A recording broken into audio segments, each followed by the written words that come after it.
Furiosa lives with her tribe in a green oasis amidst an arid desert.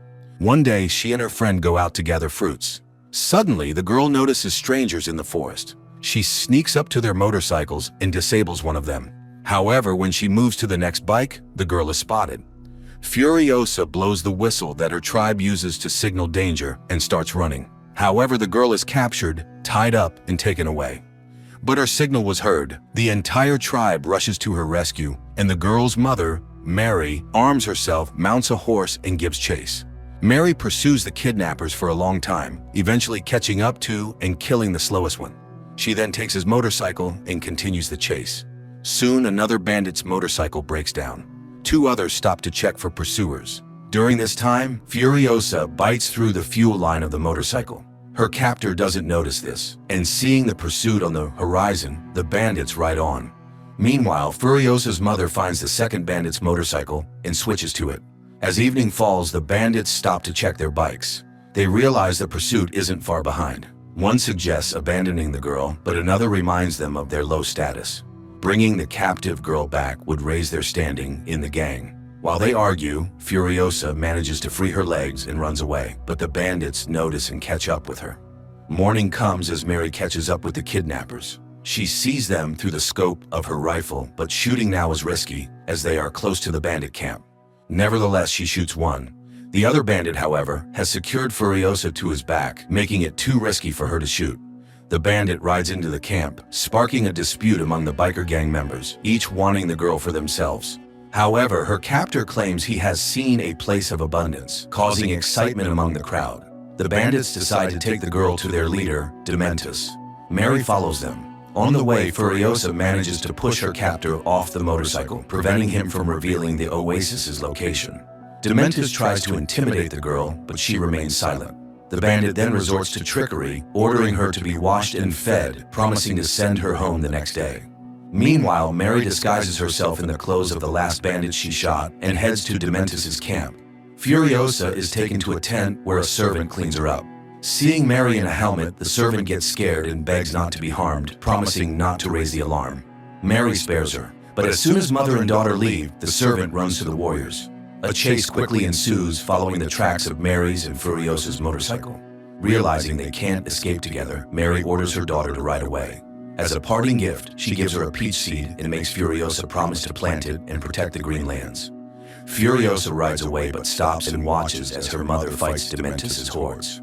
Mary fights bravely, but cannot overcome all of them and is captured. The girl, crying, runs to her and manages to see Dementus's men brutally executing her mother. Dementus promises to release both if the girl shows the way to the oasis, but Furiosa only cries in grief. Dementus takes the girl and locks her in a cage. She is forced to watch the bloody competitions Dementus loves to hold. He tries to appease the girl and even gives her his favorite teddy bear. Dementus's history specialist offers to teach her to read and write, suggesting she could become a historian, but she plans to escape back to the Greenlands, tattooing the path onto her arm. One day, Dementus and his horde, searching for the place of abundance, encounter a strange warrior who claims to have come from the citadel where there is everything. Dementus decides this must be the land they seek and heads in that direction. Soon they reach the impregnable fortress guarded by the army of Immortan Joe. Dementus delivers a fiery speech, trying to rally the common people to his side. However, the citadel's leader offers to choose one of his warriors to begin the battle. Dementus's servant points to one of Immortan Joe's soldiers. The soldier takes up his weapon, says goodbye, and jumps into the midst of the biker warriors, where he detonates himself, taking many enemies with him. But Dementus cannot retreat. The battle begins. Immortan Joe's men skillfully capture Dementus's motorcycles and cars with hooked chains, lifting them into the air. They do this with Furiosa's cage as well, but the history specialist manages to latch onto the cage, and Dementus himself comes to help. They free the girl from the cage and flee. Sometime later, Dementus rebuilds his horde and plans to capture one of Immortan Joe's military bases, Gastown. First, he stops a fuel tanker headed for the town and forces his people to disguise themselves as Citadel warriors. Disguised as Joe's men, they head to the town, whose guards, at the last moment, open the gates for the suspicious convoy. Dementus's men capture Gastown and now can dictate terms to Immortan Joe. Learning of this, the Citadel leader agrees to negotiations where the bikers demand tribute in the form of supplies. Dementus's people display the head of Gastown's leader, threatening to impale it with an iron spike if Immortan Joe does not meet the biker's demands. Realizing he cannot defeat the bikers outright, Joe agrees to consider their demands, but he notices Furiosa in the crowd. Seeing his interest, Dementus claims the girl is his daughter, but for the first time in a long while, Furiosa speaks and accuses Dementus of killing her mother. Eventually, Immortan Joe allows Dementus to rule Gastown, promising to supply the bikers with some food and water in exchange for Furiosa and the biker gang's mechanic. Angered, Dementus takes the teddy bear from the girl. Furiosa is taken to a room where Immortan Joe's women rest. On this day, one of his wives gives birth, but the child is again born a mutant. While the girl watches, one of Joe's warriors, Rictus, notices the bells in her hair. Realizing she has caught his interest, Furiosa cuts off her hair and makes a wig with the bells that night. Later, Rictus takes her to his quarters, where he examines her and finds the star tattoo on her arm leading to her home. But, fascinated by the jingling hair, he starts to stroke it. The girl twists away, leaves the wig in his hands, and escapes. Sometime later, Furiosa, who managed to trick her way into a crane operator brigade, earns praise as a fearless boy who lost his voice in one of the wars. No one can even imagine she is a girl, not a tough mute boy. Only Rictus once notices her familiar eyes, but doesn't have time to understand as construction begins on a well-armed supply truck to withstand raider attacks in the lawless wasteland. Considering the situation, the girl plans to escape, hiding a motorcycle and supplies under the main truck. Sometime later, during another trip along Fury Road to the fuel farm, the truck is attacked by marauders who left Dementus's gang. The truck's guards engage in battle, which takes place while moving. The Separatists use everything, including parachutes, to capture the vehicles. Taking advantage of this, Furiosa descends under the truck to free the motorcycle from its chains. During this time, a technician descends to replace a part of the damaged hose but falls, managing to pass Furiosa a spare part. One of the attackers approaches the truck and attaches explosives to its underside. Furiosa saves the truck and, risking her life, fixes the breakdown. The Separatists don't relent, and the driver does everything to shake off the pursuers, but they are persistent, and almost all the guards are killed. Furiosa climbs onto the truck's hood, her helmet is knocked off, and the driver, Praetorian Jack, realizes she is a girl. Furiosa climbs into the cab, and together with Jack, they fend off the remaining Separatists. In the end, all the military guards are killed, leaving only Jack in the truck, Furiosa, and a mutant who, at her command, releases spiked balls, destroying the flying vehicle, but dying himself. The girl returns to the cab and tries to kill Jack, but he throws her off the truck and leaves her on the road. However, he later returns and offers to create a new convoy with her, respecting her bravery. Furiosa becomes Jack's deputy and receives the title of Praetorian. Meanwhile, Dementus, with his inability to manage, practically destroys Gastown's infrastructure, leading to worker dissatisfaction. Realizing no better opportunity will come, Jack proposes they flee, providing Furiosa with everything needed. However, they make another trip and find chaos, which Dementus unsuccessfully tries to quell. Realizing he cannot succeed, Dementus calls a council at the Citadel and orders the truck to leave, leaving supplies behind. Learning of this, Immortan Joe becomes enraged and orders Furiosa and Jack to collect weapons and ammunition in Leadtown. That evening, Jack confesses to Furiosa that he wants to help her because he still remembers his parents. The girl shows him the star map on her arm and offers to leave with her. During their last trip, Jack orders the crew to load the tanker with everything necessary and has Furiosa drive the escort vehicle. However, when the truck arrives in Leadtown, they fall into an ambush. Jack sends a signal ordering Furiosa to flee while he leads the enemy away. But driven by revenge, the girl opens fire with a sniper rifle, trying to kill Dementus. Seeing her, the biker leader fires a grenade launcher at her. Jack, thinking she is dead, destroys the tower where Dementus is hiding. Hanging on the edge, Dementus manages to see Furiosa saving Jack from the abyss where the truck fell and driving away with him on a motorcycle. The pair reach their vehicle left outside the gates and drive off. A surviving Dementus gives chase. On the way, Furiosa tells Jack the route to the place of abundance. Meanwhile, Dementus's men catch up with them. Jack tries to stop the pursuers by firing a rifle, but their vehicle is forced off the road. Furiosa and Jack are dragged out. Enraged, Dementus orders both to be killed, but Jack must die first. Furiosa is chained and forced to watch as they torment her friend. But as evening falls, Dementus sees a hand hanging from a chain with a star map. The girl has cut off her own arm and is now riding away on a stolen motorcycle. With her last strength, she reaches the citadel where she is taken to Joe. The girl recounts everything that happened and helps plan the war against Dementus. Through trickery, they convince Dementus that the warriors have left the citadel for Gastown, and the horde rushes to the fortress where most of the bikers perish.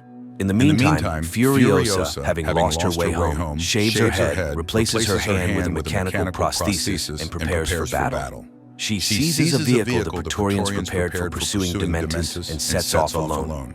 Meanwhile, Dementus and a few loyal followers try to flee, but Furiosa catches up with him in the desert. Dementus orders his companions to scatter in different directions to throw off the pursuer, but the girl confidently follows his tracks, killing his aides one by one. After a long chase, she finally catches Dementus in the desert. He lies down before her in submission but mocks her, saying revenge will not heal her. Furiosa chains him and reminds him of her murdered mother, but he suddenly confesses that he became this way after his wife and children were killed. He reminds her that no amount of his suffering will bring back her loved ones, and he has a very high pain threshold. Furiosa beats him, but soon realizes he is right. Revenge does not alleviate the pain of loss. When Dementus loses consciousness, she takes his teddy bear, and he finally recognizes her and proposes they join forces to conquer the wasteland. But the girl throws away the toy. A voiceover narrates that Furiosa imprisoned Dementus in the citadel, using his living body as fertilizer to grow a peach tree from her mother's seeds. Later, she receives command of a new truck, hiding 5 of Immortan Joe's wives who want to escape from him. The new Mad Max movie is filled with fury and a thirst for revenge. It has an excess of harsh and unpleasant scenes, but it also has its philosophy, soul, and hope that even in the most unbearable conditions and the harshest trials, one can remain human and stay true to their goal.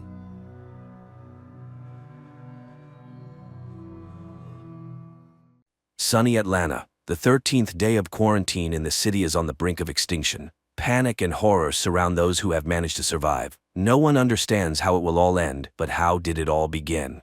2 weeks before the current events. An ordinary day in Atlanta does not portend anything unusual. The city is bustling with life. Elementary school teacher, Caddy Frank, brings her students on a field trip to the local hospital. At the same time, on one of the floors of the clinic, Dr. Sanders finds herself in quarantine due to an unknown illness. The woman remembers that shortly before the first symptoms appeared, she had contact with a patient from Syria who was sick. In another part of the city, Jenna also feels unwell, but not because of the virus. She is anxious about moving in with her boyfriend Alex. At the last moment, Jenna backs out and confesses to a cop that she is not ready to rush. Alex is unable to sort things out with his girlfriend because he is called to the department. There, a major meeting is being planned, where the police are asked to prepare for a difficult situation in the city. There is a suspicion that the Syrian brought an unknown virus to Atlanta, and quarantine may need to be declared. Dr. Sabina Lomers speaks to the police officers. She also talks about the threat of an epidemic, but assures the audience that nothing serious is happening. Another main character who will face difficult trials is Teresa. The pregnant woman visits her mother's shop, where her mother reminds her that she is expected at the adoption agency, which is looking for parents for her daughter. The reminder upsets Teresa, but her boyfriend reassures her and assures her that he has everything under control. They will run away tonight, and no one will be able to take their child. Caddy's students perform for the patients, but the teacher is concerned about why Dr. Sanders did not meet them. The doctor on duty pretends not to know about the colleague's fate and does not tell the teacher about the infected doctor's condition. Caddy begins to suspect something strange is happening soon. When they were about to leave, the doctors announce that the children will have to stay a little longer. The hospital is under quarantine and everyone must undergo a thorough check. Dr. Lorms arranges a secret meeting with Alex and asks him to take the situation under personal control. She admits that she has extensive experience but has never encountered such a virus before. According to the expert, the danger threatens not only Atlanta but the entire world. On-call officers are sent to the Zero patient's home, from where the doctors believe the epidemic began. Cops protect themselves as much as possible with shields and gloves and convince the patient's relatives that they should also take safety measures. The boy is in serious condition and is taken to the hospital despite his attempt to escape.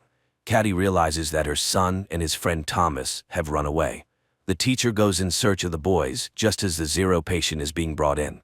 The woman notices the patient but refuses to leave the corridor until her students are found.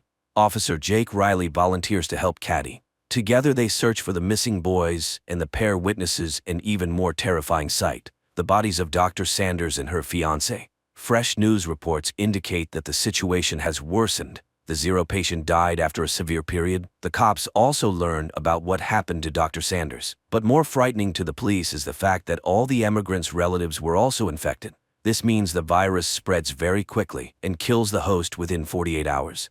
Caddy finds the boys in a rat lab. It seems the danger is over, but the doctor informs her that the quarantine is extended for 2 days and no one will be able to leave the hospital earlier. During the report, Dr. Connor informs the police that they have identified the virus. He assures them that traces of the pathogen were found in the zero patient's personal belongings, and it all looks like an attempt to deliberately cause an infection.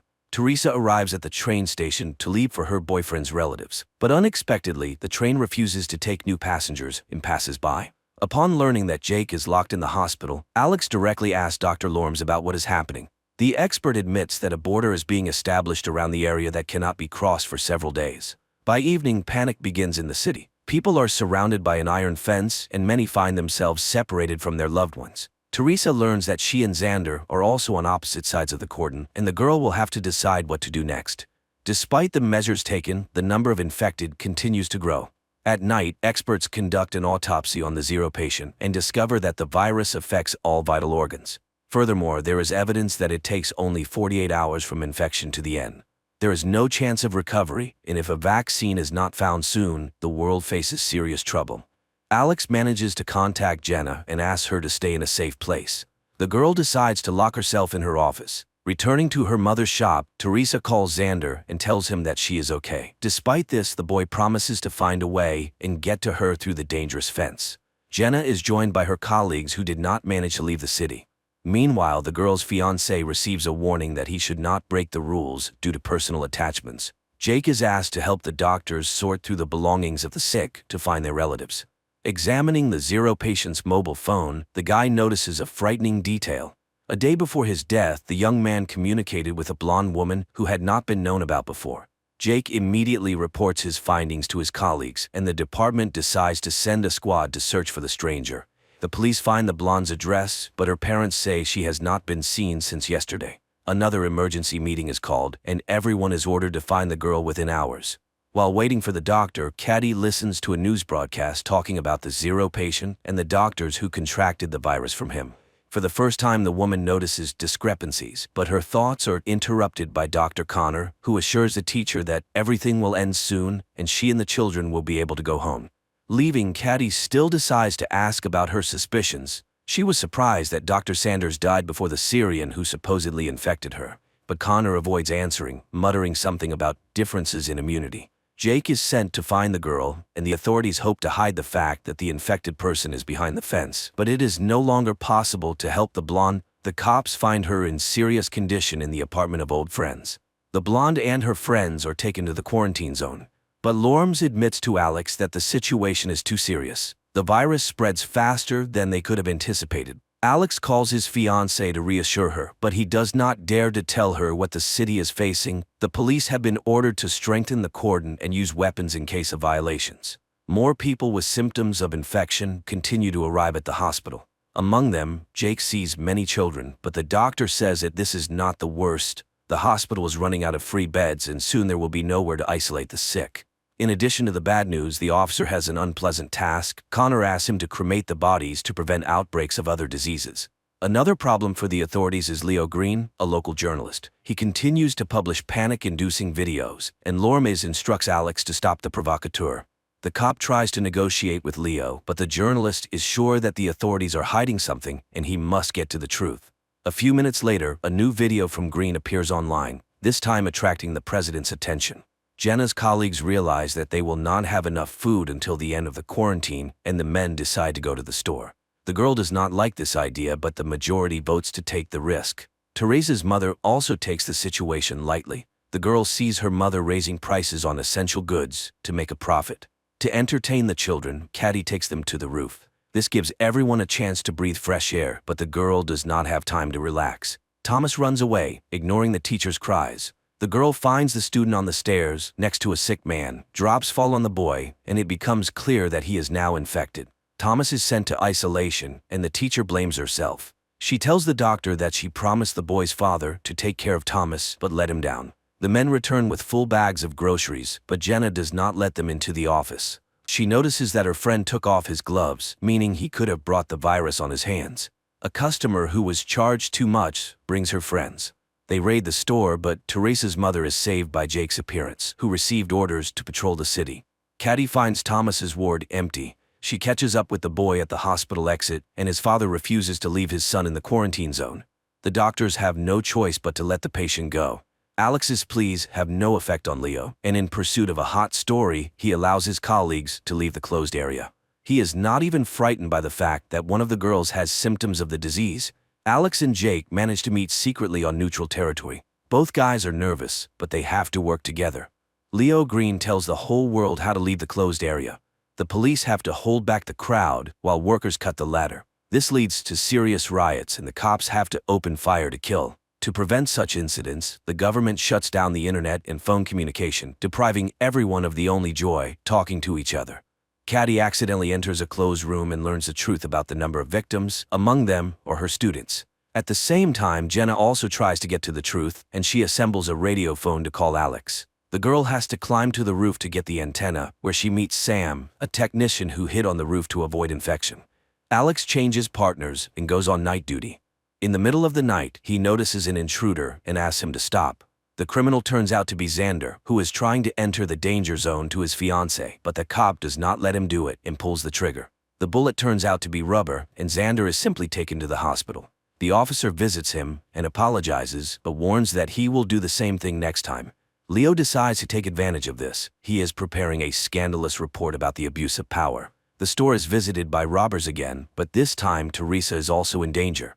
However, unexpectedly, the women are saved by another gang planning to profit from the quarantine. By the end of the day, Xander's ward is empty. The nurse says he left with Leo Green, but Alex does not have time to stop them. The duty officer reports that the guy has entered the infection zone. Dr. Connor shows Jake the rats that were injected with the medicine. Unfortunately, right before the cop's eyes, the animal passes out, and the hope for a quick rescue disappears. Jenna manages to call Alex, but the call lasts only a few seconds. The girl does not have time to learn anything. Leo accidentally learns about the call. He again hints to the officer that he has taken the wrong side and should think about what is happening. In gratitude for his help, Leo asks Xander to visit his friends and record a video message with them. The guy completes the task and throws the flash drive over the wall, but on it, the journalist finds evidence that his friends are no longer alive. After this, Xander finally finds his fiancée, but raiders block his way. The general panic is compounded by a new problem: hunger. People's food supplies begin to run out, and the government is forced to find a solution. Walking down the corridor with her son, Caddy meets an old man who supplies the hospital with lab rats. The woman notices another inconsistency. She saw Bert with the rodents before the quarantine, but he assures her that this is not the case. Lammers asks Alex to organize food delivery to the danger zone. The policeman asks for time to prepare, but is refused. He must do it by tomorrow without explanation. Alex has to ask Jake for help. The guy is also not thrilled with the idea, but they have no other choice. Early in the morning, the loading begins, and hundreds of people come to get their rations. The gang from the store also gathers for the distribution, and the leader orders Xander to go with them to stay clean. Jenna goes outside for the first time in many days to get some food. She approaches the distribution center, but a gangster car passes by, making her uneasy.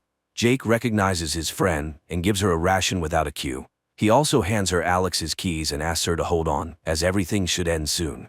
Constantly thinking about the epidemic and inconsistencies, Caddy again turns to the doctor with questions, but he is clearly not willing to talk about it. The doctor assures the teacher that he knows no more about the virus than she does. The humanitarian point is surrounded by the store gang. There are many more bandits, and they take the food boxes to sell them to hungry people later.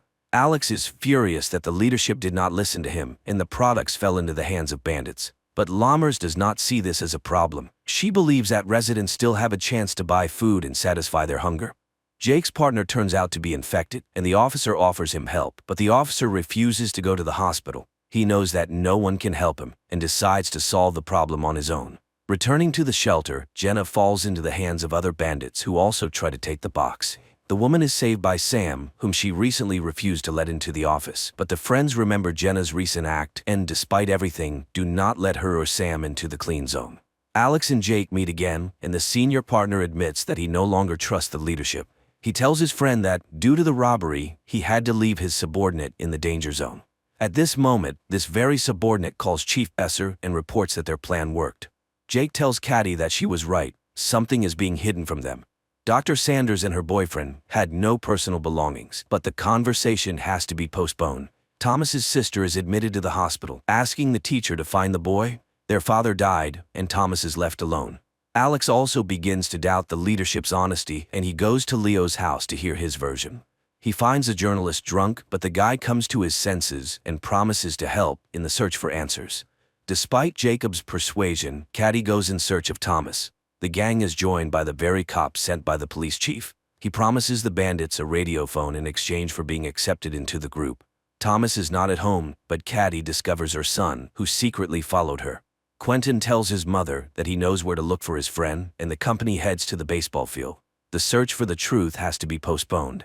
Alex is tasked with removing a man from an empty house who is preventing it from being demolished. The cop has to spend a lot of time talking about the happy past the city has lost. Teresa's mother helps the lovers escape.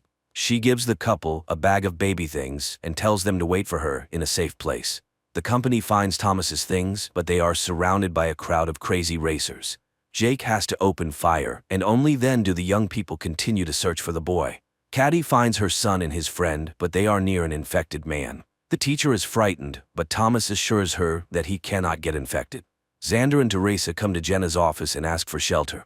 One of the girl's friends is against the couple entering, but Jenna lets the guests in without his approval. Thomas is placed in isolation, but Caddy has hope that the boy indeed has immunity and can save everyone. During the meeting, Alex hands Jake a flash drive with a damaged file. If it can be restored, they will learn the truth, but only Jenna can do it. In return, the officer also receives a memory card with a message for the old man from the empty house. When he delivers the message, the stubborn man cannot hold back his tears. Teresa sorts through the baby things and finds the radio phone her mother stole. At that moment, the phone's owners appear at the door, holding a gun to the girl's mother's head. The company has to open the door, but the bandit refuses to take the phone and leave. He demands that Teresa and her boyfriend go with him. Unexpectedly, Jake comes to the rescue. He convinces the gangster to leave and leave the office alone. Alex sees hundreds of people moving in an unknown direction, but no one can say where they will be placed. Jenna tries to open the file, but it is severely damaged. The girl does not have time to do anything with it.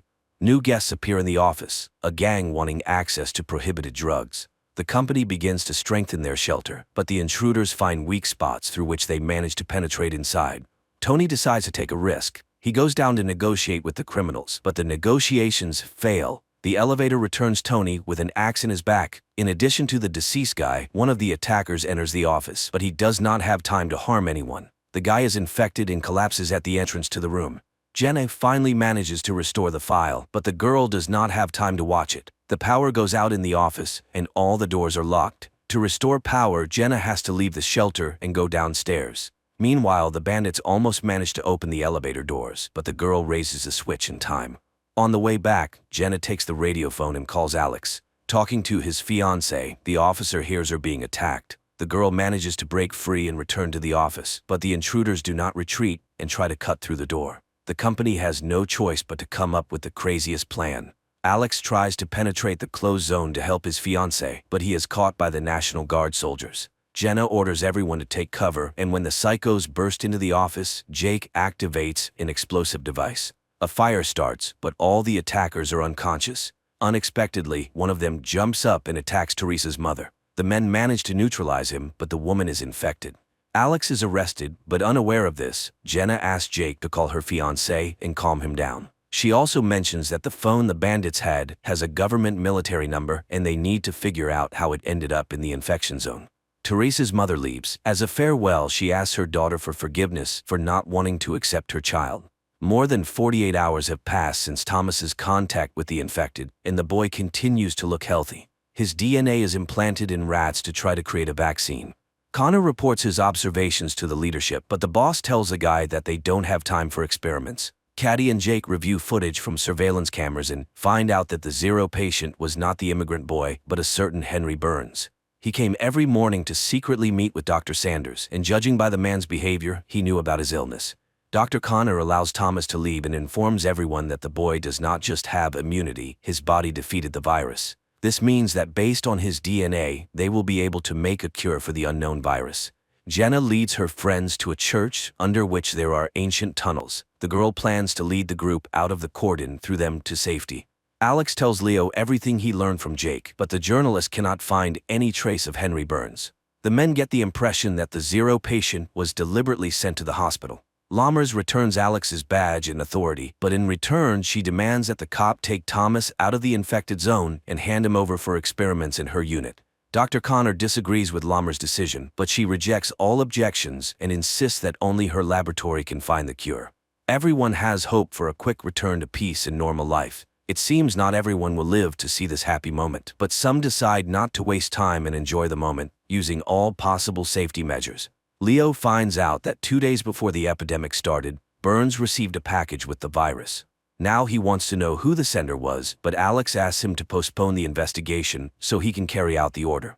All night the company breaks through the exit to the tunnel, and in the morning they finally go underground.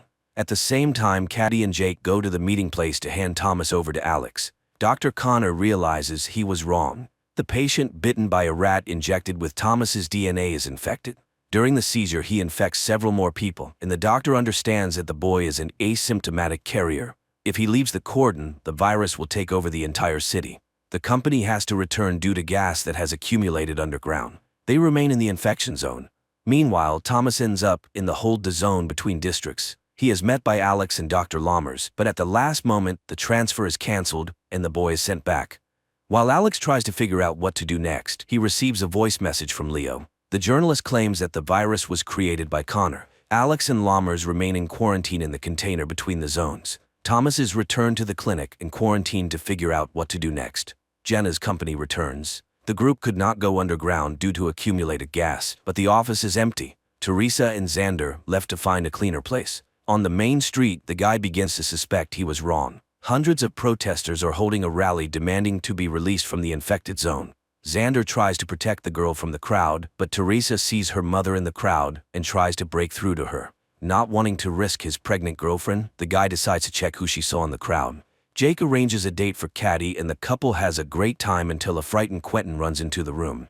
The boy says that old man Ray took the other children and led them out of the hospital to break through with the others. Leo meets with an ex-girlfriend and asks her to get Connor's call details. He has no doubt that the doctor's to blame, but to prove it, he needs facts. Xander realizes that Teresa was mistaken, but as a result, he encounters an infected person. The boy manages to escape. Unlike Bert, the old man has his box of medicine taken from him and falls to the ground. The street riots intensify, and a squad is sent to the danger zone. Lammers tries to stop the captain, but he does not listen to the doctor's orders, and several vehicles head through the cordon. Jake finds Ray, but the girl he took with him is not there. The old man abandoned her because of virus symptoms. Caddy spots Mary before Jake can tell her about the infection, and the woman takes the child into her arms despite the blood. The crazed crowd pushes Teresa to the ground. Xander runs to her but is afraid to touch his girlfriend for fear of infecting her. When Jake finds his friend, it becomes clear that she is now also sick. Caddy realizes this from her boyfriend's look, and upon returning to the hospital, tries to wash off all traces of the infection. Leo gets the information he needs, but it does not match his assumptions.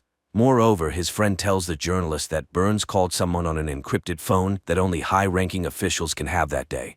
Susie, Jenna's friend, confesses that she is expecting a baby. Going for a test to check this, Jenna meets Xander and Teresa, who stayed on the street after the riot.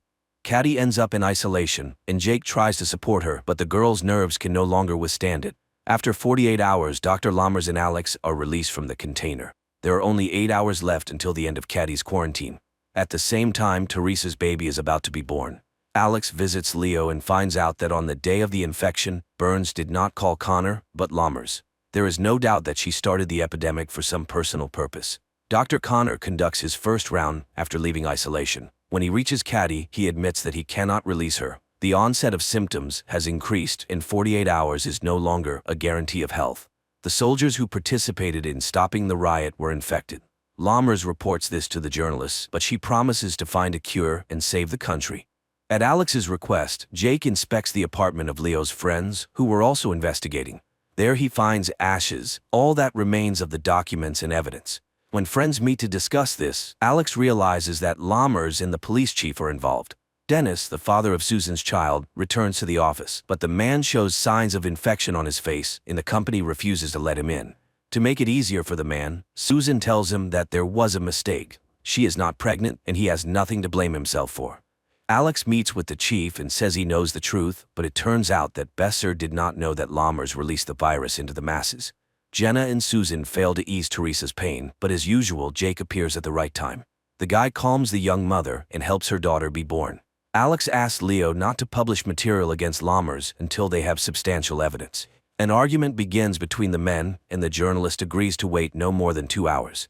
Not wanting to waste time, Alex goes directly to the doctor and asks her to resign.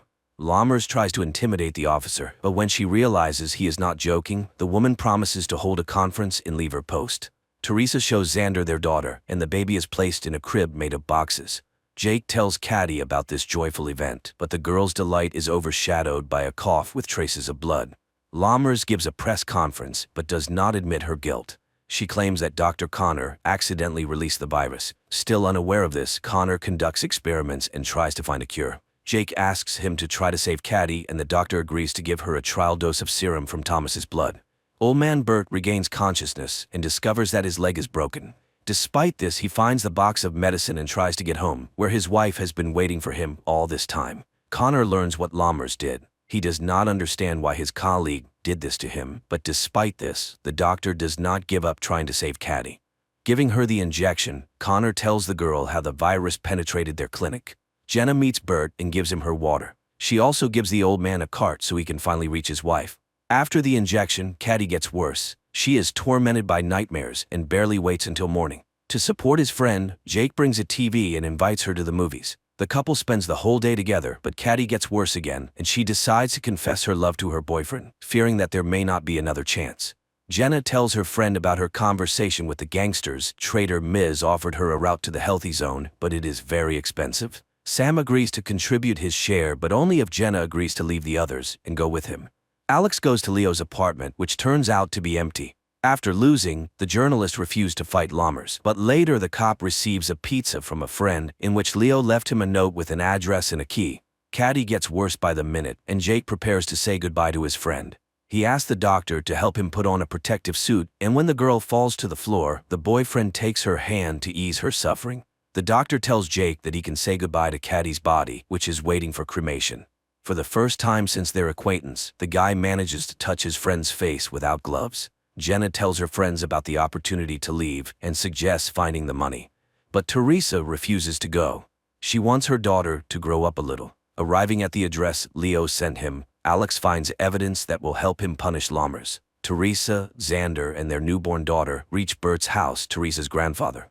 The young mother plans to stay at her relative's house until the end of quarantine, but seeing the empty shelves, Xander insists that they must run. Alex learns about a certain Catherine Hops, whose son was connected with Lammers. From her, the man learns the address of the laboratory and heads there. While Dr. Connor tries to create a cure, news about him spreads throughout the zone. A gang breaks into the clinic wanting to punish the doctor, but Jake convinces them that he needs to be protected to be the first to get the vaccine. This is the last thing Jake can do before leaving. He decides to run through the cordon to save Quentin. Alex inspects the abandoned lab and finds solid evidence of Lammers' guilt. He accuses her and names a true zero patient who fell ill several years ago. This time, Lammers does not argue. She admits she created the virus and believes it is needed for the country's safety. But now she asks Alex to postpone the battle and focus on fighting the virus, which has now crossed the cordon. An attack occurs in the hospital, and one of the gangsters becomes infected. Dr. Connor has to give him the test drug. It is his only chance not to become a victim of the bandits. Jake prepares Quentin to cross into the healthy zone and promises to find him as soon as it is all over. Jenna's company also prepares to go underground to cross the cordon. At the same time, the body of the boy who tried to take the risk is examined, and an army is assembled so that no one else can cross the border. To prevent illegal crossings, the tunnels are mined and blown up. Alex tries to stop it, understanding that there may be people there, but the captain refuses to make concessions. Unaware of the government's plans, Ms. orders the fugitives to prepare to descend into the tunnel. Meanwhile, at the hospital, Dr. Connor transfuses Thomas's blood to the infected gangster, hoping this will cure him. Despite all attempts, the gangster cannot be saved. Because of this, Jake has to save the doctor. The gang leader cannot forgive him for the loss of his brother. The explosions catch the group deep in the tunnel. The ceiling begins to collapse, and the company is divided. Teresa, Xander, and their baby are left alone. Connor finds a way to make the medicine, but for this he needs people with the same blood as Thomas. Jake tries to find volunteers, but no one wants to participate in the dangerous experiment. Then the guy prepares a speech in which he names all the dead. For their sake, Jake asks people to get tested and, in case of a match, become donors. Ms. leads the group to a dead end, but the guide does not give up and looks for new exits. Alex learns about this and asks Lammers to stop the explosions and bring people to the surface. As an exception, Lammers promises the officer 1 hour. After that, all tunnels will be destroyed. Jake's words convince people and they gather to get tested. Xander takes his family to Teresa's mother's store and the girl decides to stay there until the end. The doctor finds blood with antibodies. A local priest can be a donor for the medicine. Old man Bert spills the last bottle of wine and adds a secret ingredient to it. He and his wife raise their glasses to toast that their suffering ends. Hugging on the couch, the couple prepares to go to a better world. Alex finds the fugitives, among whom he sees Jenna. The girl assures her fiancé will let them into the clean zone, but Alex does not know what to do. His time is running out. Dr. Lammers orders the tunnels destroyed, but at this moment, Leo's report about everything the blonde did appears on the screens. Alex does not let the fugitives go, but returns to the quarantine zone with them. And Jake, scattering Caddy's ashes over the city, prepares for a new battle with the virus that changed the world.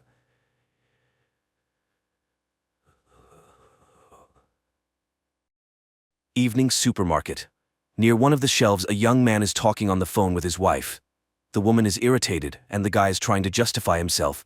He didn't intentionally almost buy the wrong product, and his purchase of a PlayStation has nothing to do with it, and they wouldn't have been able to relax in a Lupka even with that money. He went there for work. At the checkout, there are 3 people in line. The first is a man who looks a bit homeless. The cashier announces the total, and the man is short of 10 rubles. He tries to persuade the cashier, but she remains firm. So the man turns to those waiting in line. If they care about the fate of a person, they should lend him the missing amount. He asks them to think that they are all preparing for a terrible judgment. And what will they be able to tell when facing the Almighty? While the man delivers this speech, people react differently. One person leaves the line altogether. The man turns to a young guy. It seems like he's not destitute. So, what are 10 rubles to him? A woman standing behind him takes out a coin. The man thanks her and says that angels won't forget her, and perhaps this act will outweigh all her sins. Then he takes out 50 rubles from his pocket and gives it to the cashier. He returns the coin to woman, places a 10-ruble coin on the counter, and tells the young guy that he will need it. The man adds that he will have something to remember in hell. The homeless man leaves, and the young guy makes the payment. The cashier asks for change, 10 rubles, and he hands her the homeless man's coin. The young guy exits to an empty parking lot. He continues his phone conversation, again justifying himself for some business trip and a woman whom his wife is jealous of. He sees the man who was sitting on the curb earlier. He approaches and gives him the coin because he doesn't need someone else's. The homeless man asks, is he afraid of burning in the fiery Gehenna? Perhaps he believes in the Lord? The guy confesses that he's not very religious, to which the homeless man inquires, so, after death he plans to become worm food? Is that the pinnacle of his life? The guy says he's a mathematician and believes in the exact sciences. He asks if there's any evidence of God's existence. The homeless man claims there is an undeniable fact. The guy starts making fun of him and suggests taking a break from doing nothing on the way back. The homeless man starts crying. The guy is confused about what upset him so much. He reassures the homeless man, telling him he's young and he has everything ahead of him. It's the right time to think about the future because it all depends on him. By the way, he mentioned earlier that he can provide evidence of God's existence. And the homeless man calmly says that he saw Jesus himself because he is the eternal Jew, the one who didn't let the Lord rest at his house when he was carrying his cross. He told Jesus that he would rest on the way back. Jesus agreed, but he would have to wait for him. The guy asks again, and this happened 2,000 years ago. The homeless man understands that it does indeed sound strange. He was amazed at first too, but then he got used to it. So, for him, the existence of Jesus Christ is a fact. However, he can't prove it in any way. He didn't keep a piece of clothing that Jesus wore, and how could he prove that it wasn't a piece of his own underwear? He doesn't have the cup from which Christ drank or the stone from under his cross. The guy concedes that the Jew saw Jesus. What was he like? The homeless man says he was just like everyone else, only tormented. He also doesn't remember his face. The guy remembers all the faces he's seen in his life. The guy is puzzled and asks again to tell him what happened. The Jew says that Jesus was being led past his house under guard. He stopped to rest, and the Jew forbade him to lean on his house. After all, he called himself the Son of God. It was outrageous, so he told him that he would rest on the way back, and God ordered him to wait for him. He couldn't know who he really was, and no one could. The guy asks if the Jew is ashamed that he didn't let Jesus rest. The homeless man asks, maybe that was God's plan? The guy asks if he tried to make amends for it. Maybe become a clergyman, for example. The conversation partner admits that he tried that many times, but no one descended from the heavens, and no indulgence was granted. The guy asks, what else has he been throughout all these years? Maybe an immortal killer. An immortal killer, that would be cool. The Jew objects. Being immortal is cool in movies, but in real life, you need to find food, seek warmth, and wait, like waiting in line. He has already studied all the ads on the walls, all the holes in the couch, but people keep coming and going. It's no longer interesting to him who stood where in the hierarchy, whose place was more comfortable, who jumped the queue. The guy inquires, what is he waiting for? The second coming, or the end of the world? The homeless man nods, maybe both. No one knows when the end will come. The guy is puzzled again, but an ordinary person is afraid of death. So is the homeless man. He's eternal, but if you cut off one of his fingers, he won't keep living with 4 fingers. He's broken his bones many times. But what if a tank shoots him in the head? Will he be an undying headless man? The homeless man confidently says that won't happen. Hasn't he tried to end his life himself? The Jew nods. Of course, he even tried to hang himself in the very beginning. He hung from a tree for 2 weeks with excruciating pain in his throat until the branch broke. Later, in 1945, he was captured by the fascists and got scared. He tried to shoot himself. The gun jammed. It was exploded, shredding his whole arm with shrapnel. But everything healed. He came to Russia from Poland 40 years ago. The guy is curious again. Maybe he's just schizophrenic, and doesn't it bother him at all? How did he decide that all these events were real? The homeless man shows his arm. He made notches. 920, 1464, 1812. Decades pass. And he sits and thinks, maybe he scratched them yesterday, put the dates, as if 200 years had passed. And he asks for help to figure it out, like stabbing him with a knife, for example. But the guy refuses. He doesn't want to explain to the police that he saw Jesus and shouldn't have died. The homeless man shrugs, saying, that's how it works. They walk across the parking lot. The guy asks him to tell something from history. For instance, what was happening in the 1st century? The homeless man responds, well, in general, it was the same. Shepherds herded sheep and fishermen fished. The guy insists, but in the world, the significant appearance of Jesus, church reforms, any mysteries and intrigues? The homeless man, in puzzlement, asks, where does he know all this from? He also learned it from books. Now, the guy remembers where he was in August 2000. Throughout the ages, he just lived. He was in different countries. It's just that the body requires a warm place and a piece of bread. As for how neighbors reacted to him being eternally alive and forever young, they didn't pay much attention to him, and he didn't stay in one place for long. Does he know ancient languages? He does, but now they are considered dead, and who can verify them? The men touch upon the topic of space. The homeless man has seen many strange things, but he hasn't encountered extraterrestrials. The most pressing question, can it really be that in all this diversity of worlds, there are no other forms of life? The guy comments that it's all too profound for a homeless, possibly heavy-drinking man. The homeless man leaves, and the guy locks his car and follows him. He asks, why did Jesus punish him? Shouldn't he be all-forgiving? The Jew says that it wasn't Jesus who punished him at all. He cursed himself with his own words, and the Lord simply fulfilled his own wish. The biggest curse is not that he's been waiting for 1,000 years, but that he, like a dull shepherd, remained the same. A person who creates, lives a spiritually enriched life. The guy doesn't believe it. It just can't be. After all, he's been living for so long. He knows much more than others. Surely he met great people like Michelangelo or Nietzsche. To this, the homeless man retorts, "How can you understand what they'll say about this specific person after death, that he was a genius?" The guy asks how people lived, what they thought and what they believed in 1,000 years ago. The homeless man responds, "They believed the earth was flat, that God sat in the sky above the clouds and watched every step. But if he is simply looking through our own eyes, then he is just an observer, and he can't judge us for our actions, right? It means he is concerned about our actions only as much as they concern us. And if God is in everyone, then so is the devil." The guy teases him. Those are some profound words for a weird man.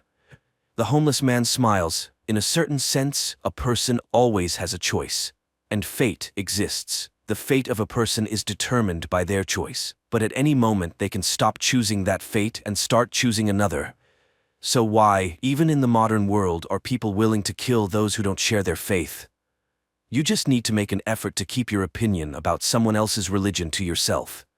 A person finds something sacred for themselves, and it gives their life meaning, but then they start comparing their primary gender characteristics. They try to prove that their meaning is more significant and more important than another person's. Of course, it leads to conflict. His wife calls again. The guy apologizes and says he hasn't finished yet. He met an interesting person and got engrossed in conversation. She says she'll come over now. He goes back to the homeless man and sits down next to him. The guy asks, why is he homeless if he's so intelligent? And why doesn't he want to change anything? The homeless man says he's living like he's preparing for a big exam, postponing the transformation of his life for later. The conversation partner says he's living somewhat similarly, but he doesn't want to think about death. He's still very young after all. The Jew reassures him, you won't even notice how it passes. No matter what a person does, middle age arrives, and then old age. And deep down, every old man feels like a little boy. The guy says he doesn't want to think about old age and death. Probably that's why people invented religion, to make it seem like there's something after death.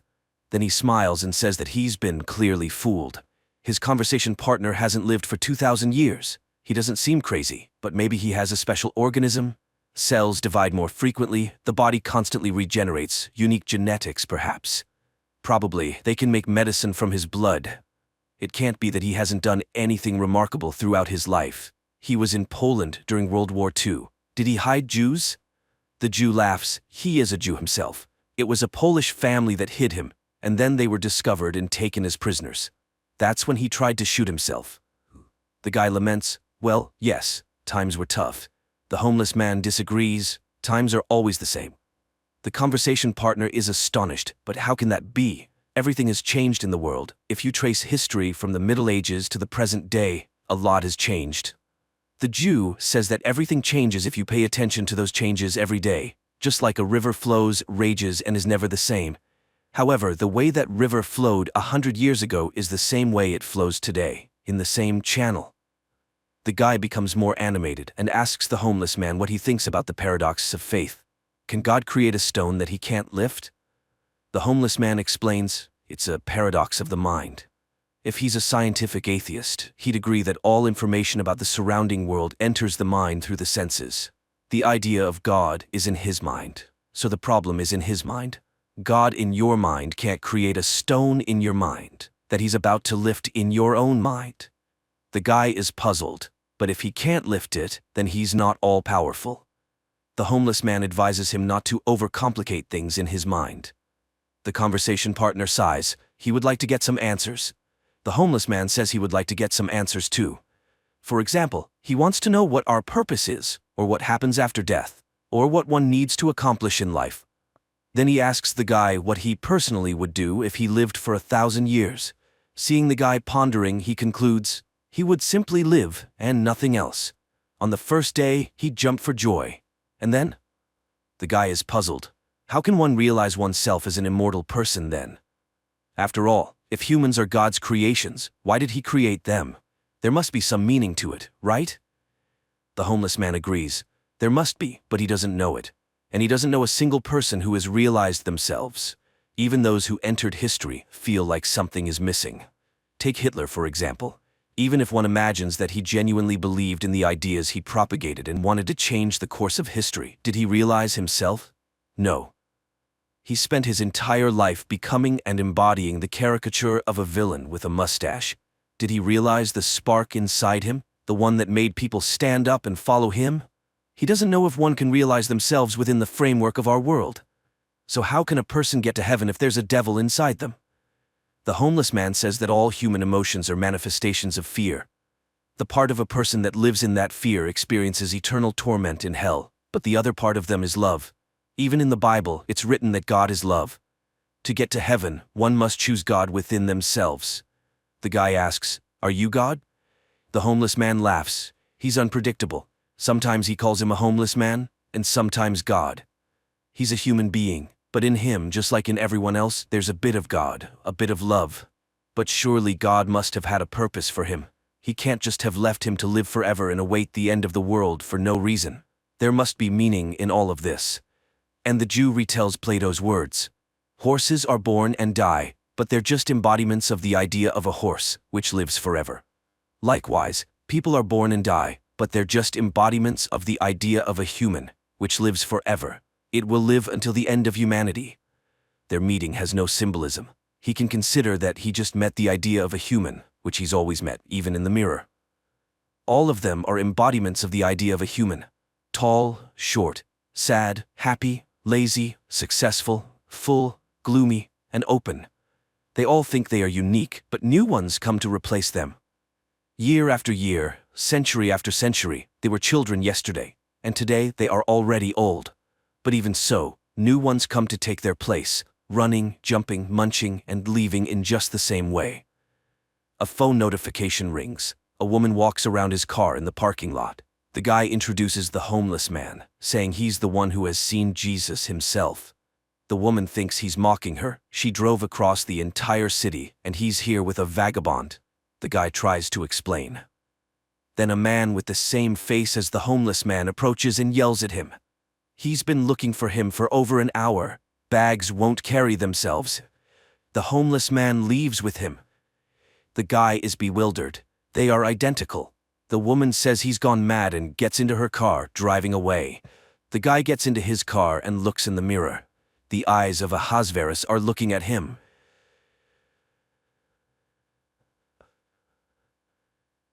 In the future, a time comes when women are offered a unique opportunity to conceive and give birth to a child using mobile artificial wombs in the form of eggs. Don't say a Bob. Say a baby. You're completely tuned to the odd. Near future scenario. A young woman wakes up in her apartment. Her home AI immediately activates the coffee maker and informs Rachel of the good news about the improvement in her digestive health. It suggests an appropriate outfit for the day and reminds her of her visit to the capsule center. Rachel wakes up her husband, Elvie, to wish him a good morning and say goodbye before heading to work. The AI now advises Elvie on his outfit for the day and informs him that his happiness index has slightly increased. He receives a prepared breakfast and heads to the home greenhouse. Meanwhile, Rachel arrives at work, where today there is a presentation of a new generation of cognitive assistants called our machines, which are soon to become new cognitive supervisors.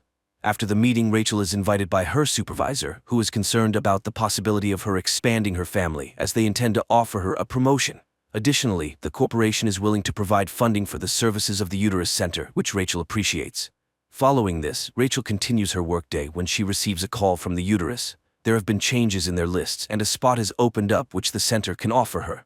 They schedule a visit, and Rachel settles into a relaxing chair, dreaming about her future child. During this time, her husband conducts a class in the botanical garden, where he shows students a fig fruit that he managed to grow naturally. He offers the young people a taste, but they view the fruit with disgust. Finally, one brave soul tries it. Meanwhile, Rachel shares the joyful news with her colleague and friend Alice and confesses that she hasn't told her husband about her visit to the center. Because of this, she has to consult her robot psychoanalyst, to whom she admits that her husband is very distant from her, as he is fixated on the natural world, which translates into his desire to have a child conceived, carried, and born naturally. The AI seeks an answer to the question of why this child would be considered natural, while one gestated in a capsule would not. What distinguishes them? And Rachel is at a loss, unable to find the differences. Later, she and her friend go out for lunch, and while inhaling the pleasant aromas, Rachel agrees that she should talk to her husband about everything. She finds her husband watching a relaxing program, and he talks about his day. Elvie is disheartened by the fact that the younger generation doesn't know how to interact with nature because no one taught them. At some point, people decided that nature was just a commodity, and that's when everything began to fall apart. The next day, Rachel goes to the uterus center, where she and others discuss how, when the birth rate dropped to 0, their newly established center took on the task of solving the problem. Women didn't want to have children because it was inconvenient for them. The center wants them to live full lives and pursue their dreams without being distracted by children. The director of the center, Linda, welcomes the gathering and is ready to share the latest technological advancements. Humans have always managed to control nature, so why shouldn't women take control of childbirth? Linda gives a tour of the center, showing the capsule developed by scientists in which the baby grows. If parents don't have time to interact, they can always play music, audiobooks, or educational podcasts for the baby. Through an app, they can feed the child and monitor its development. One significant advantage is that children in the capsule are not exposed to viruses or toxins. The capsules operate autonomously for 48 hours. The fetus inside can hear everything happening around, so it's advisable for the mother to talk to the baby. After the discussion, Linda reminds Rachel of the need to make a deposit, but Rachel intends to talk to her husband first. Upon returning home, she confesses her intention to Elvie to have a child with the help of the uterus center, which upsets him. Not only did she make such an important decision on her own, but she also went to the center without him. Rachel apologizes, and the couple reconciles. Rachel suggests to Elvie that they talk to Alice and her husband, and the family goes to visit them. Alice enthusiastically discusses the opportunity for women to have a child without experiencing pain, suffering, or body changes. Meanwhile, her husband demonstrates a special belt for carrying the egg capsule, to which Elvie looks quite skeptical. He categorically refuses to hold the capsule. At home, he can't shake the feeling that the egg is made of plastic. Rachel assures him that the child will perceive it as a real maternal womb, but Elvie remains unwavering. It's hard for him to accept that the child will be packaged in plastic. The wife suggests that he visit her robot psychotherapist. Although he initially takes offense at this advice, he eventually decides to go. However, after listening to the AI's advice, the man realizes that they completely misunderstand each other. Upon returning home and discussing the evolution that led humanity to grow children in capsules, he agrees to his wife's proposal because he understands how important it is to her. The next day they go to the center, and although now a child can be made from any material, Rachel announces that Elvie will be the biological father. She allows nature to determine the child's gender. Linda leads them to a room where on a large screen, future parents can witness the moment of conception. Later, they are brought a container with a fertilized zygote so they can admire it. The couple later informs Rachel's parents about the upcoming event. Rachel's father suggests that Elvie sell his countryside house since they never go there, but the man vehemently opposes the idea. While the capsule remains at the center, the future parents continue their usual lives. The day comes when the program connects Rachel to the capsule, and even though nothing can be heard from inside yet, she starts selecting music for the baby. At one point, she tries to see the baby, but she is told that it is kept in complete darkness until 7 weeks. Then one of the capsules sends a signal. It's time for birth. Even though everything is programmed, the baby doesn't always arrive at the appointed time. Soon Rachel starts having strange dreams, which she confides to her psychoanalyst, but the AI convinces her that dreams are unreliable material for analysis. After 6 weeks of pregnancy, when the baby's heartbeat is detectable, Linda allows them to take the capsule home. For the first time, she shows them the baby. On that day, Rachel prepares the kids' room, and Elvie brings an olive tree sapling. However, his wife suggests replacing it with a hologram, and the offended husband takes the tree away, promising to plant it in their countryside house, which Rachel once again suggests selling. She just doesn't understand why they should go somewhere when they have everything for a good life here, but Elvie refuses to raise the child among plastic. The next day, Rachel meets a pregnant woman in the pool who allows her to listen to her baby's movements, filling her with delight. In the evening, she moves the capsule to their bedroom because they want to spend as much time as possible with the future child. However, Elvie feels uncomfortable with intimacy while the baby is present, so they move the capsule to baby's room. It immediately signals hunger, and the parents rush to feed their offspring. Sometime later, they go on a tour to the center to prepare for parenting. Linda shows prospective parents the play areas where children play and answers their questions. The government no longer funds education, but the center teaches programming and logic to the little ones. In one of the rooms, children engage in creative activities, or rather, a computer does the work, and the children provide feedback. One of the parents asked about the dreams the children have, but Linda reassures him. Dreams are excluded from the fetal development program because they do not carry any useful information. One day, LV is in his greenhouse when he hears the capsule's signal. He feeds the baby, but then decides to communicate with it, while Rachel receives a warning about her declining productivity. Her husband is trying on the capsule holder and takes pride in his success. Now he carries the capsule with him, reading books to the baby, posing riddles, showing his plants, and falling asleep beside it. At work, he suggests to the visitors to hug a tree and experience its calming effect on the human mind. His supervisor congratulates him on the upcoming joyful event and suggests replacing the live plants in the greenhouse with holographic images, as growing real trees is too expensive, but LV becomes furious and rejects the proposal. At home, the family watches a movie about penguins, and the man starts crying when he learns about the dedication of the birds. Worried Rachel suggests returning the capsule to the center, as other parents do. That's when LV reveals that he brought the capsule to work. Rachel shares this with her colleagues. She is concerned about her husband's close interaction with the egg. However, the women encourage her to be happy about it. After all, the father is immediately bonding with the future child. Rachel continues to have strange dreams, and her pregnant friend reassures her that it's normal for expectant mothers. One day, Rachel dreams of herself with a baby bump, and she enjoys it. The woman also begins to devote all her attention to the capsule, especially after LV's mother sent them an old book about the benefits of parental closeness. But this starts to worry Rachel, and the couple goes to a psychoanalyst. Finding a balance is challenging because everything revolves around the child. Rachel is jealous of LV because he spends more time with the baby than she does. After all, she is the mother and should feel the baby.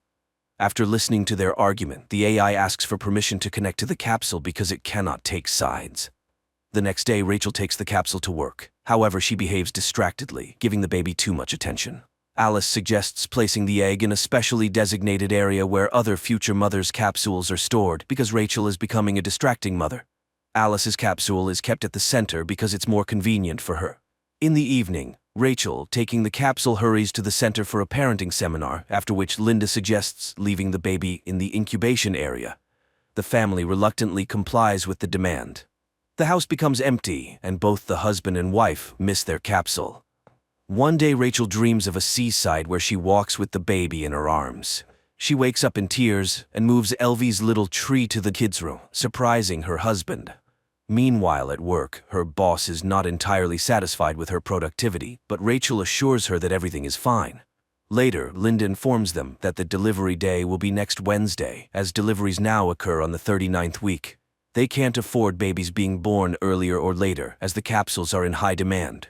Parents must receive oxytocin, the love hormone, to prepare for the baby's arrival. However, the family shocks the director with a request to allow them to take the capsule home before delivery, even though it goes against the rules. Moreover, important personality development seminars are held every day. Linda suggests they take special tablets to regulate the baby's sleep, which greatly helps parents. The couple leaves, passing through protesting women against the capsules. Suddenly, LV returns and, taking advantage of the midwife being occupied with another patient, retrieves his capsule without permission. That night, Rachel dreams that she is buying her baby at a store, and they offer her a deal, 2 for the price of 1. Upon waking up, she wakes her husband and asks him to take her to their countryside home to give birth in nature. LV rushes to the center and informs Linda that they intend to give birth at home. However, the director is strongly against it. The capsule is very expensive and they cannot take risks, so they must return the egg as soon as possible. Nevertheless, the family leaves for their coastal home. Rachel enjoys the surrounding nature, starting to understand her husband. They walk in the forest together and plant an olive tree. They often sit by the sea with the capsule until one night it turns off. In a panic, Rachel suggests calling the center, but her husband reminds her that they still have 48 hours, and they must trust the child. They are awakened by the onset of labor, requiring a code to be entered, but they can't figure it out. So LV grabs a hammer. He opens the capsule and retrieves a beautiful, healthy baby. The happy parents embrace him. Early in the morning, Rachel puts the capsule in a box, takes it to the post office, and sends it back to the center. She then returns home where her husband and son are sleeping on the bed. The creators of the film portrayed the absurdity of a possible social evolution quite delicately. Nothing terrible happened. People just became so lazy that they forgot about the joys of life. Why go out of town when you can visit a capsule garden where you lie down and inhale the scents of the forest? And why go through the process of pregnancy and subject your body to stress? After all, there's the capsule.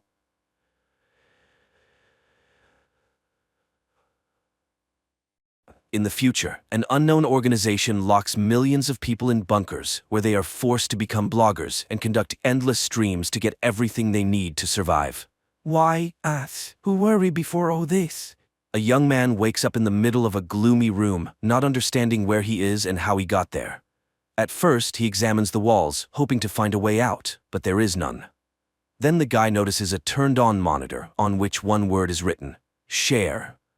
He tries to enter different concepts related to the word exit, but the computer deems them incorrect and again offers to share. The guy confirms this command and the broadcast immediately turns on. The guy tries to ask questions as he can't stay here long. He has a dog at home that needs to be fed and walked, and besides, he wants to drink, but there's no water. He tries to ask this question to the computer and then an option buy appears, but the prisoner has no money and doesn't understand how he can buy water.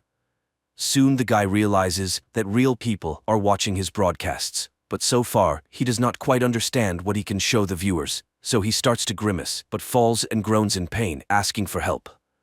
The number of views sharply increases and viewers start sending donations of unknown currency with which any purchase can be made, but so far he only has enough for a bowl of dog food which appears in an opening niche on the wall.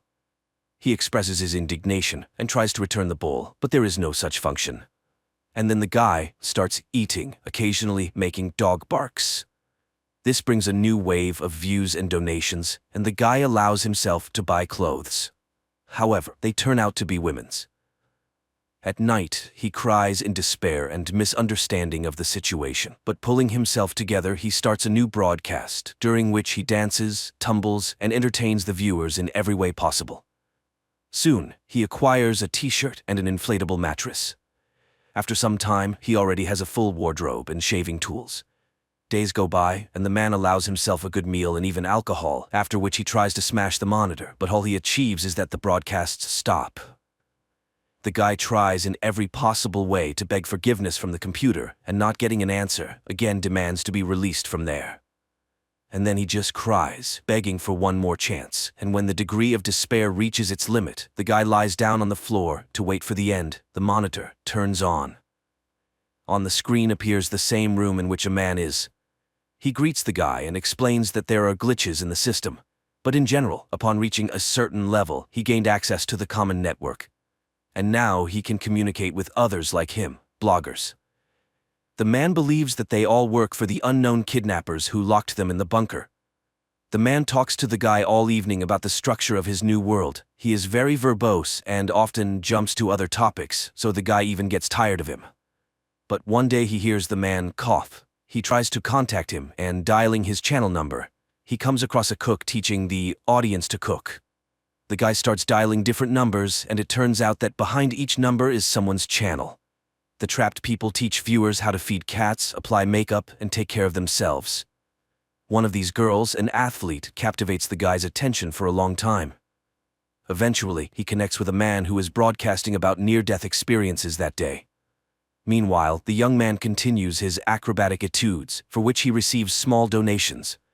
After one such unsuccessful somersault, he lies on his mattress, and the adult man asks him to buy food, as his time is worth money. After the young man fulfills his request, the man draws attention to their numbers. The young man is under number 14, while the man is 6395873. Does the young man really think he appeared here before him? Everyone in the network is trying to figure out who locked them up here. There are theories about aliens and space, and one boy convinced everyone that they are asleep and undergoing a test. But the man believes that bloggers have locked themselves in their own world. He himself was once married to a star who the young man also liked. They reminisce about her songs and sing them as a duet. At night, the young man again connects to the channel of the girl who does yoga, and after admiring her, sends her a donation. In the morning, the young man buys furniture for himself and again talks to the man, who continues to enlighten him. You can't stay at one level here because then the viewers will stop loving you and won't pay. So, you need to grow and spread your content. The young man begins to try himself in new genres. He tests stand-up comedy, physical exercises, cooking, singing, and magic tricks. And all this brings a new audience and more donations. At night, he now does gymnastics with the girl he likes, and then he buys medicine for the man. But trying to make the purchase, he makes some mistake and ends up in the room of a woman who is showering at that moment. She is outraged by such a bold intrusion and considers him a kidnapper. The young man struggles to explain that he is also a prisoner. She suggests setting rules, and the man joins their conversation. The woman asks him about the time he has spent in the bunker and hopes that someone tried to escape. The young man remembers how he hit the monitor, and this clearly did not please their owners. The woman thinks that they need to analyze these cases and find a vulnerability in the system. The young man says something about escape and is immediately deducted donations, indicating the existence of security. The woman does not understand the purpose of what is happening. If they wanted to punish them, they would just lock them somewhere and leave them to die without food and water. But they are fed and even provided with comfort. Apparently, the key question is, why them? Who were they before all this? But the young man admits that he wasn't someone important, but here he got the opportunity to live much better.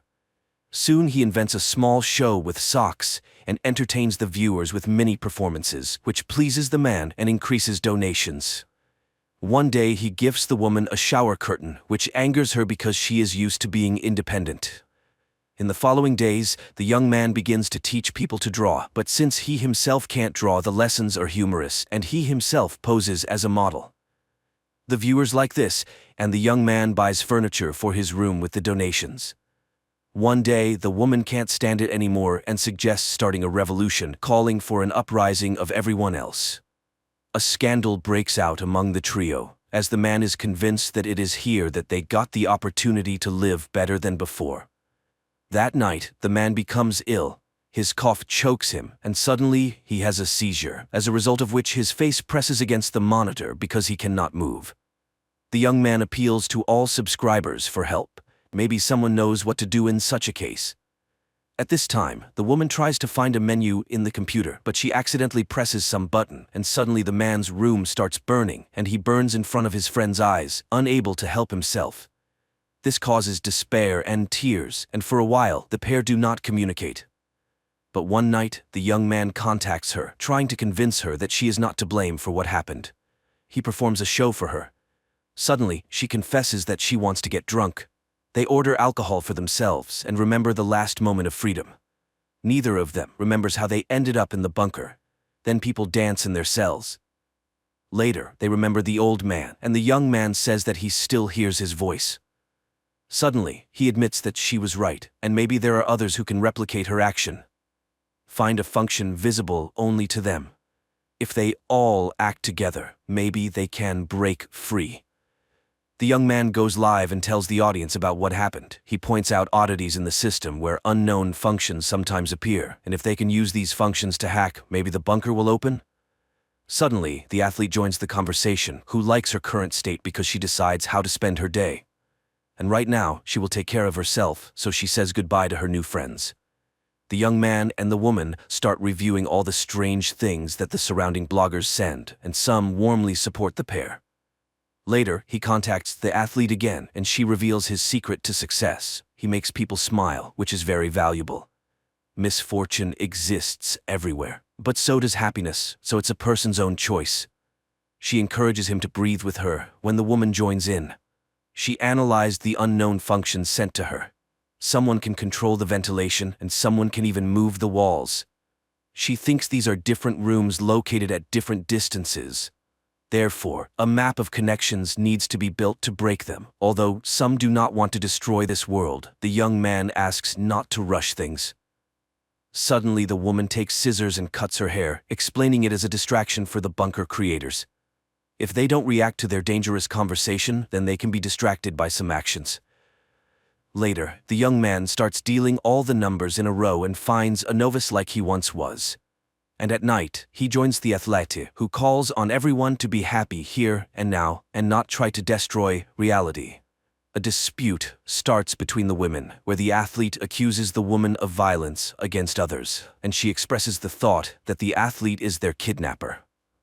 The young man fears that if nothing works out, he will be left without an audience, and what will he do then? But later, he still goes live and asks to show how many people are with him now. The number of votes rises to several million, causing his delight. The athlete is outraged. The young man surpassed her in channel reputation and demands to stop all this. A real conflict starts between the women. The athlete demands that others stop influencing the system while the woman asks to increase their efforts. And suddenly, the woman's room ignites and a downpour falls on her rival's room. The young man watches as both of his friends perish and can do nothing. He cries when a door opens behind him to a bright sunny day.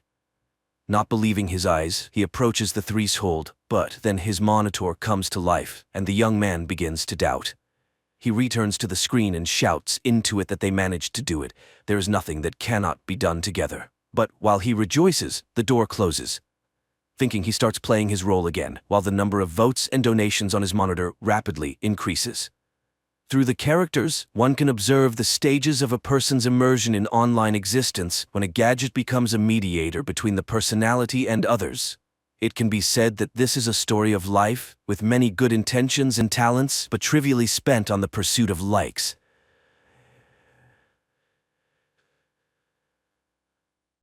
The spaceship is on a mission to Titan, one of Saturn's moons. Astronaut John wakes up in the hibernation capsule. He feels weak after the long sleep. The drugs have many side effects and John needs some time to recover. He is greeted by the ship's captain, Franks. The captain orders John to take a shower and then come up to the bridge to discuss the next steps. Besides Captain Franks, John is met by his colleague Nash. Together the men watch a message from the Mission Control Center and receive new instructions. They are to conduct routine equipment checks and prepare for gravitational acceleration. John tries to pull himself together, but this time he feels worse. He struggles to eat and confesses to Nash that he can't remember the last name of Zoe, his girlfriend. By evening, John manages to check all the equipment. He records a response message to Mission Control, reports the situation, and prepares for another hibernation cycle, which will last 3 more months. A special substance is injected into the astronaut's bloodstream, and his eyes slowly close. Memories from the past wash over him, and for the next 3 months, he is deep in sleep. The awakening process is routine, with John experiencing the usual symptoms as he waits for his body to recover. After a hearty meal, the astronaut spends some time on the exercise bike, preparing for work, but unexpectedly he hears a familiar voice. It seems like Zoe's voice came from somewhere nearby. John steps into the corridor and walks through the empty spaceship. No one else has woken up from deep sleep yet, and John feels uneasy. His fear intensifies when part of the ship's hull above him starts to come loose. John tries to figure out what's wrong, but a piece of metal breaks off and knocks him unconscious. Captain Franks and Nash lay their injured colleague down and provide medical assistance. As soon as John feels better, the captain orders him to go to the technical compartment and figure out what caused the malfunction. Under the hull, John finds significant damage and a strange giant dent, but the footage Nash reviews from the cameras provides no answers. No objects approached the ship in the past few hours. Moreover, the dent hasn't caused any serious problems. All systems are still functioning normally. Captain Franks leaves his subordinates and orders them to report the situation to Earth. He himself heads to the site of the damage for another inspection. Nash tries to convince the captain to abort the mission and return to Earth, but Franks refuses to break protocol. There's no serious reason to do so, as all systems are still operating smoothly. The astronauts gather to make a joint decision, but the conflict only escalates. Nash starts panicking, insisting that continuing the mission is too dangerous, but the captain remains firm. Unless new orders come from Mission Control, they will continue toward Titan. Nash then tries to persuade John to act together. He's convinced the system will eventually fail, and by then, they won't have the chance to save themselves and return to Earth. Their conversation is interrupted by the captain, who calls them to the bridge. He admits that he overheard everything Nash said and doesn't appreciate his attempts to stir up panic. Franks tries to calm Nash down, reminding him of the consequences they'll face for disobeying orders and advising them to focus on their duties. Despite the captain's orders, Nash continues to urge John. He asks him to set the hibernation cycle for 89 days instead of 90 so they can wake up earlier than the captain and reverse course back to Earth. John doesn't like his friend's idea and doesn't want to be part of a mutiny, but when Nash tells him about another ship destroyed by poor leadership decisions, John agrees to think it over and give an answer after they wake up. John falls asleep again, recalling happy moments with Zoe, but this time the cycle is much shorter than usual. Nash demands an answer from his friends so they can quickly turn the ship around and head for Earth, but John remains uncertain. He realizes that his mind is clouded, and making important decisions in this state isn't wise. Jupiter appears outside the window, strengthening John's doubts. They are so close to their destination. This drives Nash over the edge, and a loud argument breaks out between the men. Captain Franks watches the whole scene. Having learned of his subordinates' plans, he also altered his sleep schedule and woke up earlier to prevent the mutineers from disrupting the mission. Franks sends Nash to check the systems again to make sure everything is in order. While the saboteur is gone, the captain invites John for a drink to gauge the astronaut's mood. The commander assures John that he'll cancel the mission if it's necessary, but for now they must stick together and follow orders. Nash's derailed plans push him to the brink of insanity. He causes a scene and Franks decides to relieve him of his duties and proceed with acceleration without him. John tries to stay out of the conflict and pretends that everything is fine, but the breach in the hull continues to trouble him, and he often has nightmares where it pulls him into the vacuum of space. Despite his concerns, John ignores Nash's pleas and heads to the bridge to prepare for the acceleration. The team gets ready to approach Jupiter. John sets the coordinates and sequentially activates the powerful engines that will take them to Titan. The acceleration is successful, and the ship enters the orbit that will guide them to Titan. But Nash still believes it's a serious mistake. John isn't entirely sure they made the right choice either, but he tries to keep himself busy to avoid dwelling on it. He decides to check the equipment again, and something strange happens. One of the radios transmits an unknown signal. The crew tries to come up with an explanation, both insisting that John must have accidentally pressed a button. To end the discussion, Franks orders the astronauts to prepare for another hibernation cycle. This time, exiting hibernation becomes a real challenge. John collapses to the floor, completely drained. He tries to recover, but while his body regains strength, his mind suffers greatly. He keeps seeing visions of Zoe everywhere. Captain Franks notices his subordinate's strange condition. He tells John to get a grip and realize that it's all just his imagination. Zoe is not, and cannot be, on the ship. Nash discovers the first signs of trouble. The reactor's power output begins to rise. He's not sure if it's connected to the hull breach, but if it continues, the ship's engine might fail. Nash again urges his friend to listen to him and turn the ship around. He reminds John of Zoe, saying that if they don't return now, she'll quickly find a new boyfriend. Captain Franks overhears the men's conversation once again. He summons them to the bridge for a serious talk. Someone, using Nash's password, deliberately lowered the engine's power to stop the ship. The commander won't tolerate Nash's antics any longer. This time he draws his sidearm to show the mutineer who's in charge on the ship. Franks orders the astronauts to return to their hibernation capsules to prevent any further sabotage. But as John's body starts receiving the drug, he sees what the captain is doing to his colleague. He doesn't have time to stop the crime. His eyes close. Weeks later, when the sleep cycle ends, John tries to figure out if it really happened or if it was just a dream. He steps into the corridor, but none of his colleagues are around. Franks appears suddenly. He assures John that Nash is fine but will remain in hibernation until the mission is over. The captain asks John not to complicate things and behave normally. They need to complete the mission and reach Titan, but if necessary, he'll use his sidearm to prevent further insubordination. To help John relax, Franks tells him the truth about the other ships Nash mentioned.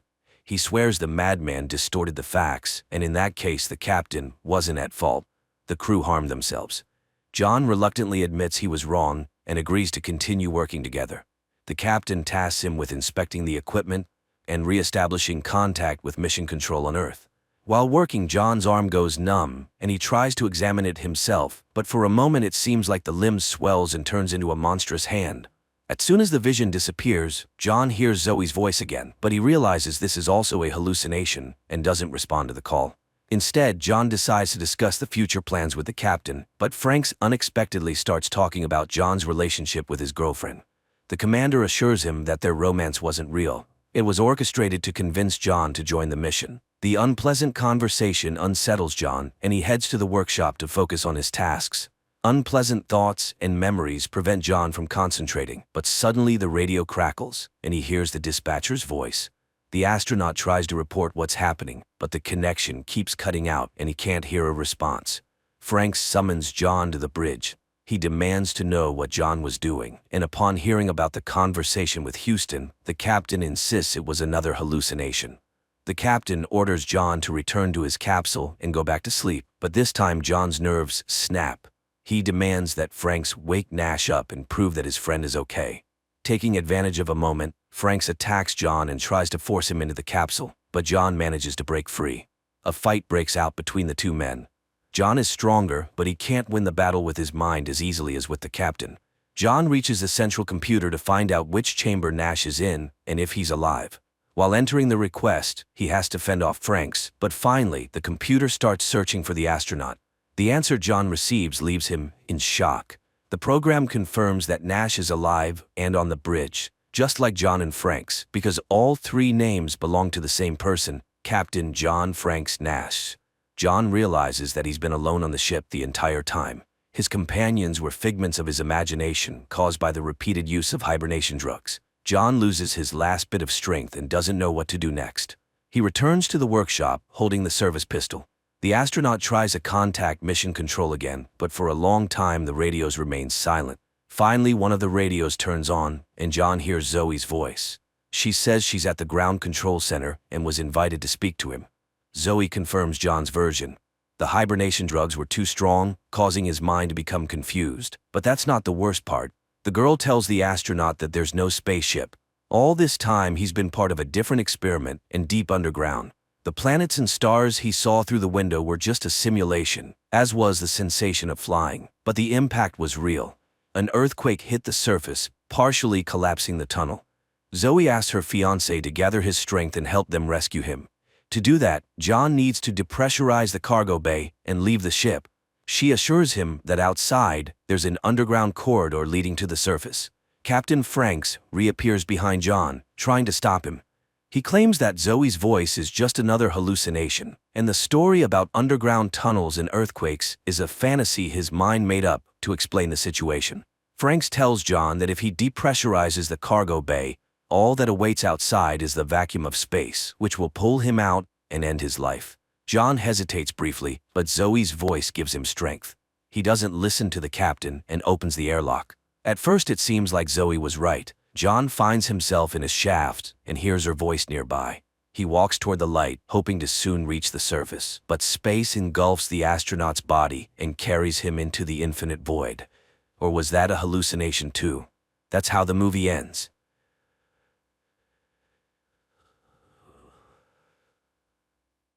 After the alien invasion, humanity is forced to hide in underground bunkers. The world leaders of Earth are desperately trying to keep people underground. But there is a soldier who kills one of the enemies and discovers a terrible truth. But they shelter immediately.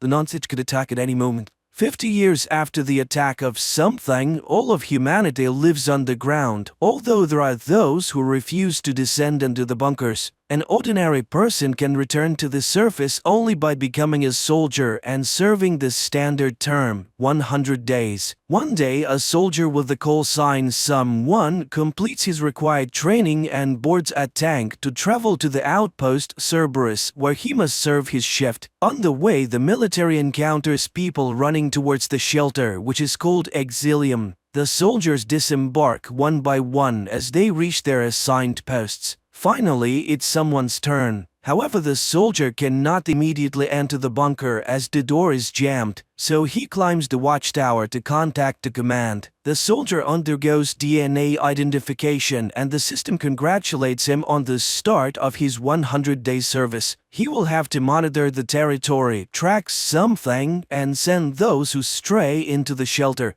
The protective ring is in order, there are no breaches, all cameras are functioning, and the power supply is stable. But upon arrival at the post, the soldier does not find the person he was supposed to replace, which is a breach of protocol. The commander reassures someone. The former watchman with the call sign VAC-7 was evacuated for medical reasons. He was called up from the reserves and now he must strictly adhere to all the rules. He must not leave his zone and must be very vigilant because his vigilance is a condition for survival of humanity. They provide him with a daily access code and instruct him on how to enter the bunker through a secret passage, allowing him to go outside for this purpose. Someone begins to settle in. Finally inside, he discovers that the room is neglected and empty. Someone arranges his rations, lights a cigarette and polishes a glass, listening to the system's reminders to think about the safety of himself and his family. At night, he dreams of laughing children, but the daily alarm clock reminds him of how many days are left until the end of his active service, and someone begins his daily routine. Exercises, showers, territory check, and food from his rations. During lunch, he suddenly hears strange sounds and sees movement in the corner of the room, but doesn't have time to understand what it is. Later, he reports everything to the commander, but the commander reassures him everything is proceeding as usual. At night, someone sees children playing again. In the morning, the routine of the previous day repeats: exercises, shower, food, and the one regulated cigarette. Every day is an exact copy of the previous one. There are 87 days left until the end of his service when someone manages to catch an unknown creature, which turns out to be a white rat. However, the animal escapes without allowing itself to be properly examined. Immediately, there is a report of an attack by something on the refugees and there is no one left alive. Someone activates the system check and it reports that the defense lines are not damaged. But the soldier clearly sees movement in the bushes on the monitoring screen and reports it to the commander. The commander dismisses any intrusion and asks not to worry. There are 71 days left until the end of the term. The rat that someone named Doctor is no longer afraid of humans and he feeds it. One day there is an alert about a malfunction in one of the cameras and the soldier goes outside to perform technical maintenance on the security system. He surveys the outpost's territory, fixes the camera and finds a dead bird hanging from a tree with a token bearing his predecessor's number. Right away, the system alerts him to toxic emissions and the soldier heads towards the bunker. Upon returning to the bunker, he reports everything that happened at the post, including the discovery of the token, to the commander. But all his concerns are quickly dismissed. The commander assures him that Vax 7 simply fell ill and is now in the bunker, recovering. The commander's overly cheerful tone makes him doubt even more. There are 65 days left. The United Nations warns of danger, urging people not to stay on the surface as resistance against something is futile. One day, someone goes out onto the territory once again, and after a warning about toxic emissions, he notices an unfamiliar creature in the depths of the forest that quickly escapes from him. He reports it again, but the defense ring is intact and there is no cause for alarm. Someone decides to investigate the bunker and finds a blood stain on the wall, leading him to suspect that Vax 7 may have shot himself and was never evacuated. The soldier tries to access the video camera recordings from the closet where it happened, but the system denies him access. So someone decides to break into the locker belonging to Vax 7 and discovers a sketchbook and a radio receiver. Among the drawings, he finds a sketch of his own post, Cerberus, and a neighboring post, Graham, sparking his interest. There are 54 days left until the end of his term. Someone increasingly thinks about the neighboring post and one day decides to go to Graham to try to establish contact. However, he finds that he cannot cross the perimeter because an implant in his leg activates pain with any attempt to leave the ring.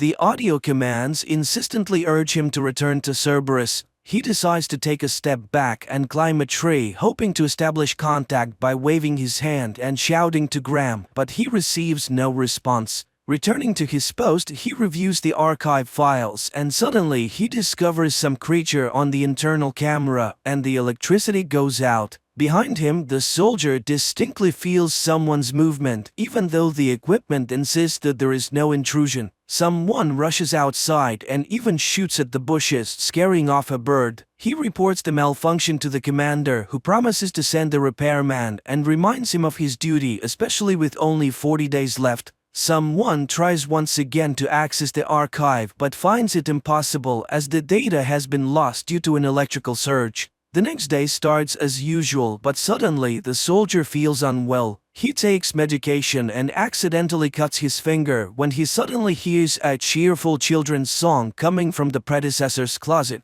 It turns out that VAX 7's radio is turned on and the neighbor from Graham Post is calling out to his old acquaintance. He quickly realizes that it's a different person and cuts the conversation short, despite pleas to talk to him. The electricity surges again and the soldier reminds about the specialist. The commander then tells him about an attack on a post where no one survived, so reaching distant outposts is very risky. Several more days pass. Someone starts going outside more often, and one day he discovers a woman and a child hiding from him in a cave. He tries to convince them to come down to the bunker, but the two of them run away, seemingly more afraid of him than of something. Returning inside, he hears a warning about several lost individuals in danger. However, now the soldier is not sure if they want to be saved. He talks to the rat more and more, telling it about the children in his dreams. It turns out that the ability to dream has become a thing of the past, but he has suddenly acquired it. This is seen as a sign of a mental illness.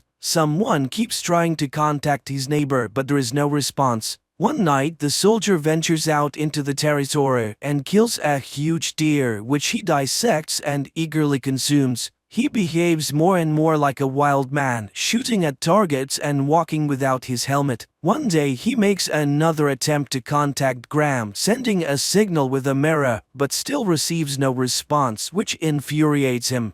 On his way back, he enters a zone of toxic emissions and almost loses consciousness. In a semi-delirious state, he sees the strange creature again, which runs away from him. Regaining his senses, he tries to convey to his neighbor his belief that VAX 7 is likely being held in the forest, but Graham remains silent. There are 14 days left until the end of his shift when a repairman finally arrives at the post. He reports on a recent attack and the deaths of many people. The man is displeased, sensing the presence of the rat. He explains that the soldier's predecessor was friends with the rat, considering it the height of foolishness. The technician dispels someone's fears, explaining that the shadow on the wall is himself due to a system glitch. Strangely, the cameras in the defense ring are turned off, even though the soldier checked them just now. Then the rat climbs onto the table, and upon seeing it, the repairman forcefully shoves it away. The soldier rushes to the motionless rat and pleads with it not to die, which infuriates the repairman even further.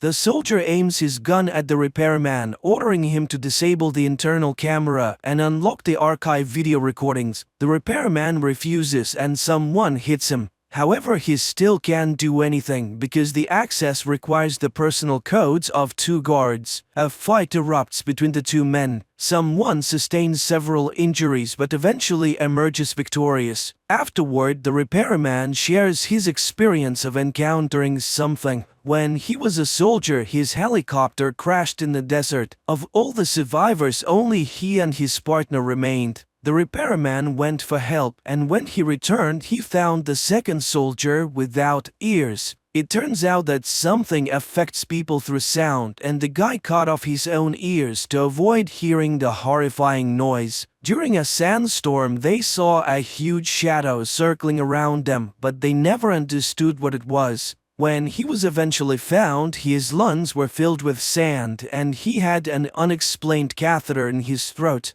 The soldier locks the repairman in the bunker, tends to his wounds, and reports to the commander that everything is in order. Afterward, he figures out that he can access his predecessor's information through his radio. Finally, he manages to open the archive footage, which makes it clear that VAX 7 did indeed go insane due to exhaustion and stress. Someone shares this information with his neighbor. The soldier is overwhelmed with conspiracy theories. He is convinced that the leadership is deceiving the common people by inventing something, as no one has actually seen it. The mission to send people underground is a ploy to restrict the consumption of dwindling natural resources while the rich and powerful enjoy the leftovers. He requests a meeting with his neighbor, who reluctantly agrees. There are 7 days left when, upon hearing another system announcement about something attacking, someone flies into a rage and smashes the alarm with the jar into which the rat has just climbed. Realizing that he killed his own friend, he walks outside naked and once again encounters the monstrous creature. Extracting a pair of deer antlers from a tree, he mortally wounds the monster, only to recognize Vax 7 by a tattoo on his neck. He returns to release the repairman and tells him about the conspiracy, convinced that it was his predecessor's tales that drove him mad. But no one will deceive someone anymore because he's no longer afraid. The soldier demands to know where the power can be cut off because he intends to save the people by disabling the defense lines. The repairman is horrified. He will doom humanity, but he obeys the madman. Someone contacts his neighbor and informs him of his decision that he is coming to him. It's time to put an end to the madness that keeps people on the ground and make them free.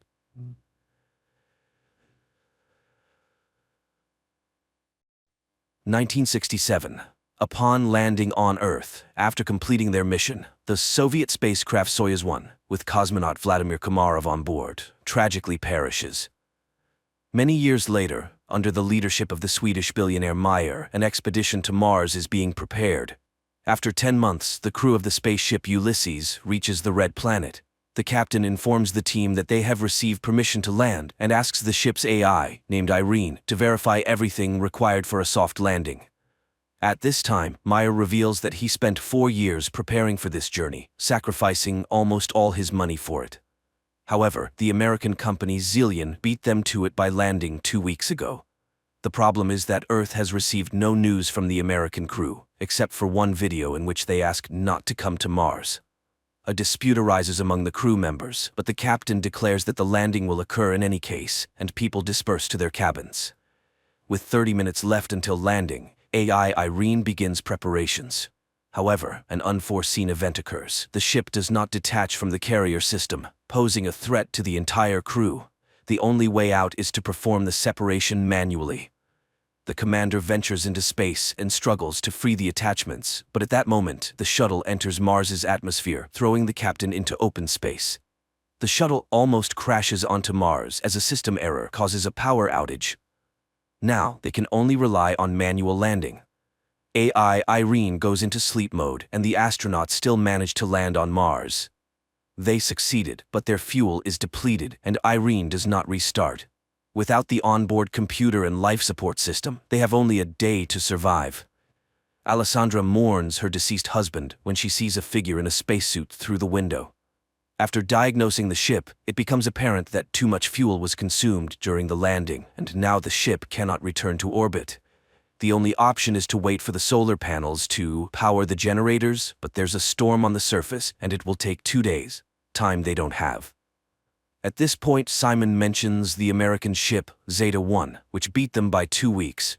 It likely crashed, but there are probably batteries left. The rover sets out on a journey while those remaining on the ship try to restart the system. Engineer Basil recalls that the AI has an energy-saving function.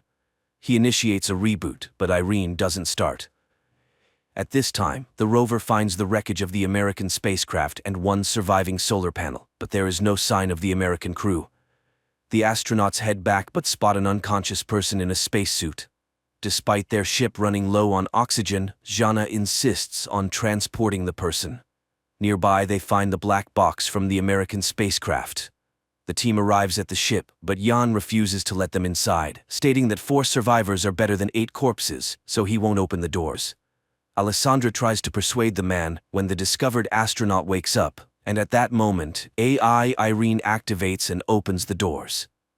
Upon examination, the found astronaut knows nothing about the American crew, as he is Vladimir Komarov, a Soviet cosmonaut born in 1927 in Moscow, carrying out the orders of the USSR government.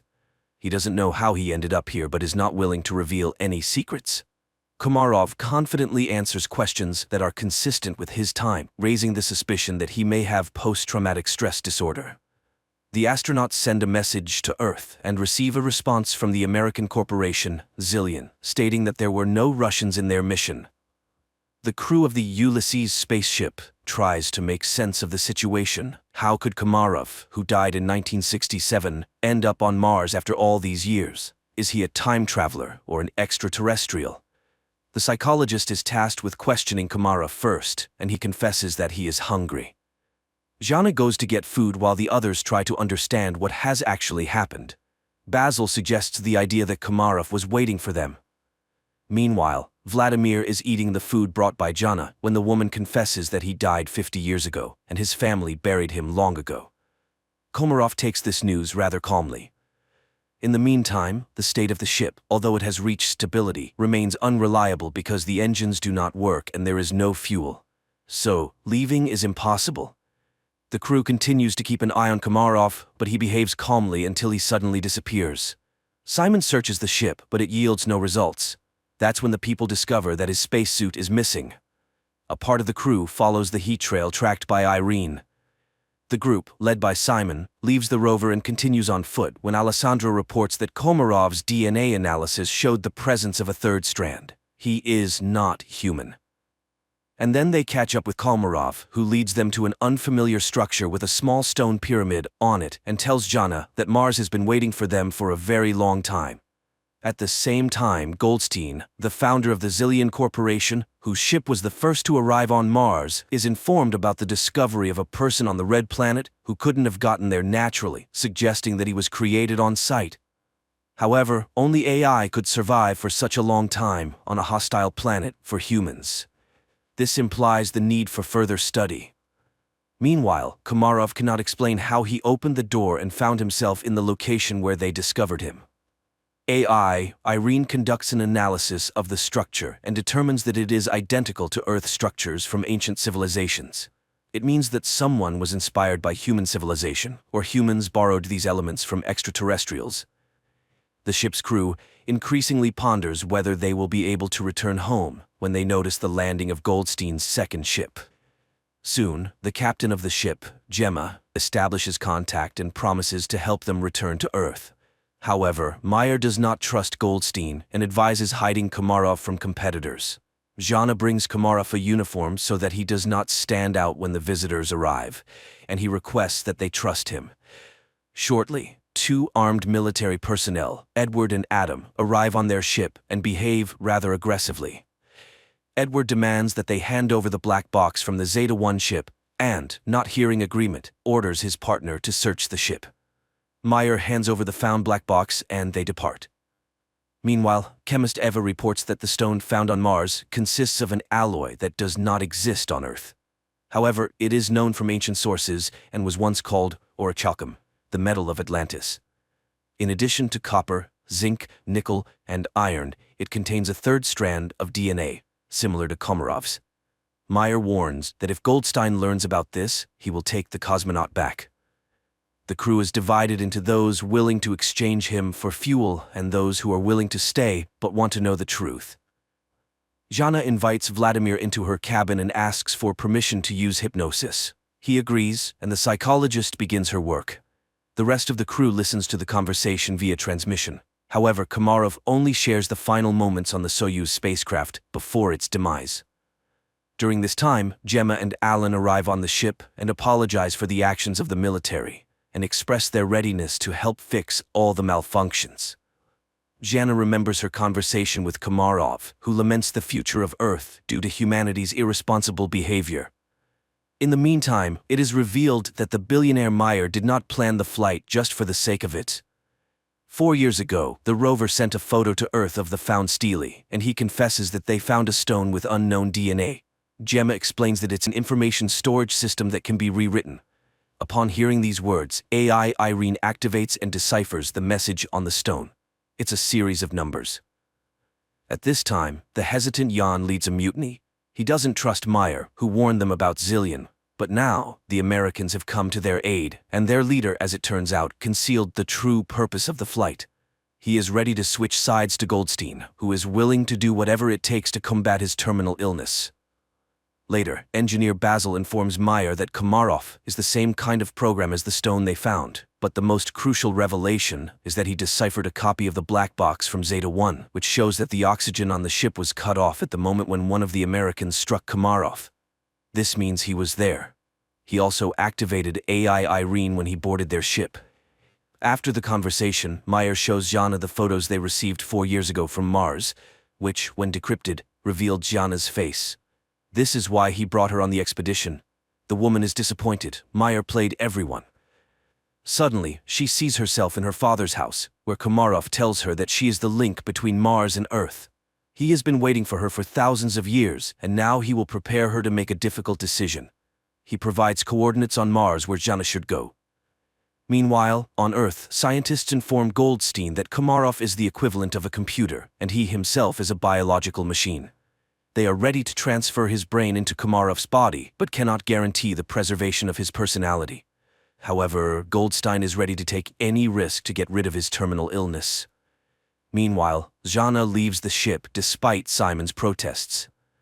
At this time, technicians Alan and Alessandra test the engine and discover that access to it is blocked, and Irene suddenly begins responding with jokes, which is entirely uncharacteristic for a machine. It is revealed that she has reprogrammed herself. Her interface and logic are changing, and she refuses to answer who or what made her do this. Engineer Basil realizes that her system is becoming like a brain. Irene confesses that she is evolving. In the meantime, Gianna finds a small stone pyramid, and Simon forcibly makes Gemma accompany him in the search for Gianna. Jan discovers his absence, and after contacting Simon, receives an order not to let anyone inside. Just at that moment, American military personnel arrive, demanding that they hand over Komarov. Jan is willing to open the entrance, but the rest of the team opposes it. Mayer asks Basil to send a message to Goldstein, hoping that he may be more reasonable than his people. However, Irene has blocked communication with Earth. The engineer realizes that radical measures will have to be taken, but Jan still opens the doors, and the military personnel enter. Basil begins to reboot Irene, just as the Americans find Komarov, but then the lights go out, and the astronaut disappears. Meanwhile, Gianna, stumbling, falls from a hill. She regains consciousness but discovers that her leg is trapped between rocks, and she cannot free herself. At this moment, the enraged military officer demands that the crew explain where Komarov went. He begins to beat people, demanding to summon the captain. Desperate, Gianna screams, "Is her destiny to die in a pit on Mars?" But she is found by Simon and Gemma. Alessandra notices an approaching storm. The military officer is preparing to leave the Ulysses ship, leaving the people in danger. Suddenly, the lights start flashing, and the newly appeared Komarov asks to take him back to Earth. Simon, Gemma, and Gianna go together to the place indicated by Komarov and find an entrance to an underground bunker, very similar to the Petra tomb. The psychologist feels where to go and leads the couple. Soon, they find real water, but this is not what Komarov wanted to show them. Meanwhile, on Earth, Goldstein tells the nurse a story about the study of Mars. People were searching for green men, but it's all much simpler. He tells the story of the loyal dog Hachiko and compares Komarov to him, who was created by someone 100,000 years ago and left on Mars, where he faithfully waited for his owner to this day. At this time, on Mars, the astronauts find a wall made of human bones and realize that they are not the first people on this planet. It's not Earthlings colonizing Mars, it's the Martians who came to Earth, depleting the resources of the Red Planet. A tragedy unfolds on the Ulysses spaceship. The cowardly Yan grabs a gun, intending to get on the American ship at any cost to return to Earth, and shoots Komarov. Gianna immediately falls in excruciating pain and Gemma flees. Alessandra tries to help Komarov, and Simon helps Gianna, but the Russian cosmonaut dies, and Gianna stops breathing too. Then Simon removes his helmet and, surprised by the presence of air in the cave, performs artificial respiration on her. The girl regains consciousness. Gemma walks toward the Ulysses ship when she's informed of Komarov's death and the approaching storm. Meanwhile, Meyer secretly goes in search of his crew members because the Americans refuse to take the billionaire's team back to Earth. At this moment, a recovering Gianna sees the light in the bunker and leads Simon to it. Upon coming out, the astronauts see a figure in a spacesuit in front of them and recognize Komarov. Meyer finds the entrance to the bunker and catches up with Simon and Gianna while heading toward the light. He is amazed by the presence of a living Komarov who suddenly tells them that everything ended here a long time ago. People realize that this is the North Pole of Mars, but how did they get here? Komarov explains that this planet was once inhabited by a species that went extinct because it went astray. And that species was humans. A group of survivors settled in this place but ended up killing each other when resources ran out. The rest of them flew back to Earth. Plato called them the Atlanteans. Komarov continues to talk about how he waited for thousands of years for Zhana, who embodies qualities of both branches, human and Martian AI. Only she can save humanity from themselves. She must decide whether humans deserve a second chance. Their conversation is interrupted by the military officer who intends to take the psychologist back to Earth. The American aims his weapon at the cosmonauts, and Zhana seeks help from Komarov. Suddenly, the military officer starts gasping for breath and falls.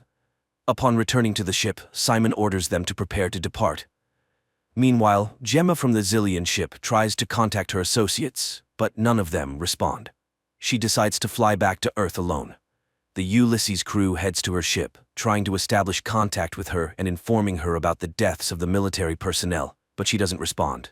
That's when Meyer starts speaking, recalling their past relationship, and confesses that he's no better than Goldstein because he's willing to do anything to ensure his name remains in history, even betraying his team. However, she's not like that. She won't be able to live knowing she has ruined people. Suddenly, Gemma's voice is heard, asking them to hurry. Goldstein has heard that Gemma has decided to take the Ulysses crew back to Earth and has blocked the control panel of the Zeta-2 ship before takeoff. The people on the ship prepare for their impending demise, and Zhana asks Mars what she should do. Everything she saw and heard on the red planet flashes through her mind, and, with sheer willpower, she removes the control panel's block. Suddenly, an armed military officer appears in front of the ship, intent on damaging the engines with his weapon. Simon is about to step out to stop the madman, but Zhana beats him to it. She aims the weapon at the American, but informs him that Mars will be the one to kill him. The military officer falls. The countdown for liftoff begins, and Zhana realizes that there's no time to return. She bids farewell to the crew, confessing her love for Simon. The ship takes off. Suddenly, Meyer notices that it's dark at the North Pole of Mars. This means that they couldn't have been there just a few minutes ago. They truly were at the North Pole of Mars, but in the distant past when the red planet was still suitable for life. At the same time, Goldstein is informed of the ship's return, and he's beside himself with rage, declaring that he will go to Mars himself, and that's where the first season ends.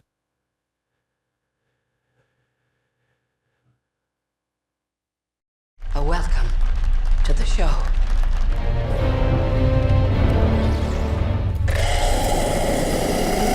A man is running through a dark forest in Ireland. He seems frightened despite constantly encountering signs with the words "point of no return" and various numbers, indicating either directions or distances to something. However, he fails to escape. Darkness quickly envelops the surroundings, a flock of birds flies overhead, and he falls into a pit.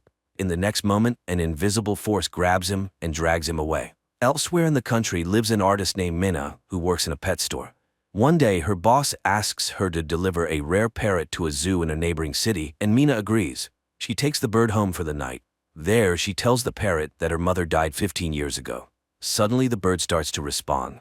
In the evening, Minna puts on a wig and goes to a bar where she introduces herself to a guy with a fictitious name, claiming to be a ballerina. In the morning, Minna apologizes to the parrot for her behavior, saying the real her would probably not be liked. Finally, the pair set off on their journey. On the way, her sister Lucy calls, reminding her that she has family and nieces who love and await her. Minna continues driving and eventually ends up on a road leading into an old dark forest. Unexpectedly, the car breaks down and stalls, and the connection also mysteriously cuts off. Taking the parrot's cage, Minna steps onto the road to seek help, but the forest is dark and empty. When she returns to where she left the car, the road is deserted. Minna continues to wander through the quickly darkening area, talking to the bird to keep herself cheerful and suggesting they name it Darwin. Suddenly, she notices a woman running past and decides to follow her. Minna catches up with her near a small forest cabin, and the woman, opening the door, orders her to come inside quickly if she wants to live. Naturally, Minna rushes into the cabin. The elderly woman is named Madeline. She has been living here for some time with two other young people, Ciara and Daniel. She immediately orders Minna to stand in front of a mirror because the watchers cannot enter inside but observe from outside, coming every night after sunset. Standing by the mirror, Minna suddenly hears sounds like applause. Madeline confirms her suspicions. The watchers are applauding the appearance of a new object. In the morning, Minna announces that she intends to leave. Although the others assure her it's impossible, she heads into the forest. Madeline catches up with her, explaining that the forest causes hallucinations, but it is possible to survive here. The signs scattered throughout the forest mark the boundary from which a person can reach the cabin before dark. But if you go beyond the boundary, there will be no way back. They were made by a man named the Professor, but where he is now, no one knows. That night, Daniel puts on a show for the watchers, presenting them with the newcomer, but they ask her to behave as usual. Meanwhile, Sierra turns on the music and dances, as she does every evening. Mina, on the other hand, finds discs with recordings of Love Search TV shows. In the morning, she and Sierra go to gather medicinal herbs because her missing husband asked the girl to take care of Daniel. Then the man went to search for a way out and disappeared. Sierra explains that recently they found strange burrows scattered throughout the forest. That's where the watchers go during daylight hours. She believes she has been in the cabin for almost 5 months. Later, Madeline announces the safety rules. Never leave at night, never open the doors for anyone, always try to stay in the light.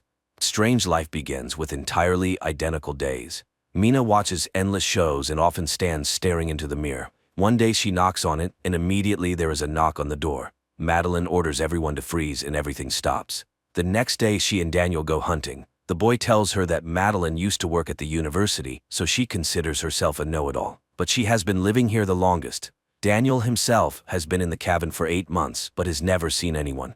After listening to the boy, Mina convinces Daniel to help her explore a burrow. Using a rope, Mina descends, explores it, and finds old items, newspapers, toys, pieces of electronics, and an old bicycle, which she ties to the rope and sends up. But then strange sounds, similar to those heard at night outside the cabin walls, echo from the darkness. Mina screams and the rope falls at her feet. Climbing out into the light, Mina leaves the dangerous place, and they calmly examine the items. With the bicycle, it might be possible to escape from here, but Madeline has a rather strange reaction to this. Meanwhile, Daniel manages to assemble a surveillance system from the found pieces of electronics and installs a camera by the door. At night, everything goes as usual. Sierra dances when there is a knock on the door, and Daniel suggests that a person has come. Madeline forbids opening it, but they hear the voice of Sierra's husband. Sierra tries to prove that it is John by asking him what book she is reading, but he does not answer. Although they bought this book together on his advice, the man begs to be saved from death. Sierra asks to look into the camera, but when he leans towards it, something drags him into the forest.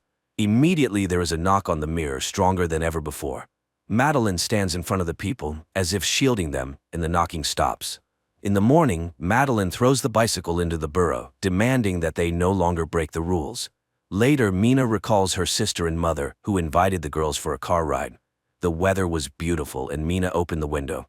Her mother asked her to close it because the wind was bothering her, but Mina didn't listen, mimicking her mother, who got distracted from the road, and the tragedy happened, for which Mina still feels guilty. Winter soon arrived. The days grew shorter, the nights colder, and food became increasingly scarce. Quarrels began to flare up among the cabin's inhabitants. One day, Sierra left for the forest. Mina caught up with her, and she confessed that she felt John was real. She runs to the house from where Daniel's screams are heard, angry with Madeline and Mina, refusing to let them inside. The women hide under a tree and soon see lanky spider-like monsters emerging from the forest, approaching the cabin window, and making terrible shrill noises. The watchers stare at Daniel and Sierra while Mina and Madeline wait for them to leave so they can return to the cabin. When they do, the women rush to the door and beg to be let in. Daniel refuses, and then Mina tells him about her guilt towards her mother. She asks him to understand that he will suffer all his life, realizing that he is responsible for the death of people. The doors open. The four of them immediately stand in front of the mirror, hoping to convince the watchers that they are in place. Madeline admits that she tried to protect them from certain things. She used to teach history and mythology, and unlike them, came here voluntarily. Only here did she realize how dangerous this place was. Once she hunted alone and saw herself at sunset. Not an exact copy, but very similar. The Watchers are an ancient species with many names: changelings, winged ones, fairies. They study people to impersonate them, and they will never let them leave. Knocks and the voices of the cabin's inhabitants are heard outside.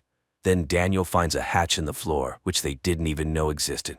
Descending, they discover a well-fortified and equipped living space filled with food and equipment. Mina turns on an old computer, and a video recording shows the face of the professor, whose real name was Rory Kilmartin. He was the first to study the Watchers and tried to learn about their origins. In 1979, the scientist found this place, which he called Wonderland. Every evening, the watchers came to his window and studied him. For many years before this, the professor's colleagues laughed at him, not believing his tales. Then he built this bunker, using the labor of men from nearby remote villages. He chose the lonely or those with bad habits so that their disappearance would not attract much attention, as every evening he convinced them to have dinner outdoors. Hiding inside, he watched the watchers deal with them. Thus this bunker was built on blood. One day, a watcher appeared before him in the form of a girl with red hair. She was very different from the others, as if she were unique and looked curious and harmless. That's when he realized that if he unlocked the secrets of the fairies, he might even conquer death. He did the impossible, lured this girl into a cage and began experiments on communication, trying to befriend her. She changed form, sometimes turning into a frightening creature with long arms, but seemed to listen to him. Gradually, she became close and understandable to him, but now the professor realized he had achieved nothing significant and was ready to end his life. He hid a boat by the river, and this is the only way out. Just follow the birds. He asked the survivor to go to his university office and destroy all the documents found there, and now he will go to her and stay here forever. In the last recording, they see Kilmartin climbing up. Gunshots are heard, and then all is quiet. Realizing that this is their last night in the forest, Sierra turns on the music and invites Daniel to dance, but he seems upset about leaving. He says his family is dysfunctional and he has nowhere to return to. Then the girl offers to let him stay with her for a while until they find him a good occupation and place to live, as they have become good friends. In the morning, the group sets out to escape, guided by the signs and Mina's parrot, whom she asked to lead them. Soon they reach a massive stone disc in the ground, covering the entrance to a huge tunnel. Madeline explains that this is where the last representatives of the ancient fairy race were locked up, who were once very friendly with humans. After many centuries, they managed to surface, but now the friendship has turned into hatred. They stay here because they are held by magic, so they need to run far away. They walk all day. Dusk falls, but there is no river or boat in sight. It starts raining and they fall into despair when they see huge flocks of birds flying in one direction. They run after them and reach the river. The women rush to the boat when Daniel hears screams behind him and sees John. He returns for him, rejoicing that the man survived, but it turns out to be a changeling. The women scream, begging Daniel to run, but he doesn't hear and dies at the hands of the Watcher, who then takes on his form while Madeline, Mina, and Ciara sail down the river. The women wake up in the boat and see that they have returned to civilization. They stop a bus and ride to the city, listening to music and only now realizing that it's over. Later, Mina goes to the university where Kilmartin worked, posing as his niece to enter his office and fulfill his last request.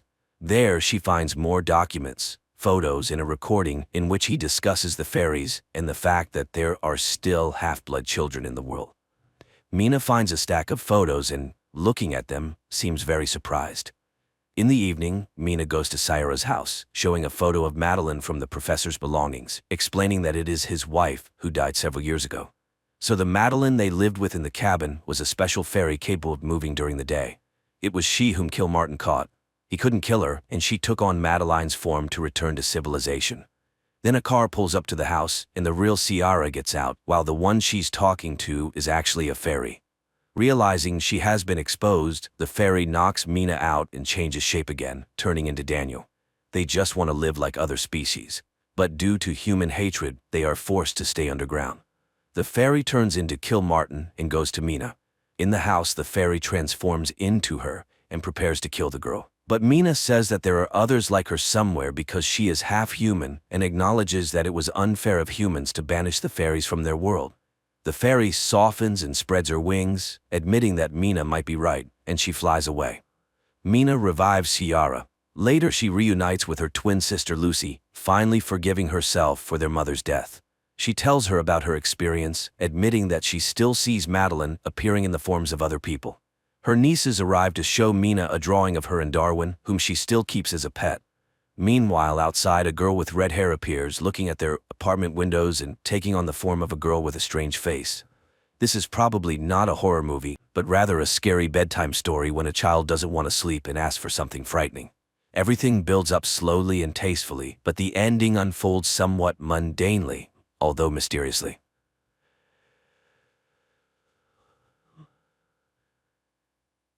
Spiderhead is an ultra-modern prison that resembles more of a hotel. This is science, Jeff. We're making the world a better place. In this facility, inmates live under a more relaxed regime, have the right to take walks, interact with each other, and have the opportunity to reduce their sentences and receive bonuses. But it all comes at a price. Spiderhead carries out medical trials, and not all of them are harmless. To be fair, it must be said that all experiments are voluntary, and each inmate has the right to refuse and return to a standard cell in another prison. Ray, one of the inmates, sits in a chair in front of a mirrored window, and Steve announces the start of the experiment by injecting a substance into Ray's bloodstream. Just a minute later, they administered the first dose of the drug to the subject and begin reciting simple jokes, causing Ray to burst into hysterical laughter. When the jokes are replaced by grim facts, the subject's reaction remains the same. Ray continues to laugh hysterically. Another morning in Spiderhead is no different from the previous ones. Inmates are awakened by a loudspeaker and their names immediately announced for participation in the experiments. Steve inquires of Jeff if he's willing to try the new N40 compound on himself, which no one has ever tried before, and the guy readily agrees to participate in the experiment. In addition to the test drug, another one is administered to enhance the speech centers of the brain. This allows Jeff to describe his state in great detail, mentioning the smallest details. Returning to the Spiderhead compound, Jeff meets Lizzie and tells her about his walk today. Unfortunately, he can't recount everything he saw because after taking the substance that enhances vocabulary, a side effect occurs. Jeff can't say even a few words. The only thing the guy remembers is that everything that surrounded him during the experiment, whether it was flowers or factory pipes, elicited the strongest feelings of love and admiration in him. In the evening, while sitting in bed, Jeff recalls how he ended up in prison. He and his friend decided to go for a joyride at the party, and the intoxicated Jeff took the wheel. The next day, the N40 trials, now called Cupid, continue, but this time Jeff is not alone. Heather, a bold girl who changes her mind about her partner after just a few seconds of drug administration, is invited to join him. The couple's conversation lasts only a few seconds before they cannot resist and engage in intimacy. They don't care that they're being observed and filmed, as the substance completely disconnects their minds from their internal barriers. The process concludes with the young people confessing their love for each other, which delights Steve, and he instructs his partner Mark to closely monitor the subjects to see how they behave when the effects of the substance wear off. The couple feels awkward after what happened and tries not to talk to anyone about it. Jeff continues to spend his free time with Lizzie, not telling her about what happened during the experiments, and he avoids encounters with Heather. The next day, they administered the same Cupid to Jeff, but this time in a double dose, and instead of Heather, an older woman is in the room, whom sober Jeff looks at with disgust. However, as soon as the substance enters his bloodstream, he engages in love with her. After this experiment, Jeff asks Mark to remove him from the kitchen where they work together with Lizzie because he feels uncomfortable continuing to interact with his girlfriend. Steve brings Jeff into the laboratory, but this time he is on the other side of the glass. Steve shows Jeff that both of his previous partners are in the experiment room. The supervisor offers Jeff the choice of which girl he is willing to administer the substance that induces intense fear and pain to, but Jeff cannot choose. He is indifferent to both of the girls and he cannot wish harm upon them. In the end, they simply release the girls, canceling the experiment. Having the right to another Friday walk, Jeff calls his girlfriend who was with him on the night of the accident, but once again he only gets the voicemail. In the evening, Jeff spends time with Lizzie, arranging a small Christmas surprise for her. When Jeff finds himself in the familiar chair in the laboratory, he sees Rogan in front of him, a massive inmate covered in tattoos. Jeff recalls everything that happened with the girls in the previous days and refuses the experiment. Nothing happens, and the men are simply released after a couple of minutes of silence. Jeff realizes what has just occurred. He and Rogan were partners with one of the female inmates, and she was supposed to choose which one of them would receive meds. Bursting into Steve's office, Jeff confirms his suspicions upon seeing Heather there. Furthermore, the doctor does not even argue with the inmate. On the contrary, he shows him a diagram of who is supposed to get close to whom under the influence of the drug. In response to Jeff's complaints, Steve reminds him that being in Spiderhead is a privilege, and if he's not satisfied, he can transfer to a regular prison, albeit without hope of early release. Understanding the hint, the next time Jeff sits calmly in the same room as Rogan without any hysterics. Steve sends Mark on a weekend break, advising his friend to enjoy his time on the mainland. Steve himself decides to take the Cupid to experience the ecstasy he had only seen in his subjects before. The experiments continue, and Steve warns Jeff that they will have to administer dark influx to the girls, as a certain committee demands the purity of the experiment. Jeff tries to explain that he does not wish for anyone to experience the effects of this substance regardless of his feelings for the girls. However, Steve remains adamant and reminds Jeff of all the privileges that he enjoys by cooperating with them. Not wanting to go back to a regular prison, Jeff agrees to administer dark influx to Heather. Heather begins to cry and panic, but the management calmly records the data, listening to Jeff's comments, which did not contain any hint of romantic feelings. The experiment's goal is achieved and Steve plans to conclude it, but an error occurs and Heather goes out of control. She gets hold of a sharp object and frees herself from the torment caused by the dark influx. While Steve and Mark are busy with Heather, Jeff notices the lost keys belonging to the supervisor and finds a notebook with records of upcoming experiments and a lottery ticket with the same numbers as the names of the meds being administered. Seeing that Steve is no longer behind the glass, Jeff manages to lock the safe and toss the keys back so that the doctor does not realize that his secret is exposed. Steve warns Mark that if anyone finds out about what happened to Heather and he has to answer for it, he will drag everyone who participated in the experiment down with him.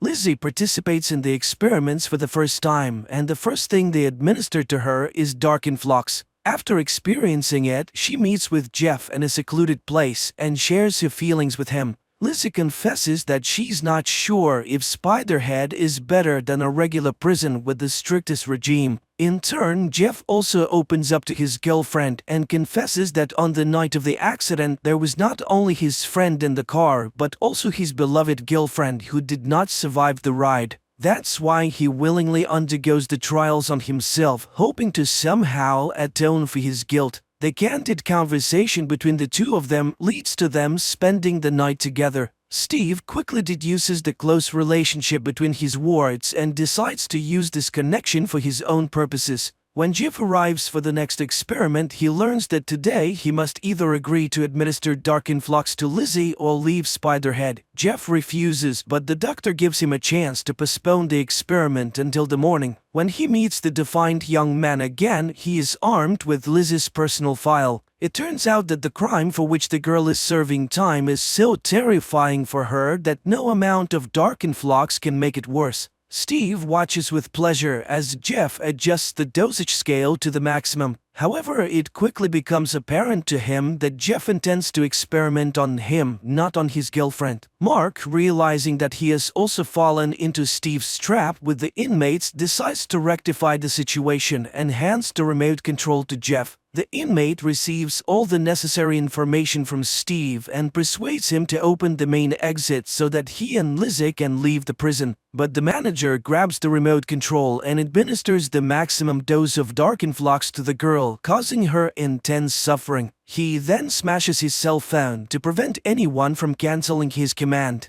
The couple manages to free themselves from the effects of the meds and run out of the laboratory. At the same time, Steve announces over the loudspeaker that because of the fugitives, everyone else will be sent back to prisons where their comfortable lives will come to an end. Jeff and Lizzie become the targets of a manhunt. Dozens of hardened criminals, including the massive tattooed Rogan, plan to deal with the couple who deprived them of all the privileges of the facility. Steve tries to escape with the meds because police boats called by Mark are about to approach Spiderhead. Steve manages to leave the base and take off in a small plane before the police arrive. But since his remote control is shattered, meds are injected into his bloodstream in massive quantities. Another release of Cupid induces admiration, and the man steers the plane towards a tiny rocky island, seeing it as a paradise. Mark, on the police boat, watches as his former boss circles above the sea and then crashes into the rocks. Jeff and Lizzie hijack a boat and manage to sail away before the police arrive. Happy and free, the young couple regrets only that Steve did not invent a substance that could induce self-forgiveness. And that's how the movie ends.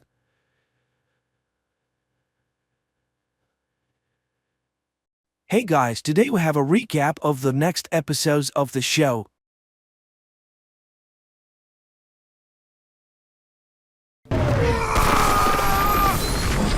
Magnay and Vidar are lying unconscious on the pier when an ambulance pulls up. One of the paramedics rushes to Magnay with a defibrillator and begins to administer aid. After receiving the shock, Magnay instantly regains consciousness and emits a powerful wave that throws the man several meters away.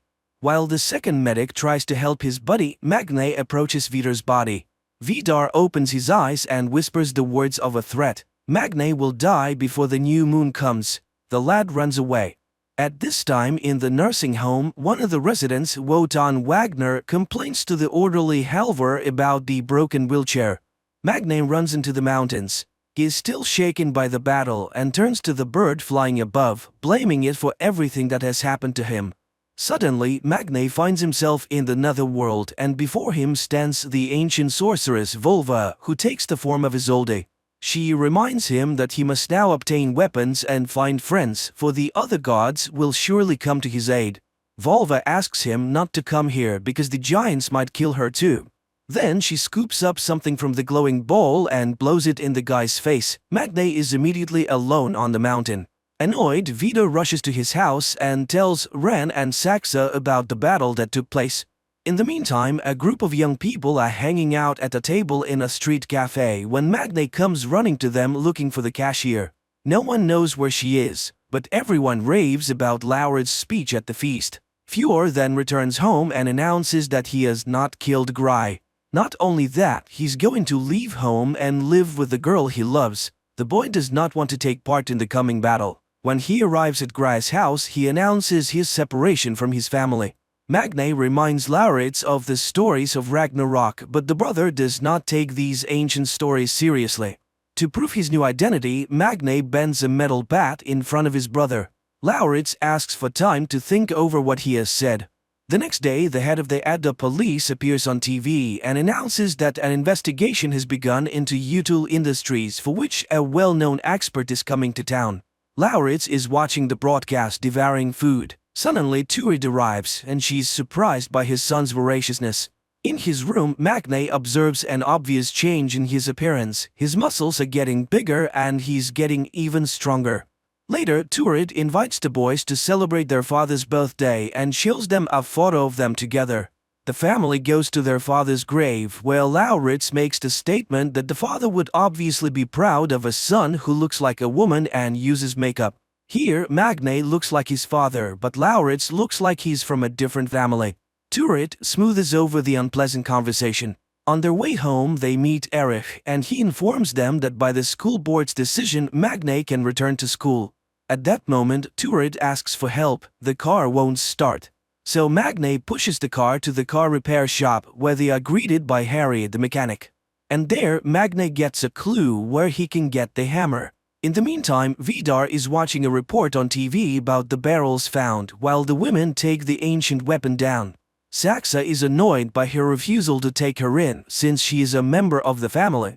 Agreeing to this, Vidar takes her to the factory and shows her the production when suddenly police arrive. Vidar acts arrogant and defiant. But the girl smooths over her father's behavior at a crucial moment, apologizing for the problems she has caused and promising to do everything she can to solve them. Her father has to admit that she's right. Meanwhile, Magnay makes a drawing of Thor's hammer. Turid in the meantime comes to the store and apologizes to Venke for the words she spoke, and the woman asks her to inform his son that he will meet the god on the bridge, for which he must remember Volva's ancient prophecy. Hearing these words, Magnay runs to the bridge. He memorizes the first words of the prophecy and tries to read them to passers-by.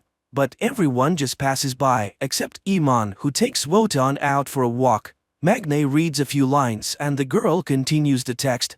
They go home to Magne and the girl tells him how Wenke activated her power, saying she was special. Then she tells him to find the chief warrior and help him. Meanwhile, Lauritz arrives at the grill cafe and meets the waiter. He unmistakably identifies the guy as gay and shows his sympathy. Meanwhile, Magne tries to find out about Iman's powers, but the girl can't recall anything supernatural. Back at home, Lauritz shares his hopes with his mother and informs her that young people are coming over tonight to have a party.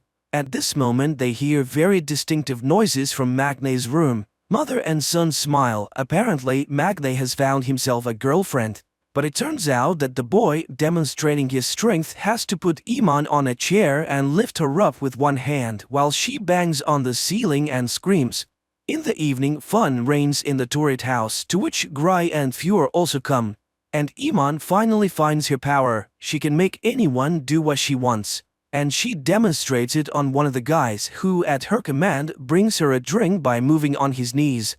She seems to be the embodiment of the goddess of love and fertility, Freya. Lauritz's new mate never arrives and the distraught lad complains to his mother. He's just ugly. Tipsaturid reveals the truth to her son. In the morning, Iman and Magne arrive at the workshop and the girl uses her powers to force Harry to make a hammer from Magne's drawing. In the meantime, Turid goes to Vidar and confesses to him that on the one night they once spent together, she became pregnant. And now is the time when Lauritz needs a man's support very much. And Vidar, thanks to woman. In the evening, on his way home, Magne sees Vidar embracing Lauritz. At night, Turid tries to justify herself to Lauritz. She has never regretted giving birth to him. And she won't mind if the boy gets to know his real father better, which Magne dislikes very much. In Utelheim, Ran trains with her fighting bow, reminding Saxa of her spear. But the girl is completely immersed in the business of the factory. At this point, Vidar informs her of his newfound son, which causes Ran to object. Giants cannot have children by mortals, but Vidar cites fate. And Magne breaks the news to Iman. He then learns that the girl was born in Sri Lanka but grew up in a Norwegian family. She boasts that she can get anything she wants with her powers, which provokes Magne's condemnation. The powers were not given to get new clothes or cheat shopkeepers. At this point, Harry brings the hammer. Lauritz comes to Vidar and he offers to take a motorcycle ride. Meanwhile, Magne and Iman are going to test the hammer, for the real one must always return to Odin. But the hammer just takes off.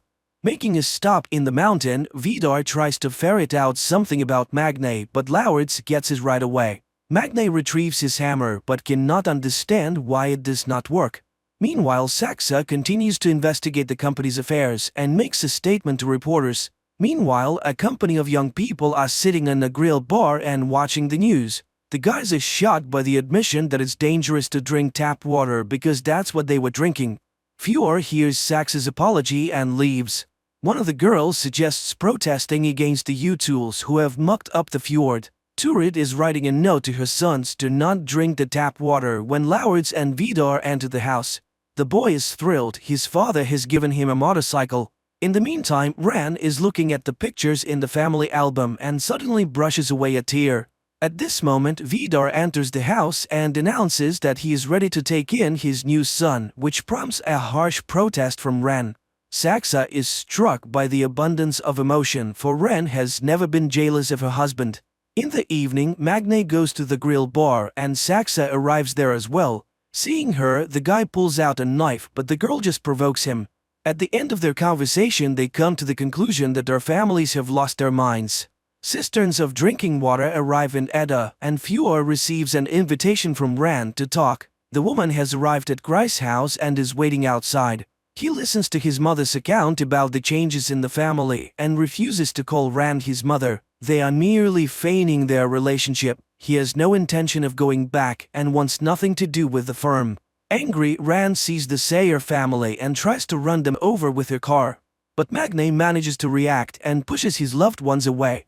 Ran apologizes, pretending to have lost control, but Magne doesn't believe her. He grabs the hammer and runs to Wenke.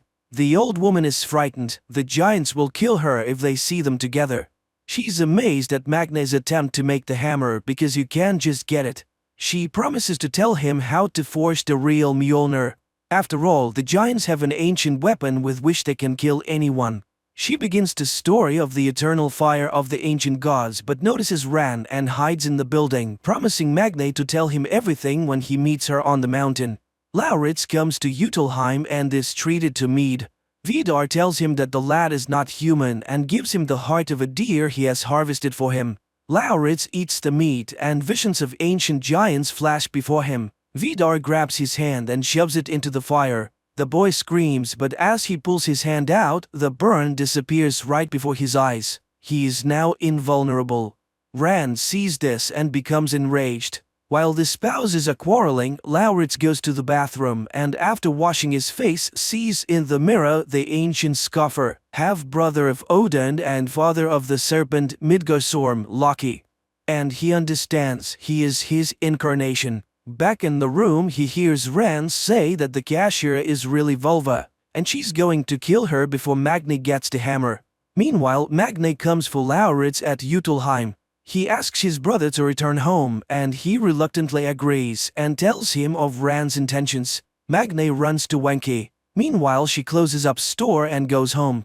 But she sees Rand's car and takes off into the sky as a bird. Magne sees her fly away and is glad everything has turned out to be alright. But suddenly Rand draws her bow and pierces the bird with her arrow. The bird falls near the orphanage. The wounded woman reaches Wotan, hands him her medallion and asks him to help Magne. Magne rushes to her, takes her head in his hands, but the woman turns to ash. Magne cries over what was just his mentor, then runs to Rand's car and threatens to kill her. But the woman is very calm. She reassures the witnesses that the boy is simply sick. Iman pulls him away with difficulty. At night, Magne has a dream in which Isolde begs him not to give up.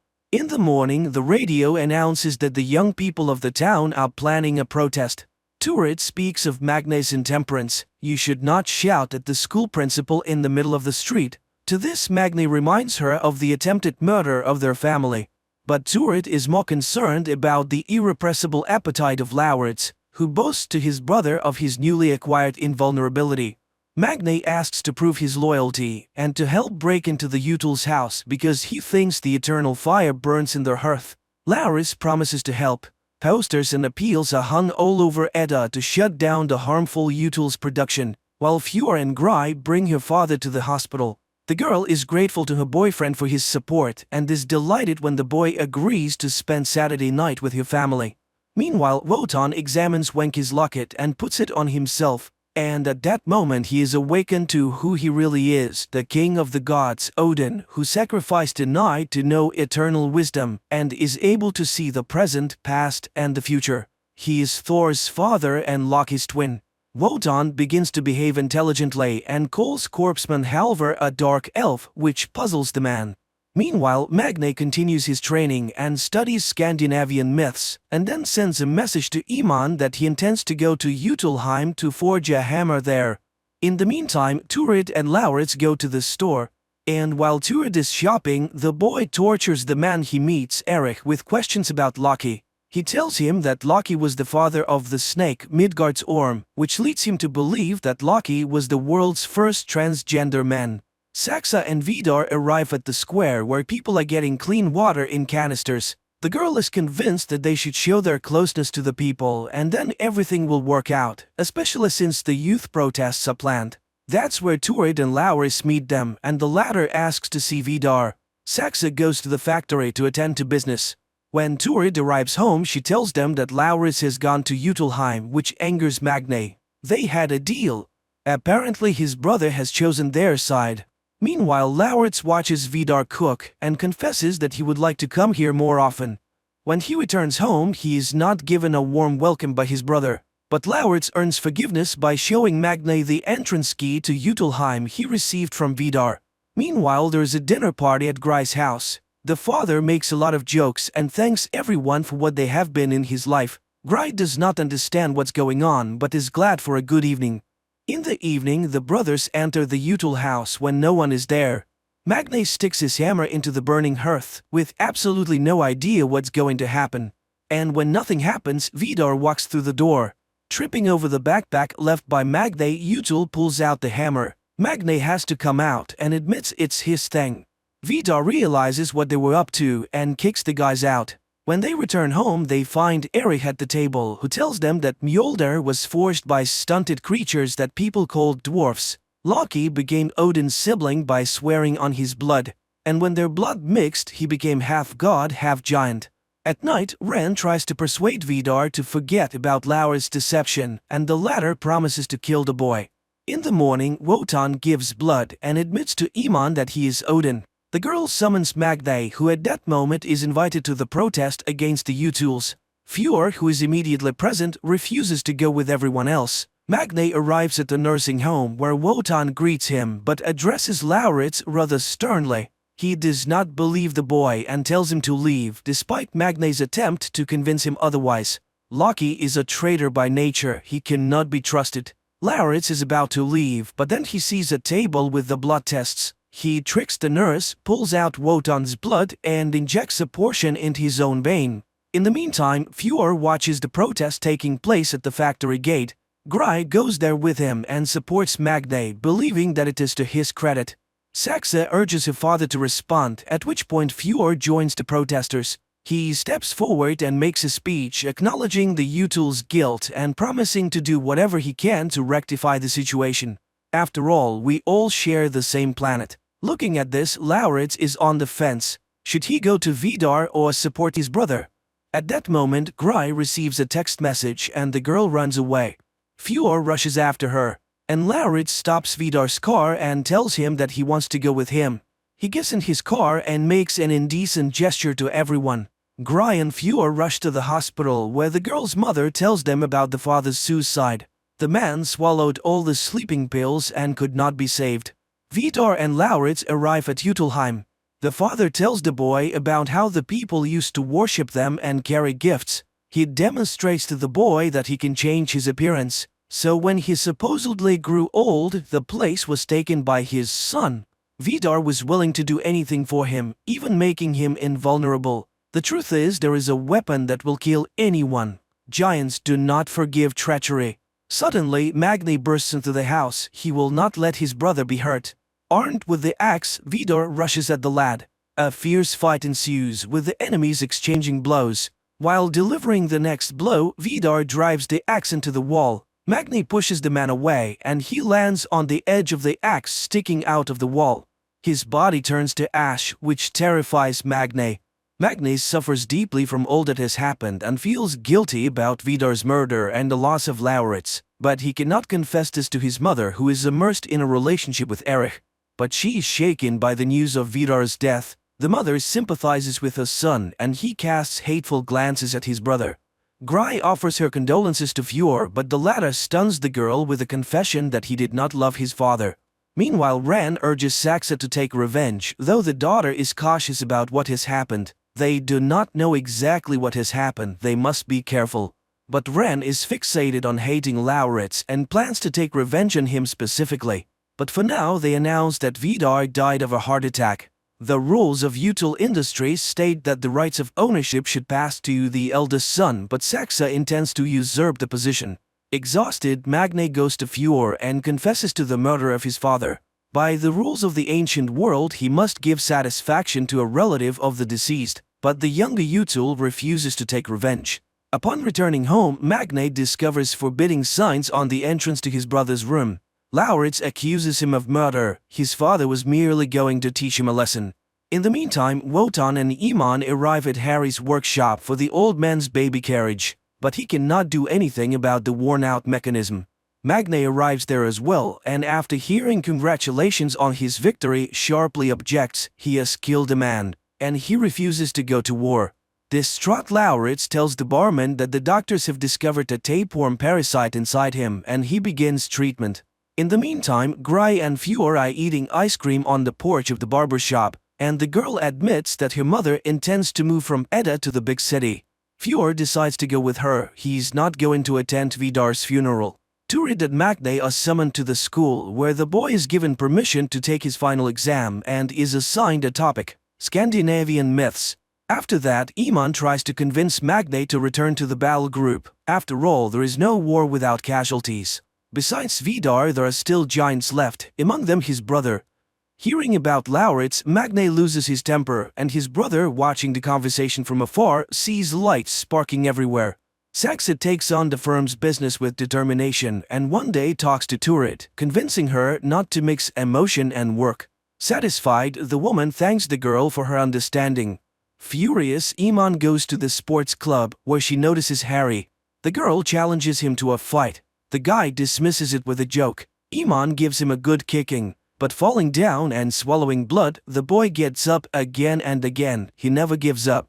Later, Iman leads him to the old man. She has found the fighter. Apparently his soul used to live in the body of Tyr, a god of war known for his courage and strength, who lost his arm in a battle with the wolf Fenrir, sacrificing himself to save his friends. Meanwhile, the youths discuss a protest against the util factories and invite Magne to participate, not noticing Saxa, who enters the cafe. The guy is uncomfortable in front of her, but he doesn't know how to stop the conversation. It is Saxa herself who does this. Magne apologizes for losing a father and the girl accepts the apology. At home, Lauritz takes his medicine and remembers Vidar bitterly. The mother tries to reconcile the brothers, and while Lauritz agrees to hug his brother, he is twisted in violent pain. The boy is taken to the hospital and the doctors are shocked to see the size of the parasite inside the man. He undergoes surgery, but the worm survives. The doctors intend to examine it because they have never seen anything like it before, but Lauritz intends to keep it. That evening, Fjord and Saxa meet in a secluded spot to discuss the matter. Fjord speaks of Magne's guilt and of his intention to leave with Gry. His sister accuses him of cowardice and she leaves. The day of Vidar's funeral arrives. Magne announces that he's not going to the funeral, but his mother asks him to do so for Lauritz's sake. At this point, the boy leaves the room. He has changed his image again and now looks very much like his father. Magne runs away, unable to see his brother. He comes to the mountain and asks for his powers. He has killed the man and lost his brother. Receiving no answer, Magne goes to the church, where he is rebuked by Lauritz, who sits in the pew of the Util family.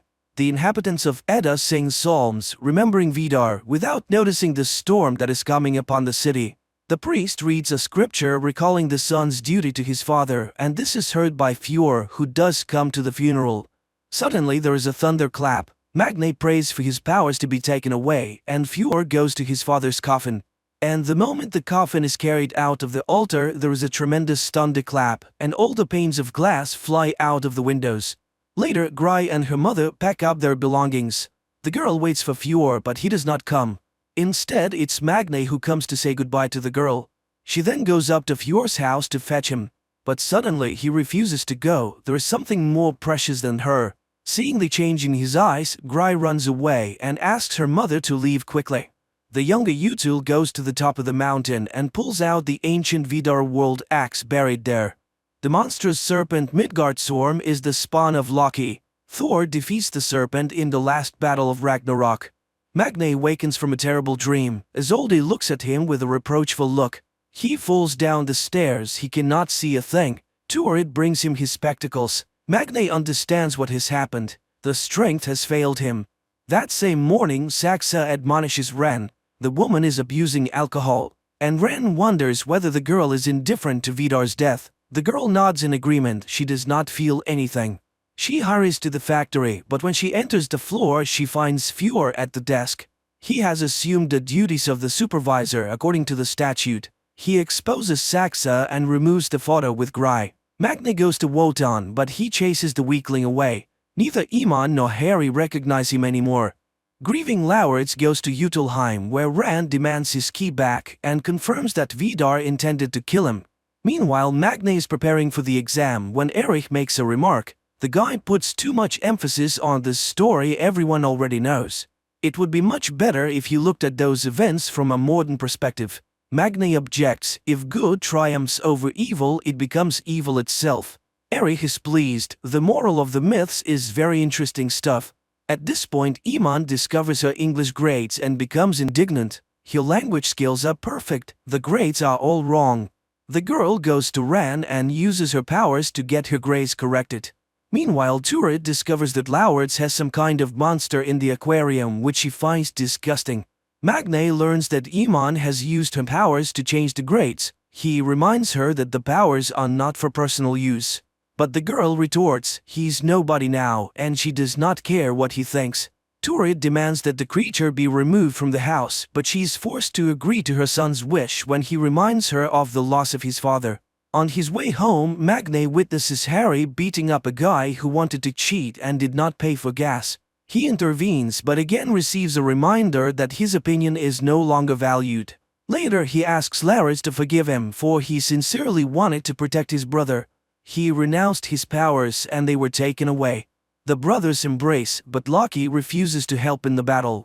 Fjord begins to run the firm's affairs with an iron fist and fires Turid for personal reasons. Upon learning this, Magne rushes to the factory and attacks Fjord, oblivious to the fact that his powers no longer exist. Utul ends up beating him and leaving him lying in the parking lot, telling him he doesn't even deserve to die. The battered lad goes to Wotan and asks for permission to rejoin the ranks of the fighters on the condition that he won't kill, but he's reminded that there is no other way of doing it. After Fjord's return, Ren takes his side, especially since Magne has lost his powers. Now the company is the first priority. Saxa is against the new policy, but nobody listens to her. Magne's new sympathizer Signy urges the guy to keep fighting Util Industries while Saxa convinces Lauritz to vote against Fjord. After all, he's a member of the family. In exchange, she offers him the key to Utilheim and money. In the evening, Lauritz comes to the Utils and Fjord has to greet his brother.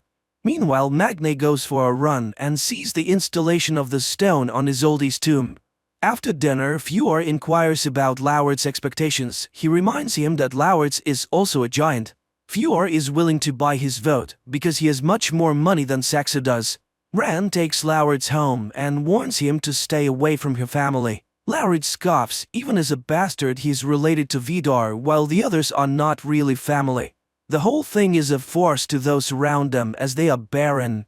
Enraged, Ran follows him into the house and attacks Lauritz. Magne tries to help but to no avail. Ran openly promises to destroy his family for the powers have left Magne, but suddenly Turid comes home and Ran leaves. Magne decides to do what he can to win the war and returns to Wotan to regain his powers. Wotan reminds him that his greatest weapon is Mjolnir, his only chance against the giants. Magne agrees to lie to Lauritz and get the key to Utilheim. The team of warriors go to the Util's factory as Odin reminds them shortly before that they have everything they need to make the hammer, Volva's feather and Ran's arrowhead. At the mention of the dwarf's name, Halvor enters the room. All that remains is to find the eternal flame, which can only be found somewhere in the factory. Once inside, the team goes to the old warehouse, but suddenly they see guards. Wotan, Odin, is summoned to divert their attention while they forge the hammer. The old man comes out into the light and pretends he can't walk. The guards are puzzled, but remembering their orders to guard this building particularly closely, they take the old man to the gatehouse, reporting the incident to Fjord. Harry intends to break the lock on the warehouse, but Magne pulls out the key he snatched from Lauritz, lying that he intends to impress Signy by hanging a protest banner in the Util warehouse. Once inside, the team begins looking for the fire. But there is no such thing in sight. Magne reads the words of the saga and everyone understands there must be a dungeon. It must be nearby, and while Iman stays behind to keep watch, the others descend into the cellar and find the ancient forge with the eternal fire blazing. That's when Fjord arrives at the factory. And while the team is working on the hammer, Iman comes out to fight. Under the blows of the sledgehammer, the ancient iron, the feather and the tip of the giant's weapon are fused together. Meanwhile, upstairs there's a deadly battle, and Iman begins to suffer defeat. Harry asks to finish the job and he goes up to rescue his friend. All that remains is to chop the hilt, but Halvor has never done such a thing and it comes out too short. But Magne approves of the dwarf's work, cools the finished hammer and hurries upstairs. Harry orders everyone to run and restrains Fjord himself, but the man throwing him back against the door slams it shut, amputating a part of his arm. Iman returns to help, ordering Magne to remove the hammer from the factory. The police arrive and now Halvor goes to them, diverting attention from Magne. The boy gets out of the factory and goes home, where he's greeted by his mother and brother congratulating Magne on his birthday, which he has completely forgotten about. The media reports about a break-in at the factory, a protest banner posted, and the arrest of 4 people. Magne admits that he too was part of the group, and contrary to his fears, Turid takes it calmly. Without even unpacking the presents, Magne goes to the mountain and tries to abandon Mjolnir, but the strength never returns. Magne calls Iman, the hammer doesn't work, and she tells him to do whatever it takes to succeed. He returns home, where Turid asks the boys to go get burgers. They go to a cafe where Signy approves of the action, and Lauritz tries to get the bartender's attention. At this time, there is a report on TV about the impending closure of the util factories because it has been proven that the production has polluted the environment. In addition, tax evasion has been revealed. Saxa also listens to this report. She tries to rectify the situation and asks for a press conference. Meanwhile, the director of the orphanage fires Iman and Halvor, which provokes protests from the residents. Wotan gives a fiery speech thanking the real heroes and sings the national anthem in their honor. Magne is trying to figure out what to do with Mjolnir when Turid asks her to bring Lauritz things. She's afraid to go into his room because of the horrible pet. Confused, the boy goes into the room and sees a nightmarish worm, a veritable spawn of hell. Lauritz arrives at the cafe where Iman and Harry are resting and catches the bartender in the arms of the expert. The disappointed guy walks away. Meanwhile, Fjord announces that he is moving his production to Asia, where governments are more loyal to business. Turid goes to work at the store for the first time that day. Meanwhile, many residents of Edda are afraid that they might lose their jobs and homes. Lauritz, who has given up hope of finding love, feeds his worm, while Magne rereads the ancient tales of Thor again and again. And suddenly it hits him: Thor was created by lightning. And then there is a news announcement on TV that the Norwegian government is backing down on closing the Utils factories, as it realized that it will lead to massive job losses. Besides, the owners have promised to fix the spill. Fjord celebrates his victory while Magne is outraged. His rage electrifies the air around him. He then hears a knocking sound coming from his room. The boy rushes upstairs, sees that the window is open and the hammer is twitching. He picks up Mjolnir, and at that moment Lauritz enters the room too. Lauritz realizes that his brother lied to him. He crafted a weapon that can kill him too. Without answering, Magne goes out into the storm, extends the hammer to the sky, and awakens Mjolnir, holding it in the air until lightning strikes it. His powers return. In Utilheim, Fjord and Ran learn that Saxa has given the key to Lauritz and punish her for her treachery. After that, they leave to kill the boy. Magne goes to Utilheim to face Fjord but finds Saxa beaten.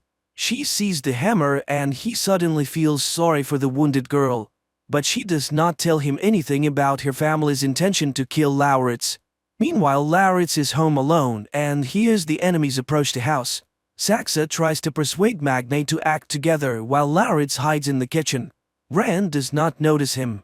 Magne understands Saxa's intentions, and Ran hears the sound the worm makes in the room. Thinking she has put Magne's vigilance to sleep, Saxa rushes for the hammer, but Magne is ahead of her and is ready to drop the hammer on her head. Meanwhile, Fjord catches Lauritz. In Utilheim, a spark flashes between the young men and they grow close. Lauritz begs for mercy and declares that he alone possesses a weapon that can kill Magne.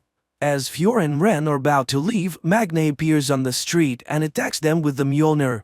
The hammer hits the Util's car and it explodes. Magne picks up Lauritz, who is battered but still alive, and he promises to forgive his brother for deceiving him. In the morning, he carries his creepy pet to the shore of the morass and after kissing it, lets it go free. He wishes his creature to go big and strong and to avenge all his enemies. Ren and Fjord watch this from the shore. The show has had mixed reviews, from good to outright bad. But there's one thing that the viewers agree on: this story is quite compelling. The problem of today, environment, is organically integrated into the plot as one of the key elements of the story. And of course it's impossible to stay indifferent to the views of the harsh but so beautiful Scandinavian nature. Thanks to the high ratings, the show has been reviewed for a third season this year, 2023.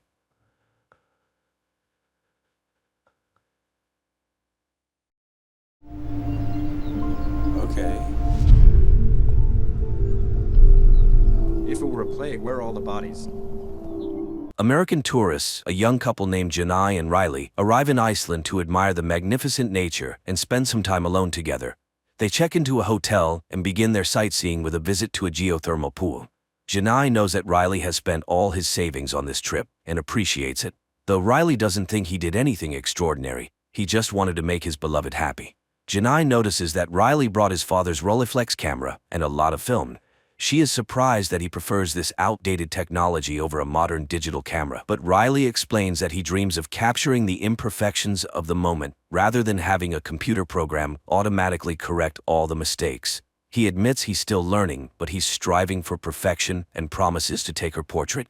One day they visit an old church, and a priest tells them its history. The man is convinced that life in pre-Christian times was simpler. It was an era of long journeys and discoveries. The couple tours the island's landmarks, goofing around and capturing everything on camera.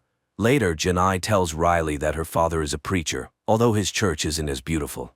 She often visited there and, of course, believes in God. They then explore the waterfalls and Janai is thrilled by the beauty.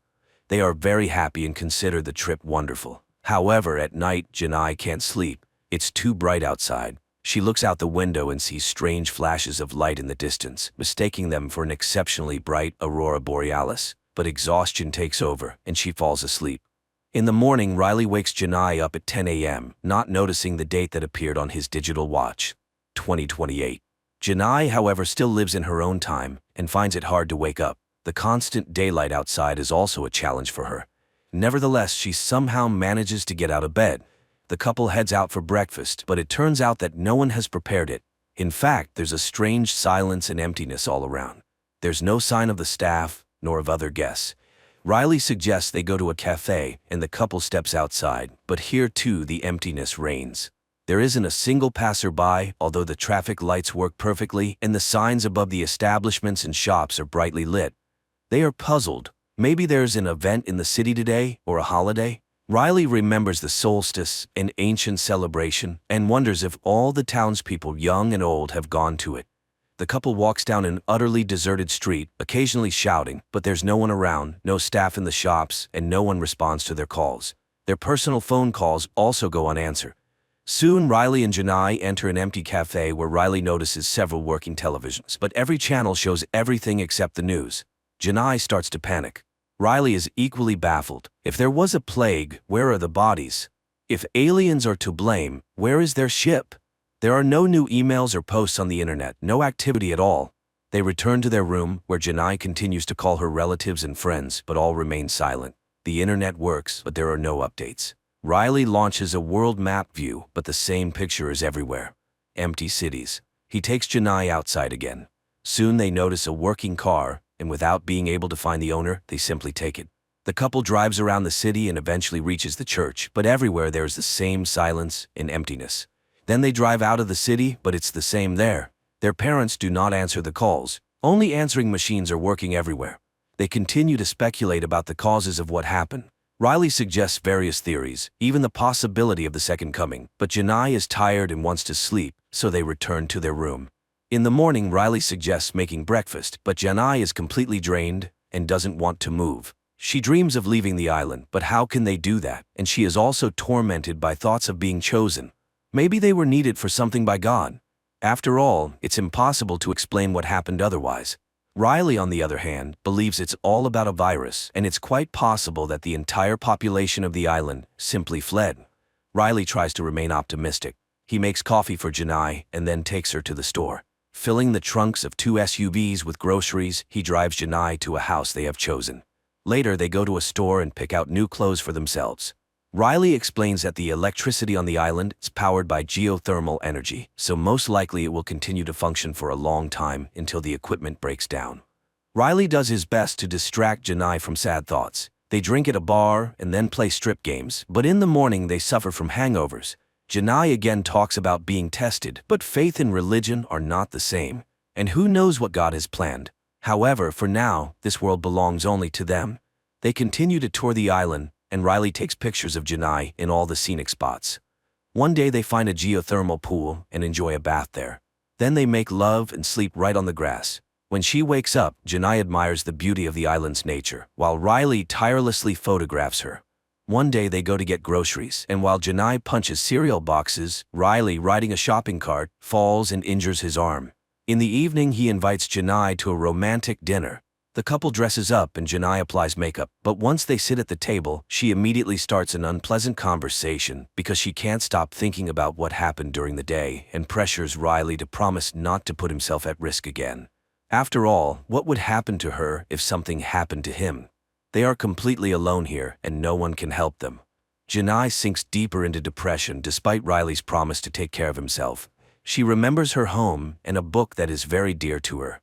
Her father once gave it to her, and she turned it into a kind of diary, writing down the events of her life on its blank pages. She even confessed her love for the first time there, and now she dreams of just holding it in her hands. Riley reminds her that they have each other, and they will be able to survive. After all of humanity's achievements are at their disposal. However, time passes, and the food in the stores starts to expire. Janai is very annoyed by Riley's habit of eating perishable foods out of order, as he doesn't think about tomorrow at all. Soon the electricity will run out, which means there will be no more meat. To this, Riley suggests they take up farming and hunting, which only makes Janai laugh. Well, he might shoot a cow, but what will he do with it then? Janai increasingly wanders around the area alone, and one day coming to the church, she asks the figures around it questions. Maybe it's only they who have been thrown out of life, while everyone else is now at home? Why did this happen to her? Seeing Janai's bad mood, Riley tries to cheer her up. They continue to explore the island, as he knows its history quite well and believes that the heart of the earth beats here. But unlike Riley, Janai doesn't feel the specialness of this place. One day he shows her the old remains of a plane he found while exploring the area. Riley calls it beautiful, but Janai sees it only as a reminder of the dead world they now inhabit. It's trash, just like them, and no one will come for them. An angry Janai drives away, but later returns for Riley, who is calmly sleeping in the wreckage of the plane. Now Riley spends more and more time on the empty city streets, photographing everything that seems interesting to him. Then he throws away the film because there's nowhere to develop it. He roams the shops and one day remembers that if the electricity runs out, there will be no water in the house. He collects all the necessary items in a hardware store and takes them home. One day, absent-mindedly entering an elevator, he panics when the doors close. After all, no one will be able to find him if the electricity goes out. Meanwhile, Janai goes to the cinema and cries as memories flood over her. In the meantime, Riley sets up a water collection system with a wind-powered motor in the yard, and Janai finds an abandoned farm and rides a horse. Later, she listens to the voicemails from friends and relatives saved on her phone.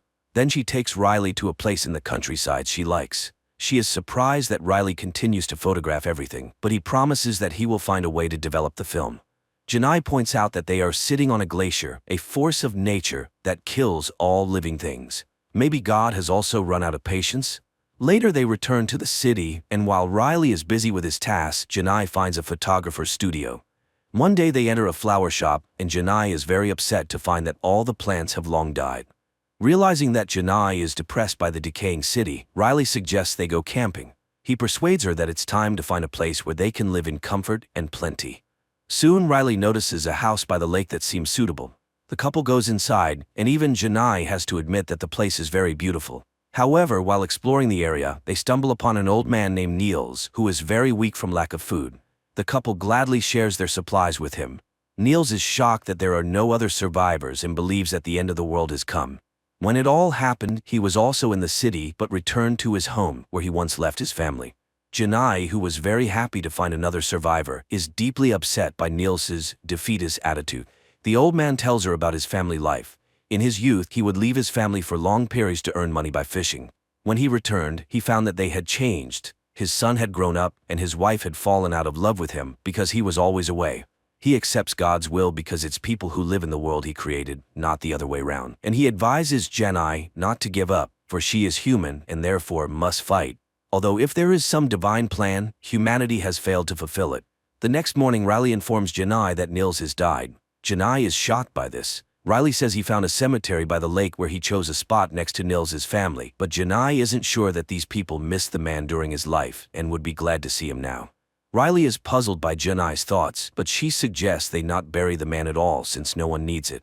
Riley tries to remind her of human customs, and Janai suddenly thinks that there might be others who need their help. After returning to the city, Janai becomes obsessed with searching for other survivors. She drives house to house, marking the empty ones with red tape. Riley suggests that she is looking for answers where there are none, and that instead they should try to make the most of their new life. But Janai isn't sure this can be called life. While Janai rushes around the city, Riley finishes building his wind turbine in the yard. Time passes. The couple continues to walk around the island, and Riley continues to photograph Janai. One day he takes her to a waterfall and says that water is always alive. It flows, freezes, melts, and flows again. Life tries. There is no yesterday or tomorrow here. There is only today. They need to try to understand this and survive. But Janai interrupts his musings with a kiss. Later they return to the house, and Janai notices that the water is running out. She washes the dishes in a basin while Riley goes to sleep. Suddenly she notices an email on the laptop. Janai opens it with trepidation and cries when she realizes it's a photo from Riley. Morning comes. Riley goes to the kitchen where a large envelope addressed to him is lying on the table. He connects his water system and opens the envelope. Inside are printed photos of Janai, but the girl herself is nowhere to be found, and this worries Riley. He rushes out to find her, visiting all the places they liked. Meanwhile, his system starts working, and water flows into the house without the need for electricity. Riley continues to drive around the island and finally finds Janai's body floating in a geothermal pool. Realizing that she did this voluntarily, he at first also wants to end his life and jumps into the water, but soon he resurfaces and climbs out. Riley cries as he sits by her body, then lays her on the grass, not knowing what to do now. Then he simply leaves, abandoning the girl by the pool. Riley gets into the car, drives onto the road, and drives for a long time without holding the wheel. But gradually his hands lower onto the steering wheel, and he firmly grips it as if deciding to keep living. The film is called bokeh, the blurred parts of a photograph that the photographer uses to highlight other parts of the image that they consider more significant. The director similarly highlights the main contrast, the two diametrically opposed positions of the last people on Earth. The man immediately accepts the situation as it is and intends to live on, while the woman falls into depression and begins to search for the meaning of what happened. So what chance does humanity have for rebirth under such circumstances?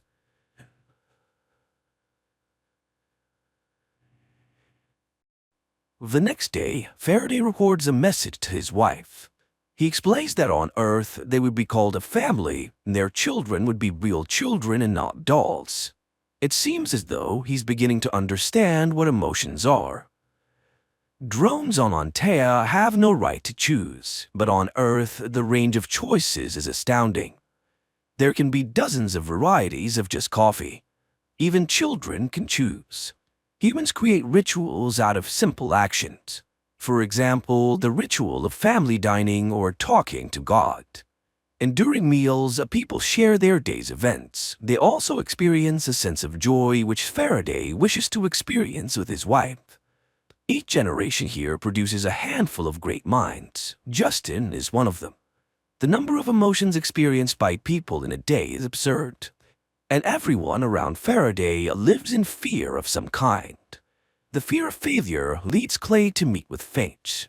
After a tough conversation, he still pleads for another week, as Faraday was almost done building the device. Faraday then continues to explain that on Earth, everyone has their own self, but on Antea, they're born either as knowers or drones, but here, everyone creates themselves. And people also believe in something higher, that is, in God. One day, Josiah suddenly cuts off a conversation about synthesis and leaves the table, and this marks the beginning of his changes. Then a man plays a jazz record explaining what it is and how it originated. While improvisation was inexplicable, Faraday tries to explain it to his wife. Meanwhile, Elizabeth tells Clay that the signal in the tornado came from somewhere in Southeast Asia. Also, the stewardess on the plane, Faraday, was posted about it afterwards. After seeing Clay off, Elizabeth calls someone on the phone and asks for a meeting. At this time, Eddie informs his brother about the desire of oil magnate Thorne to buy half of the Origin Corporation.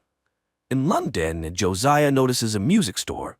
He then picks up a guitar and starts playing, astonishing the salesman, but suddenly the man faints. Justin finds him in the hospital, and although doctors were sure everything was fine, Faraday tells how Josiah was born in the Bahamas and turned his genius to music in his youth. But his wife left him after their daughter was born, and the alien confesses that she shared his DNA with the old man, which is now rewriting Josiah's human genome, and what he will turn into is unknown. Josiah then leaves the house and goes to a bridge. There he finds a wasp nest and stares at it for a long time, and upon returning home, starts writing an endless equation. The doctor arrives and announces that his blood oxygen level is elevated. Justin blames everything on Faraday, but suddenly, Faraday realizes that Josiah translated his daughter's equation into sound frequencies and wrote a song, the key to the synthesis process. He sets up a keyboard instrument in front of the device and asks Josiah to play its melody. Well, the man begins to play, and gradually, by changing frequencies and tempo, he manages to activate the device.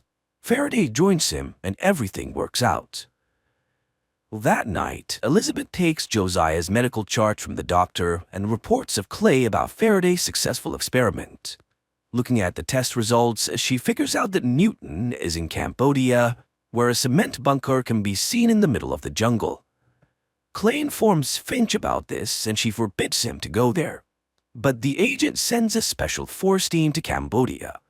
The soldiers enter the building, which turns out to be empty, but inside they find unknown plants whose dust kills them.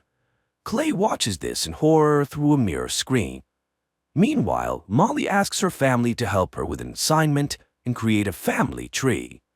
But they have no photos, so Faraday draws a very similar family portrait, to which Molly asks to add him. At this time, Hutch and Eddie attend the presentation of the new oncology center of the Magni, born because Eddie is obsessed with the idea of using it to protect against the CIA. Clay's people try to understand what happened in the bunker of Cambodia, and Elizabeth finds power lines laid out of the bunker, but can't yet track exactly where. Josiah notices that the fingerprints are disappearing from his fingers, and he hears synapses forming in his brain, and realizes that he's becoming an Anthean. At Eddie's estates, a meeting begins attended by Clay. Justin realizes that he is not a scientist at all and starts suspecting that something is not right. She doesn't want Faraday to fall into the hands of those who tore Newton apart. And later, Finch reprimands Clay for the soldiers' deaths and orders him to fly to Washington. Realizing that their work could be blocked by the CIA, Justin leaves, and Faraday activates the system, calling Newton to start asking questions. He doesn't understand why the launch was delayed, as it's fatal for Antea. Newton, impressed with his rebirth, advises learning to lie. To outsmart the CIA, he must make himself a legend, as Fame could not be killed. Newton disconnects, and Elizabeth, rushing into the laboratory, fails to see anything. Thinking it over, Faraday suggests making their work public, as the CIA loves silence. Hutch arranges a meeting with a journalist friend, and Faraday talks about a new energy source and the CIA's threat to freeze the project. Eddie learns that a man named Clay emerged from a witness protection program. Clay at the moment tries to explain himself to a committee and shows an order signed by Finch and talks about the tape of Newton's interrogation. The woman is shocked, as she did not expect much treachery from her protege. Clay gets a permission to continue the case. Elizabeth shows Justin camera footage from Cambodia, but Newton was not there, even though the bunker was sending a signal into space. Apparently, the alien was talking to his people and warns that Clay will never allow the machine to be taken unless they catch Newton. Justin tells Faraday about the soldiers' deaths, but he doesn't believe that Newton could have killed people. That night, Clay comes to Eddie and tells her that he and his mother came to America from Russia, but the woman turned out to be a terrorist. She blew up the building where she worked, abandoning her son to fate. That's when Finch found and adopted him, and he doesn't know where his real mom is now. And he destroyed his foster mother today, and meanwhile, Faraday also finds the Cambodian recordings and hears Newton's signal to Antea. He admits to Justin that Newton deceived everyone and he never intended to return home because he wanted to bring the Antheans here. But he, Faraday, promises to do everything to save Earth. Newton transmits the signals intercepted by the CIA, but they cannot decrypt them. Justin is sure that the machine will still be taken, so she asks her friend to take Molly away. They then rush to the laboratory, and Elizabeth immediately reports this to Clay. Faraday dismantles the machine, gives the core to Justin, orders her and Josiah to leave, and stays in the laboratory. The pair barely manage to avoid Clay and his henchmen, and agents burst into the laboratory where they are met by Faraday. But after driving away, Justin decides to return for the alien, and in the laboratory, Faraday, seeing the agents, detonates a gas cylinder. Later, a stunned Clay sees Josiah carrying Faraday away, but is unable to stop it. Faraday regains consciousness and names Mary's phone number. Justin calls her and drives to the monastery. The sister immediately orders the preparation of the operating room and instructs to hide the device. It turns out that Faraday lost a lot of blood, but first the bullet must be removed. When Mary cuts the skin, strange tentacles jump out of the alien's body, frightening the sisters. But Mary assures them that he is an angel. Hutch receives an offer to sell his part of Origin for a large sum. Although he doesn't understand why Magnate Thorne would want a blown-up laboratory, he agrees. In the monastery, Mary sets up women on lookout posts, and Josiah announces that he's ready to give his blood to Faraday, convincing the sisters that he's a Nephilim, half angel, half human. Clay's people search Justin's house, and Elizabeth finds a clue but reports it to her mysterious contacts. At the time in the monastery, Mary confesses to Justin that she got Newton addicted to alcohol, thus ruining his life. Therefore, she asks Justin to do everything to save Faraday as she loves him, although she doesn't yet realize it. In the meantime, Clay's assistant traces a call from Justin and the agents and learns their location. Mary begins a blood transfusion operation from Josiah to Faraday. Clay's agents rush to the monastery, while Elizabeth warns someone that the alien has been found. Meanwhile, to buy time to complete the operation, the sisters and Mary arm themselves and fend off against the agents. A shootout begins, and Clay demands the surrender of the alien, but the sisters stand their ground. However, they run out of bullets, and Mary orders everyone to run while she kneels at the altar. There, Clay finds her, and the woman asks him to say his real name, and he admits that he is Ivan. But the nun corrects him, as his real name is Judas, and the agent shoots her. Hearing the shot, Justin goes into the room and encounters Clay. He orders Faraday, Justin, and the device to be taken, leaving the old man behind. Mary regains consciousness and crawls to the operating room with her last strength. She reaches Josiah's hand and dies happily. Justin's friend and Molly fall into the hands of unknown people.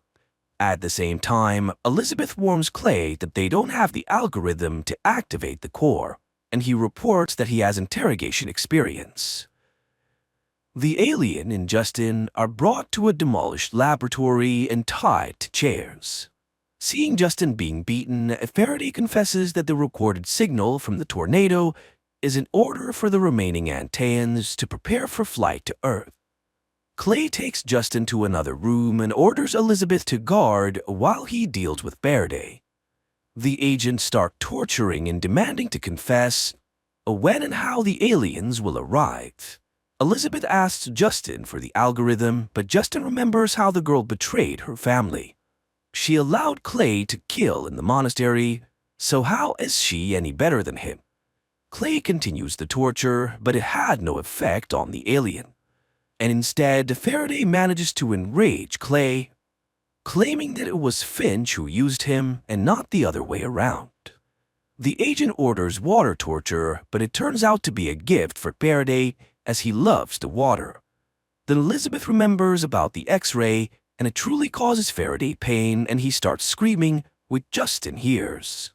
Suddenly, Watt appears before Faraday and advises him to make something up for Clay. Elizabeth notices this and realizes that the alien is losing his mind. Watt, meanwhile, suggests to Faraday that Clay had two families. The alien starts seeing that one family abandoned the boy, and the other he betrayed himself. This turns out to be the boy's eternal pain, and Clay gets angry and shoots Faraday in the leg. Visions of Antea, his family, and the flight flash before the alien, and he gives Clay a vision about the imminent arrival of a ship prepared by Newton. The synthesis machine is the ship's engine, but without Faraday it won't work, and the alien offers Clay to play Russian roulette. And this is because he can entrust synthesis only to someone who won't hesitate to sacrifice themselves for progress. Faraday tells Clay about his biological mother's dossier, which he found on the internet. He'll say where she is if Clay loads a bullet, spins the chamber, and pulls the trigger. The agent will have a chance to ask 5 questions, and if he survives, Faraday will give him the synthesis. The agent agrees to the terms, and they start the game of Russian roulette. Clay asks about the world of Antea. Faraday tells, and the agent pulls the trigger, and he survives. Finally, they get to the main question for Clay about his mother, and the alien confesses that everything with his biological mother was planned and executed by Finch. She was part of a team working on Newton, and she deliberately deprived the boy of his family and took away his name. Clay, driven mad, points the gun at Faraday, but Elizabeth, who enters, shoots first, killing the agent, and she contacts someone and reports that she has Faraday and Justin, and soon people from oil magnate Thorne arrive at the bunker. Molly has been with them for a long time and is safe, and Josiah is also alive, but his illness has returned. All of them are now under Thorne's protection as he sees the future in synthesis. The people are taken to meet the magnate, and in a vine-covered cave where Buddhist monks sit on the floor, they meet Newton. Faraday recalls how on Antea the knowers took seeds from him that was supposed to sprout on Earth. In the present, Faraday expresses outrage over his dissection, but Newton draws attention to the surrounding vegetation. He had given the monks Antea seeds in exchange for shelter and permission to observe their prayers. This area is a complete magnetic anomaly, which is why satellites see nothing and the CIA cannot find him. Therefore, no one could spot the huge spaceship that Newton built. He shows the ship to Faraday, who realizes that only the knowers should come to Earth. Faraday is shocked because it was the knowers who made all the decisions that led to Antea's demise, and the drones just followed their orders. But now it's the knowers who must perish. Justin also realizes that after the arrival of the knowers, humans will become drones, and after all, the reborn Josiah stopped experiencing emotions and began to prioritize efficiency over love. Newton insists that only the merging of races will give Earth a chance to survive, but Justin is adamantly against it. She refuses to unlock the device algorithm, which she altered before fleeing the laboratory.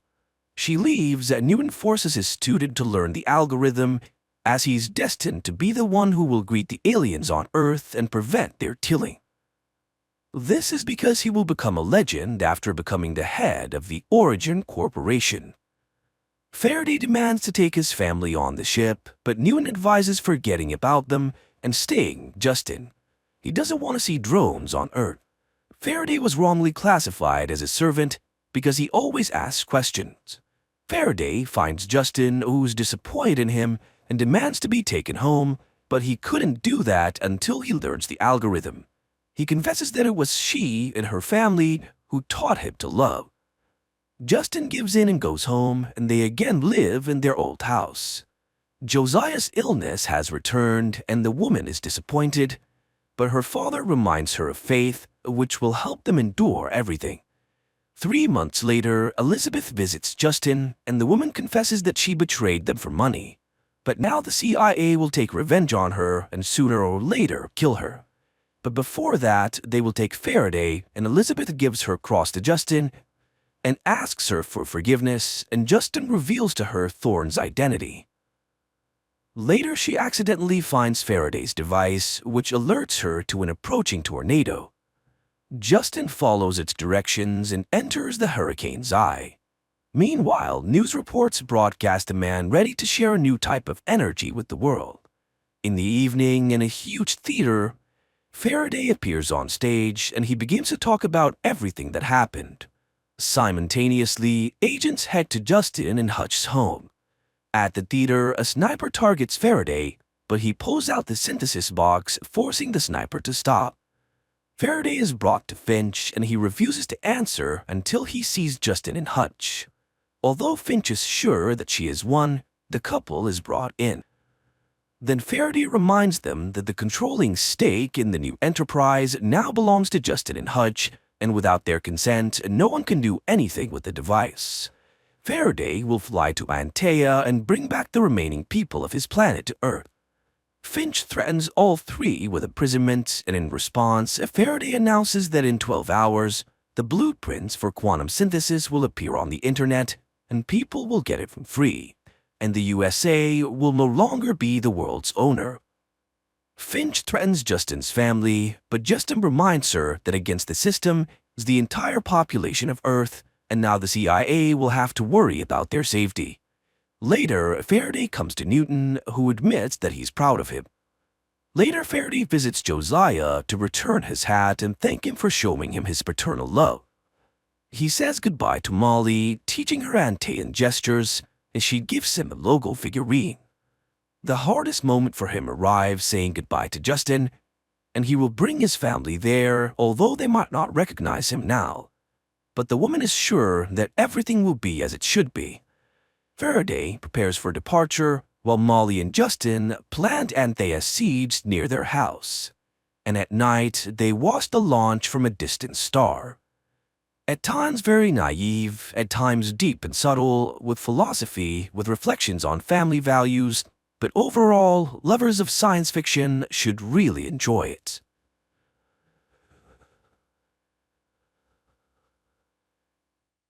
Choi, a young promising guy, goes for an interview at a large corporation. On the way, he contacts his fiancée, who wishes him good luck. And then, suddenly, right before his eyes, a man crossing the street gets hit by a car and flies right under Choi's feet. The guy tries to help him, but the poor man dies in Choi's arms. This shocks Choi so much that he can't even answer basic questions during the interview, and naturally, he's turned down for the job. He spends the next 7 years searching for work, working as a laborer, waiter, and taxi driver to pay off his debts while his friends gain experience and create families. He sends out thousands of resumes, goes to interviews, and believes he'll find a good job. But time passes, and nothing changes. One day, he goes for an interview at the same corporation as 7 years ago. After reading his resume, listing various odd jobs, the manager notes the guy's persistence, numerous certificates, and licenses he's obtained. Choi leaves the interview hopeful, but then he's told that his investments have completely burned down. In a fit of despair, he rushes to the investor to confront him and ends up breaking his doors. The neighbors call the police, but it's too late. Choi voluntarily handed his money to a scammer. Distraught, he walks to his fiance's house and sees her being dropped off by a man in a luxurious car. She notices Choi and offers him money for the time being. Upset, Choi asks his fiancée to forget him, as she shouldn't tie her life to such a failure, and he goes home. He finds all his belongings at the doorstep, as the apartment owner evicted him for non-payment. In the morning, he receives a message rejecting him from the job at the corporation. This finally drives Choi insane. He climbs to the rooftop, realizing that his life went awry on the day the man hit by the car died in his arms. Choi is no longer afraid of death. He takes a step forward and falls, and on the ledge, his phone rings, displaying his mother's name. Choi regains consciousness. In darkness, confused, he removes the blindfold and finds himself in a chair inside an airplane. An unknown face is displayed in the monitor. Suddenly, a girl appears, reading his last note. She announces that he's dead, but strongly disagrees that death is a way to end the pain. She transports Choi to a place where she intends to show him real suffering. They find themselves on a tall tower, with cries coming from below. She is the goddess of death and intends to punish him for insulting death. With those words, the girl throws Choi down and he falls into a horde of horrifying creatures in a sea of blood. He screams, fights off monsters, and he's back in the airplane cabin, facing the goddess of death. Choi learns that as punishment, he must die 12 times in different people's bodies. If he wants to avoid hell, he must try to survive in at least one of the given lives. Choi tries to object, but death disappears. The plane's engine starts shaking, and a terrified Choi puts on a life jacket, despite the flight attendant explaining that it's just turbulence. Soon, everything stabilizes. Choi looks around the plane's cabin and marvels at the expensive items. Then, an unfamiliar glowing object appears before him, containing memories and skills of the person whose body he now inhabits. Choi finds himself in the body of the second son of the owner of the corporation, where he was so eager to get a job. The guy realizes he can continue his life with all this wealth and agrees to live on. However, the plane's engine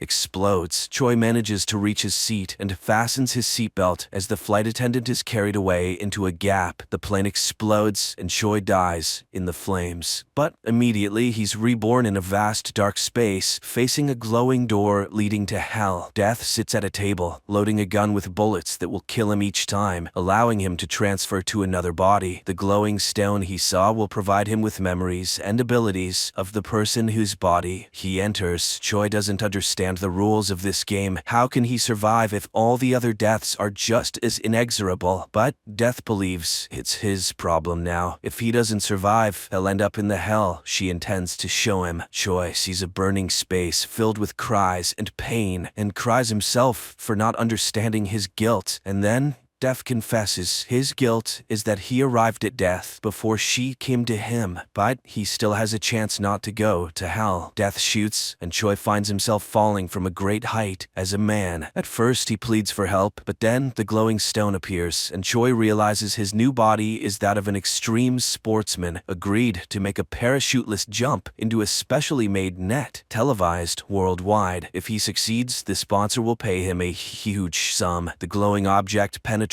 Choi, and endows him with the abilities of an athlete. The guy is confident that he can do it all. However, he crashes right in front of the net, shocking viewers worldwide. Choi finds himself on the brink of hell once again. He's outraged. He didn't have the slightest chance to survive. Then the guy starts recounting that he was born into a poor family, couldn't find a job, and lost his fiancée. He had nothing to hold on to. Death mocks his enumerated problems and shoots him in the head. Choi finds himself in the body of a teenager this time. He then sees one of his classmates watching a video of the crashed athlete and laughing at his death. A glowing stone appears, and Choi learns that he lives with his mother because his father died. The woman works hard to support her son, but he hates school because the class leader bullies him, and one day, after another beating, he decided to jump from the roof, and that's when Choi enters his body. Choi realizes that if he survives, he won't go to hell and can start over, but the class leader immediately reminds him to bring him some milk. He needs some milk! An indignant Choi grabs a chair and attacks the leader to teach him a lesson, but the leader's friends come to his aid. One of them, a tall, strong guy, beats up Choi, and no one comes to his rescue. During classes, Choi reflects on his situation and concludes that he first needs to gain the support of the strong guy. He returns home and, looking at the poor apartments, remembers his mother. He also grew up in poverty with a single mother, who is now completely alone. Having dinner with another mother, he sees his own and cries from the pain of loss. In the evening, he receives a message demanding money from the class leader, who constantly bullies Choi. The next day, Choi meets with the strong guy, and he explains that the class leader is friends with the strongest 11th grader, and he allows his henchmen to do whatever they want. During lunch, the leader again bullies Choi, and in front of the whole school, Choi pours noodles over his head. Shocked by such audacity, the leader orders the strong guy to catch Choi, but he suddenly refuses because he doesn't doesn't want to miss lunch. Realizing that no one is going to protect the leader, the others laugh at the now former leader. The strong guy remembers how Choi asked him not to interfere with what's about to happen. The former leader rushes to the 11th grader, who leads his gang to settle the matter. But upon seeing who his help was needed against, he's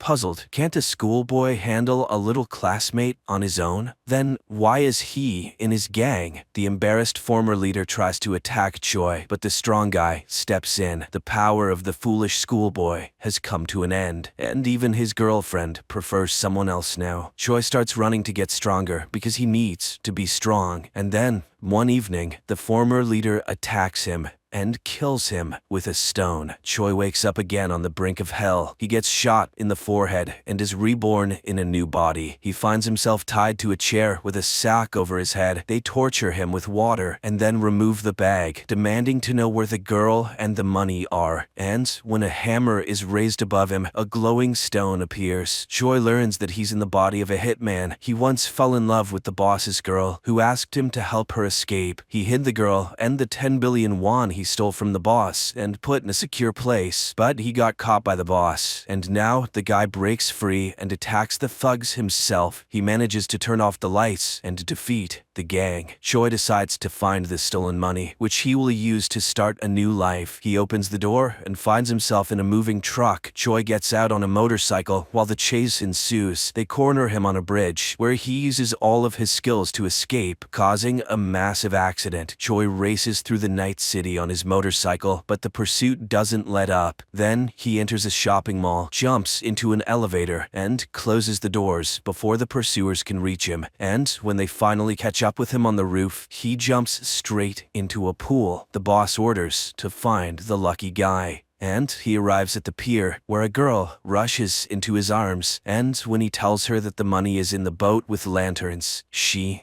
shoots him. Choi finds himself at the gates of hell with a laughing death. But Choi is not so simple, because he didn't reveal the exact location of the money. In the next life, he hopes to find it. The guy dies and ends up in a prison cell. His friends warn him to behave well, or the murderer, a psychopath, will finish him off just 4 days before his release. Then, the psychopath enters this cell, and Choi recognizes him as the class leader who bullied classmates. Unable to contain himself, Choi attacks him. Other inmates drag him away, and then a glowing stone appears. Choi's new body is that of a guy who dreamed of becoming an MMA fighter, but his mother got into debt, and the guy agreed to commit a crime for someone else's money. The fighter was still a minor, so he got a suspended sentence for running over a pedestrian. However, during the trial, the victim died, and the guy received a real 2-year sentence. When the real culprit's lawyer came to him, the fighter threatened to expose him and demanded more money, and now Choi is trying to get the schoolboy to admit that he's not a scary psycho murderer, but a pathetic teenage killer. The inmates, outraged by such lies, beat up the murderer. One day, during work in the workshop, a tragic accident occurs. While the guards take away the injured, the others arm themselves and, stating that Choi won't leave the prison alive, attack him.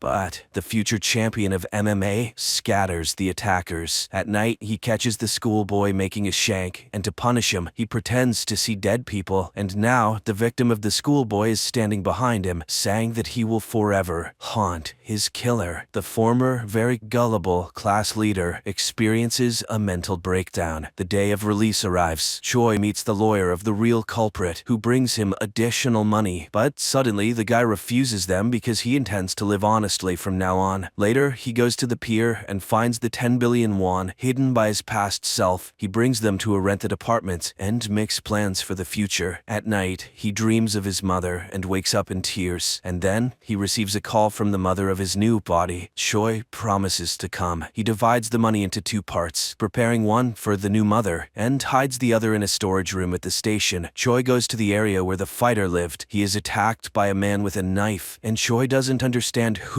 wounded him. The man reminds him that he ran over his daughter with a car. The guy apologizes and confesses that another person committed the hit and run, and he took the blame for the money. The perplexed man stops when footsteps are heard and flees. It turns out that Choi's prison buddy caught up with him, but suddenly he confesses that he went to prison to kill the fighter and is now glad to have found him first because there is a reward for his head. The guy stabs Choi, who dies, regretting the money, and the phone rings, displaying the name of the mother. Choi finds himself before death again, but this time he cries, remembering his mother. Death is disappointed with his new failure, and he asks to be shot. In the next life, he finds himself in the body of a young guy, not far from the train station. Choi runs to the storage room and manages to retrieve the bag with the money at the very last moment. Then he sees a guy on a poster, and the appearing stone informs that the guy works as a model. Choi goes home and admires the expensive furniture. Then a call comes in, and a friend of the model reminds him of a party. Choi goes to the party and realizes that he can't handle alcohol because he gets drunk quick. Suddenly, the CEO of the corporation where he tried to get a job several times at appears, and Choi tries to get to know him, but then he completely indulges in the fun. He wakes up when his older brother wakes him up. It turns out they have a whole cafe to take care of, and when his brother leaves, Choi has to take responsibility for it, and on this day, he needs to work as a waiter. And then, at the cafe, enters his fiancée from his previous life, Ji-sil. The guy is completely speechless. He remembers how they met when the girl lost several pages of her first book, and he picked them up, and how he suggested they break up because he considered himself unworthy of her. And now, a new meeting. Choi's brother, noticing his awkwardness, informs him that the girl is a famous writer. Choi immediately Googles and learns that the girl's novel recently won a contest. It was dedicated to her favorite guy. Choi remembers the night before he jumped from the roof. Apparently, in that envelope was her prize money. Upset, the guy leaves to find the girl's book. As he reads it, he realizes that it was based on their shared experiences and events. He told her that no one would cherish her more than he did, and he promised never to let her go. Now, in the cafe, he remembers that he promised to give her a fountain pen after the publication of her book because, according to her, every true writer should have one. That evening, he secretly bought the pen and asked for it to be engraved, but he never gave it to her. Then, the man who he saw in front of her house that day approaches Ji-sil, but now he is with his family and calls the girl his sister. Choi realizes his mistake. The next day, he meets the girl with her favorite tea and asks for permission to tell her the idea of a new book. He tells the story of a person experiencing a series of deaths. The girl is amazed because he narrates everything so realistically. She asks for the hero's name, but instead, Choi asks for her autograph, and suddenly he sees the same pen in the girl's hands, which, it turns out, was given to her by Choi's mother. From that day on, he meets with her daily and told her what his supposed hero was going through. The girl was astonished because everything sounded so realistic, as if he were talking about a real person. One day, he gave the girl a red umbrella because it was raining outside. He returned to the cafe, where a waitress broke a glass, and he helped her clean up the shards and cut his hand. Then, police sirens sounded in the distance, and the girls who entered the cafe began talking about the accident victim. Choi rushed to the scene of the tragedy and saw the broken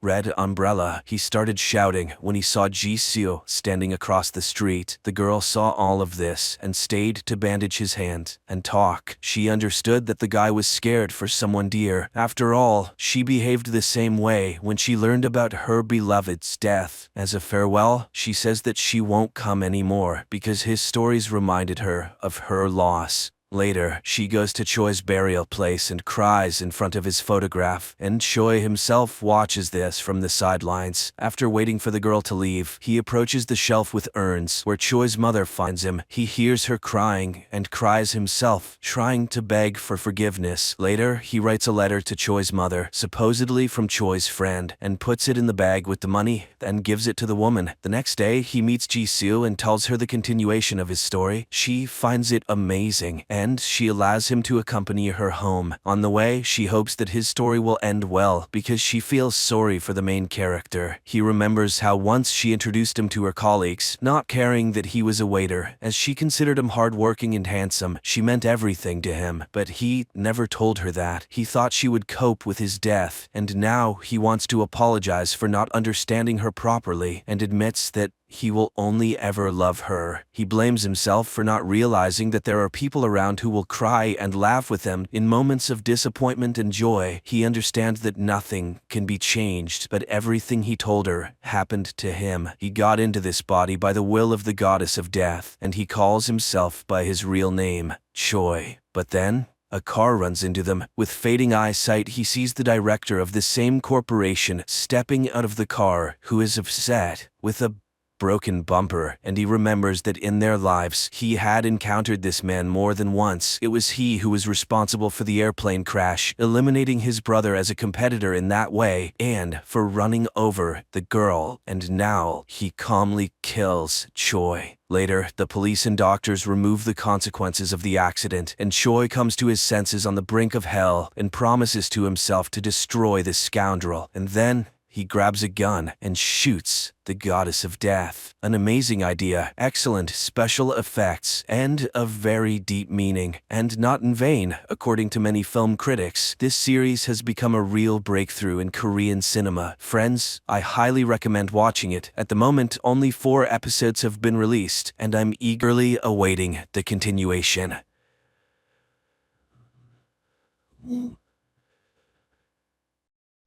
1967. Upon landing on Earth, after completing their mission, the Soviet spacecraft Soyuz 1, with cosmonaut Vladimir Komarov on board, tragically perishes. Many years later, under the leadership of the Swedish billionaire Meyer, an expedition to Mars is being prepared. After 10 months, the crew of the spaceship Ulysses reaches the Red Planet. The captain informs the team that they have received permission to land and asks the ship's AI, named Irene, to verify everything required for a soft landing. At this time, Meyer reveals that he spent 4 years preparing for this journey, sacrificing almost all his money for it. However, the American company Zillion beat them to it by landing 2 weeks ago. The problem is that Earth has received no news from the American crew, except for one video in which they ask not to come to Mars. A dispute arises among the crew members, but the captain declares that the landing will occur in any case, and people disperse to their cabins. With 30 minutes left until landing, AI Irene begins preparations. However, an unforeseen event occurs. The ship does not detach from the carrier system, posing a threat to the entire crew. The only way out is to perform the separation manually.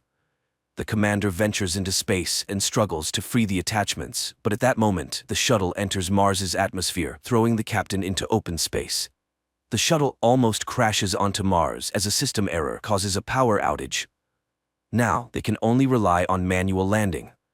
AI Irene goes into sleep mode, and the astronauts still manage to land on Mars. They succeeded, but their fuel is depleted, and Irene does not restart.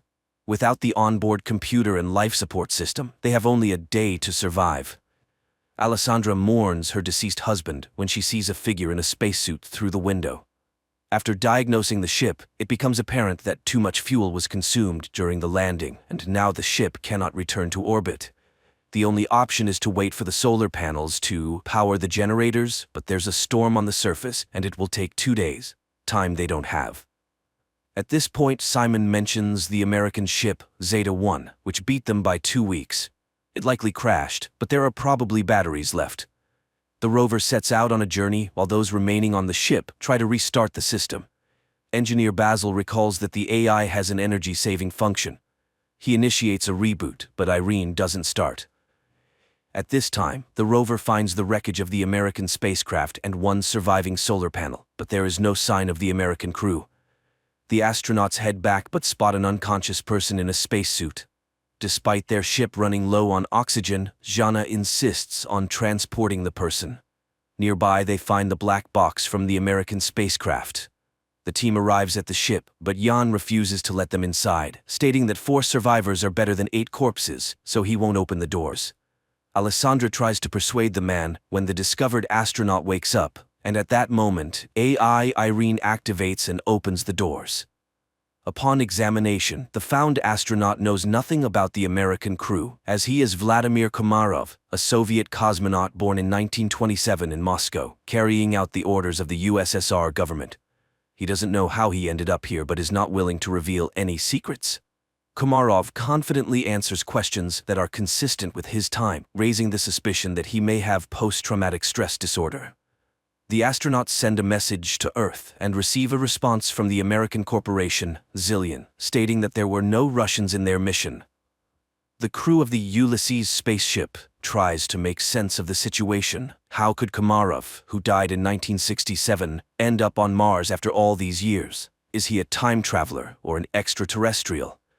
The psychologist is tasked with questioning Komarov first, and he confesses that he is hungry. Jana goes to get food while the others try to understand what has actually happened. Basil suggests the idea that Komarov was waiting for them. Meanwhile, Vladimir is eating the food brought by Jana when the woman confesses that he died 50 years ago and his family buried him long ago. Komarov takes this news rather calmly. In the meantime, the state of the ship, although it has reached stability, remains unreliable because the engines do not work and there is no fuel. So, leaving is impossible.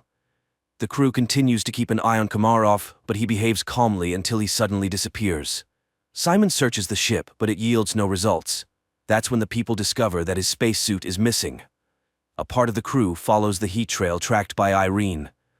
The group, led by Simon, leaves the rover and continues on foot when Alessandro reports that Komarov's DNA analysis showed the presence of a third strand. He is not human. And then they catch up with Komarov, who leads them to an unfamiliar structure with a small stone pyramid on it and tells Jana that Mars has been waiting for them for a very long time. At the same time, Goldstein, the founder of the Zillion Corporation, whose ship was the first to arrive on Mars, is informed about the discovery of a person on the Red Planet who couldn't have gotten there naturally, suggesting that he was created on site. However, only AI could survive for such a long time on a hostile planet for humans. This implies the need for further study. Meanwhile, Komarov cannot explain how he opened the door and found himself in the location where they discovered him. Irene conducts an analysis of the structure and determines that it is identical to Earth structures from ancient civilizations. It means that someone was inspired by human civilization, or humans borrowed these elements from extraterrestrials. The ship's crew increasingly ponders whether they will be able to return home when they notice the landing of Goldstein's second ship. Soon, the captain of the ship, Gemma, establishes contact and promises to help them return to Earth. However, Meyer does not trust Goldstein and advises hiding Komarov from competitors. Jana brings Komarov a uniform so that he does not stand out when the visitors arrive, and he requests that they trust him. Shortly, two armed military personnel, Edward and Adam, arrive on their ship and behave rather aggressively. Edward demands that they hand over the black box from the Zeta-1 ship and, not hearing agreement, orders his partner to search the ship. Meyer hands over the found black box and they depart. Meanwhile, chemist Eva reports that the stone found on Mars consists of an alloy that does not exist on Earth. However, it is known from ancient sources and was once called orichalcum, the metal of Atlantis. In addition to copper, zinc, nickel, and iron, it contains a third strand of DNA, similar to Komarov's. Meyer warns that if Goldstein learns about this, he will take the cosmonaut back. The crew is divided into those willing to exchange him for fuel and those who are willing to stay but want to know the truth. Jana invites Vladimir into her cabin and asks for permission to use hypnosis. He agrees, and the psychologist begins her work. The rest of the crew listens to the conversation via transmission. However, Komarov only shares the final moments on the Soyuz spacecraft before its demise. During this time, Gemma and Alan arrive on the ship and apologize for the actions of the military and express their readiness to help fix all the malfunctions. Jana remembers her conversation with Komarov, who laments the future of Earth due to humanity's irresponsible behavior. In the meantime, it is revealed that the billionaire Meyer did not plan the flight just for the sake of it. 4 years ago, the rover sent a photo to Earth of the found stele, and he confesses that they found a stone with unknown DNA. Gemma explains that it's an information storage system that can be rewritten. Upon hearing these words, AI Irene activates and deciphers the message on the stone. It's a series of numbers. At this time, the hesitant Jan leads a mutiny. He doesn't trust Meyer, who warned them about Zillion. But now, the Americans have come to their aid, and their leader, as it turns out, concealed the true purpose of the flight. He is ready to switch sides to Goldstein, who is willing to do whatever it takes to combat his terminal illness. Later, engineer Basil informs Meyer that Komarov is the same kind of program as the stone they found, but the most crucial revelation is that he deciphered a copy of the black box from Zeta-1, which shows that the oxygen on the ship was cut off at the moment when one of the Americans struck Komarov. This means he was there. He also activated AI Irene when he boarded their ship. After the conversation, Meyer shows Jana the photos they received 4 years ago from Mars, which, when decrypted, revealed Jana's face. This is why he brought her on the expedition. The woman is disappointed. Meyer played everyone. Suddenly, she sees herself in her father's house, where Komarov tells her that she is the link between Mars and Earth. He has been waiting for her for thousands of years, and now he will prepare her to make a difficult decision.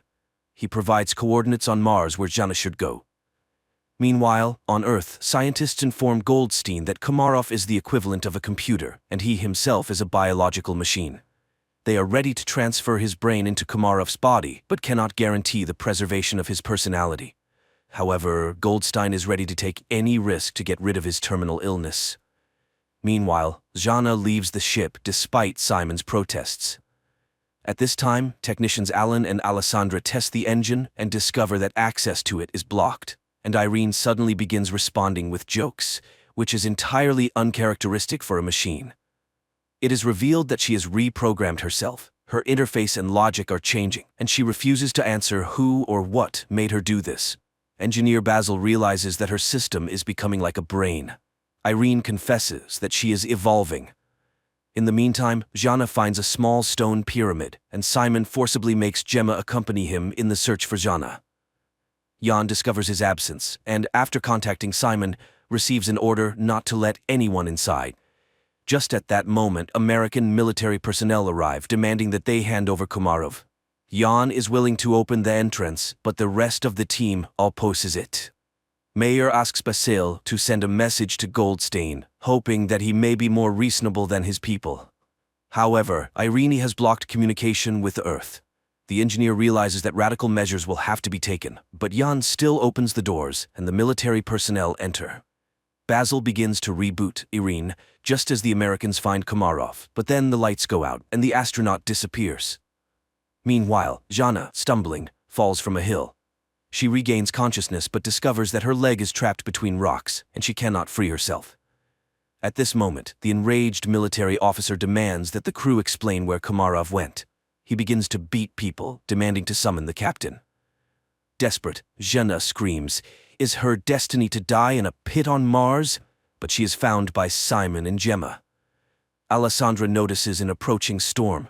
The military officer is preparing to leave the Ulysses ship, leaving the people in danger. Suddenly, the lights start flashing, and the newly appeared Komarov asks to take him back to Earth. Simon, Gemma, and Jana go together to the place indicated by Komarov and find an entrance to an underground bunker, very similar to the Petra tomb. The psychologist feels where to go and leads the couple. Soon, they find real water, but this is not what Komarov wanted to show them. Meanwhile, on Earth, Goldstein tells the nurse a story about the study of Mars. People were searching for green men, but it's all much simpler. He tells the story of the loyal dog Hachiko and compares Komarov to him, who was created by someone 100,000 years ago and left on Mars, where he faithfully waited for his owner to this day. At this time, on Mars, the astronauts find a wall made of human bones and realize that they are not the first people on this planet. It's not Earthlings colonizing Mars, it's the Martians who came to Earth, depleting the resources of the Red Planet.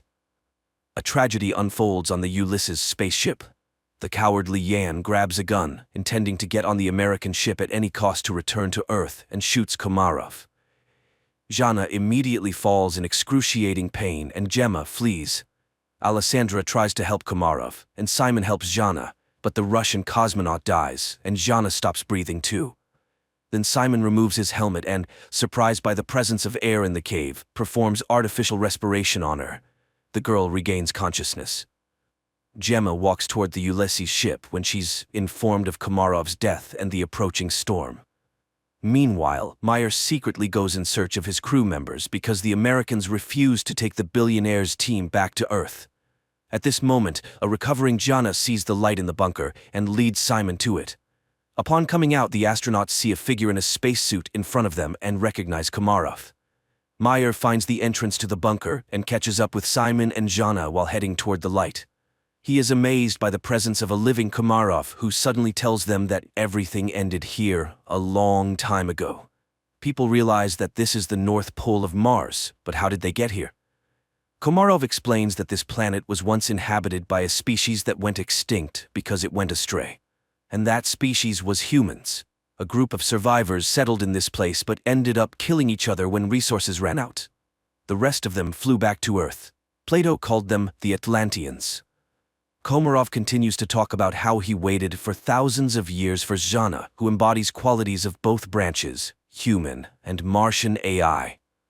Only she can save humanity from themselves. She must decide whether humans deserve a second chance. Their conversation is interrupted by the military officer who intends to take the psychologist back to Earth. The American aims his weapon at the cosmonauts, and Jana seeks help from Komarov. Suddenly, the military officer starts gasping for breath and falls. Upon returning to the ship, Simon orders them to prepare to depart. Meanwhile, Gemma from the Zillion ship tries to contact her associates, but none of them respond.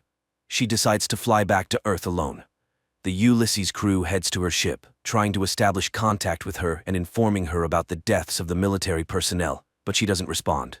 That's when Meyer starts speaking, recalling their past relationship, and confesses that he's no better than Goldstein because he's willing to do anything to ensure his name remains in history, even betraying his team.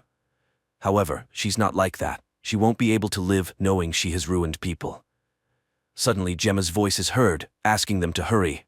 Goldstein has heard that Gemma has decided to take the Ulysses crew back to Earth and has blocked the control panel of the Zeta-2 ship before takeoff. The people on the ship prepare for their impending demise, and Jana asks Mars what she should do. Everything she saw and heard on the red planet flashes through her mind, and, with sheer willpower, she removes the control panel's block. Suddenly, an armed military officer appears in front of the ship, intent on damaging the engines with his weapon. Simon is about to step out to stop the madman, but Jana beats him to it. She aims the weapon at the American, but informs him that Mars will be the one to kill him. The military officer falls.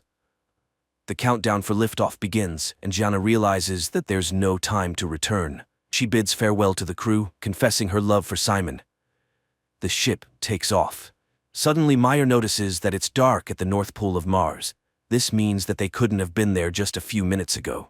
They truly were at the North Pole of Mars, but in the distant past when the red planet was still suitable for life.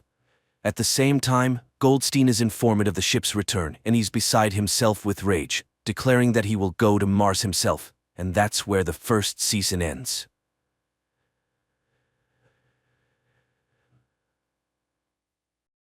In a small provincial town in Pennsylvania, life flows peacefully and calmly. Milton Robinson, a 79-year-old widower and one of its citizens, leads the life of a simple retiree. He regularly attends town council meetings where he always raises the same issues about changing the town's slogan and installing an additional pedestrian crosswalk near his home. One summer morning after presenting his proposals, as usual, Milton heads home. He spends his day with his daily chores, has dinner, and goes to bed. In the morning, he waters his azaleas and feeds the birds. Later, his adult daughter Denise comes to help him with his monthly bills. There's no news from his elder son Tim, as he lives far away and rarely calls. After finishing their business, Denise goes to the restroom and finds a jar of peas there. She's concerned about her father's well-being, and even though Milton assures her he's fine, she suggests he see a neurologist for a checkup. After all, the man is quite old, and forgetfulness could be a sign of approaching dementia. However, Milton vehemently opposes seeing any doctors. Denise goes to work, leaving the old man alone with his beloved detective shows and a solitary dinner. One night he suddenly hears a commotion in his backyard, and going outside, he sees a flying saucer that has landed awkwardly. Milton calls the rescue service, but they remind him that joking with such a serious organization is a matter for the authorities. They no longer answer his calls, so he dials Denise's number, but she is unavailable. After a restless night, he heads to the town council meeting, where as always he talks about the slogan and the crosswalk. At night, the old man hears strange sounds from the backyard, goes out to see what else has happened, and finds an injured extraterrestrial being in his patio. Once again, he tries to reach his daughter, but Denise, as always, is unreachable. He leaves a voicemail and waits for a call, but it's all in vain. The next morning, as usual, he attends the meeting. His friend Sandy this time proposes a new project for interacting with the youth. She has put up posters around the town and would be delighted if someone came to listen to her stories and advice. She is eager to be part of the lives of lonely young people who need friends. When it's Milton's turn, he starts with the town's motto and the crosswalk as usual, but after that he talks about the UFO that ruined his flowers and broke the bird feeder. However, nobody believes him, considering it the ramblings of an elderly man. Two active retirees, Sandy and Joyce, advise Milton not to bring up this topic at the meeting anymore, or else no one will take the suggestions of the elderly townspeople seriously. Sandy suggests giving the old man a ride home and reminds him that she is always nearby and he can count on her help. Milton becomes angry, realizing that he is being taken for a lunatic. That evening, Milton checks his backyard again to see the extraterrestrial being whom he had thought was dead, but the creature suddenly raises its head and looks at him plaintively. Milton wraps the unconscious extraterrestrial in a blanket again and leaves a glass of water for it. In the morning, he finds the extraterrestrial wrapped in a blanket and seemingly shivering at his back door. Milton invites it inside since it's warmer in the house. He doesn't know what to do because he has never experienced anything like this before. The old man notices that the visitor has drunk all the water, so he brings another glass. Then he prepares a tray with various foods he finds in his house, but the extraterrestrial chooses only an apple. So, Milton goes to the store to buy apples, explaining to the cashier that it's for an extraterrestrial. The cashier treats him like a crazy person with delusions. Upon returning home, Milton sits on the couch in the living room and hears news about the search for a crashed weather satellite, but doesn't pay it much attention because he is startled by the sudden appearance of the extraterrestrial. Seeing that it's feeling much better and can even walk, the old man shows the extraterrestrial all the amenities and settles it in his home, providing a guest room and introducing it to television. Personally, he prefers detective shows because you never know how they will end. Milton shows photos of his family to the silent but attentive extraterrestrial. Unfortunately, his wife is no longer with them. His son has moved to California and his daughter visits him occasionally. Then the old man remembers the dance show and sits in front of the TV, inviting the extraterrestrial to join. On that day, the store clerk tells Denise about her father's strange statements about the extraterrestrial, and she goes to visit him during her lunch break. Milton meets her at the door, and as always, she insists on him seeing a doctor because she is very concerned about his mental health. Milton reluctantly agrees. Denise rushes off, and as soon as she leaves, the phone rings. It's Sandy, urgently needing a printer, and Milton invites her to come over and print the necessary documents. The woman arrives, and upon entering, sees the extraterrestrial. Milton introduces them to each other and shows the crash site. The woman is shocked, but tells Milton that they must keep this a secret for his own safety. She mentions how she has seen on TV how authorities treat poor extraterrestrials, and he shouldn't let anyone into his home except her. Sandy leaves, but Joyce has already noticed her car outside Milton's house and becomes curious about what's happening. Meanwhile, on TV, calls continue for the population to search for the crashed satellite. Time passes, and the extraterrestrial continues to stay in Milton's house, watching his favorite shows together. One morning, it brings Milton a piece of paper with a drawing of a cat on it. This touches Milton's heart, as the little one has drawn him a picture. He finds the extraterrestrial working on repairing its spaceship, apparently having fully recovered and getting ready to go back home. Soon, Milton visits a neurologist and undergoes tests, making some frustrating mistakes in some of them. During this time, Sandy stays with the extraterrestrial and complains to it about her daughter, who moved to the West Coast and lives with her friend. She is very upset that her daughter doesn't visit and doesn't bring her only grandchild. Meanwhile, the doctor, upon learning about Milton's forgetfulness and his stories about extraterrestrials, concludes that his abilities are deteriorating rapidly and suggests considering outside assistance for him. This greatly upsets Milton, and he angrily leaves after shouting at his daughter. Sandy, setting aside the children's book she was reading to the extraterrestrial, tries to ask questions, but the old man goes to his room. Later, he finds the extraterrestrial by its spaceship and complains about his daughter, who wants to put him in a nursing home. He hasn't been in touch with his son, and it seems he was a bad father. The extraterrestrial listens very attentively to the old man, putting down its tools.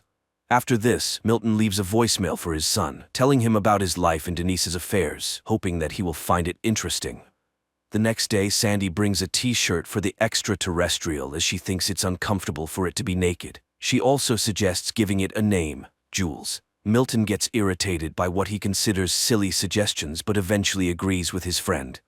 Meanwhile, Joyce, upon hearing about the government's offer of a reward for information about the crashed satellite, goes to Milton's house and, looking through the window, sees the extraterrestrial. Now she is also in on Milton's secret and suggests naming the extraterrestrial Harry.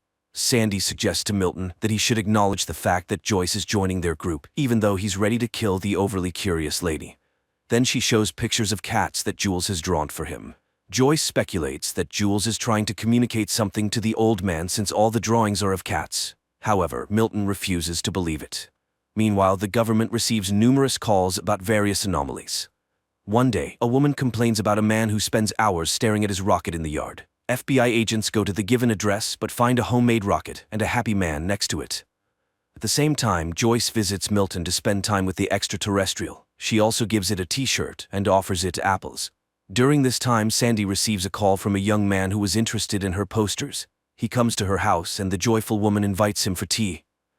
While Joyce talks to the extraterrestrial about her life in the big city, where she even performed in concerts because she sang well, Sandy engages in conversation with the guest and Joyce suggests singing for the extraterrestrial. While she does that, the young man asks for permission to use Sandy's restroom, but when she follows him upstairs, she sees him stealing her jewelry. After she threatens to call the police, the man attacks her and tries to strangle her. However, the extraterrestrial has a vision of the events and telepathically makes the man's head explode. This raises suspicions at the FBI, who are conducting the search for the crashed spaceship. Responding to police questions, Sandy suddenly realizes who saved her from certain death and rushes to Milton's house. She hugs Jules and tearfully thanks him for saving her life. The retirees discuss the potential danger of the extraterrestrial, but conclude that it's only dangerous to bad people. Meanwhile, the FBI agents can't understand how and from what the head of the criminal could have burst, so they decide to keep an eye on Sandy. On this day, Denise meets the elderly folks at the store and again brings up the topic of the apples Milton bought. However, Milton avoids the conversation. Later, the group has lunch at Milton's house when Sandy notices a strange smell. When they go outside, they discover a dead cat that Jules apparently brought there. Connecting all the facts, the retirees realize that the extraterrestrial needs cats for some reason, and now there are not 7, as in the picture, but 6. Milton calls Denise, hoping to find out where she disposes of the deceased cats in her clinic, which frightens her completely. Not receiving a clear answer, Milton and Sandy decide to drive around the streets of the town, since cats often meet their fate under car wheels. On the road, Milton inquires about Sandy's husband's illness, which eventually led to his passing, and she talks about being left alone. She starts asking questions, reassuring that life must go on. However, at this point, Milton asks her to stop the car, and the FBI agents become witnesses as the elderly couple loads a deceased cat into the trunk.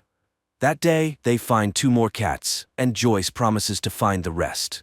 Meanwhile, FBI agents eavesdrop on the private conversations of Milton's close ones and hear Denise telling her brother about her father's eccentricities. At this moment, Joyce brings 3 more cats she found in different parts of the town. Only one is missing. Just then, agents knock on the door, but the elderly folks hide and don't open it. The men eventually leave, and the people realize they need to act quickly. And then, Milton remembers Joyce's deaf, blind, and non-mobile cat. Offended, she leaves, but Sandy catches up with her and apologizes for Milton's bluntness. Joyce admits that he's right. It's long past time to end the suffering of the cat. She brings the animal, and the extraterrestrial puts it to eternal sleep.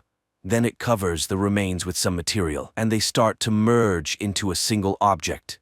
In the end, a glowing object appears in front of the group, which serves as fuel for Jules's spaceship. The saucer lifts off into the air and moves to the center of the yard, which is instantly detected by the FBI's instruments. The retirees understand that the time for farewell has come. Joyce gives Jules a souvenir globe with a view of the city inside. Sandy gives him a sweater she knitted, and Milton gives him his driver's license with a photo.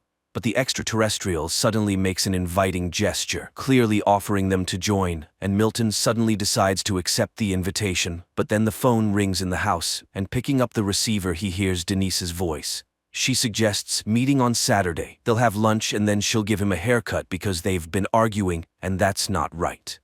At that moment, agents knock on the door. Milton rushes into the yard, and they only manage to see the departing saucer, where 3 Earthlings joined in the last moment. The ship lands not far from the town to safely disembark the elderly and bid them a peaceful farewell. Milton hugs the extraterrestrial and thanks it for the invitation to travel together, but he can't leave his home and loved ones behind. Jules enters the spaceship and flies away while the elderly folks wave goodbye to him. Time passes. Milton continues to live in his home, visited by Sandy and Joyce. The elderly often reminisce about Jules' Harry and hope that he hasn't forgotten them either. And one night, Milton's yard is illuminated by a bright light, and the old man realizes that he has guests. A light, heartwarming, and slightly melancholic film about the fading of human life. It's good that amid the plethora of recently produced nonsense, there are still such heartfelt and warm movies in which an extraterrestrial is not a villain who came to Earth to conquer it, but rather a cute and understanding silent being with expressive eyes.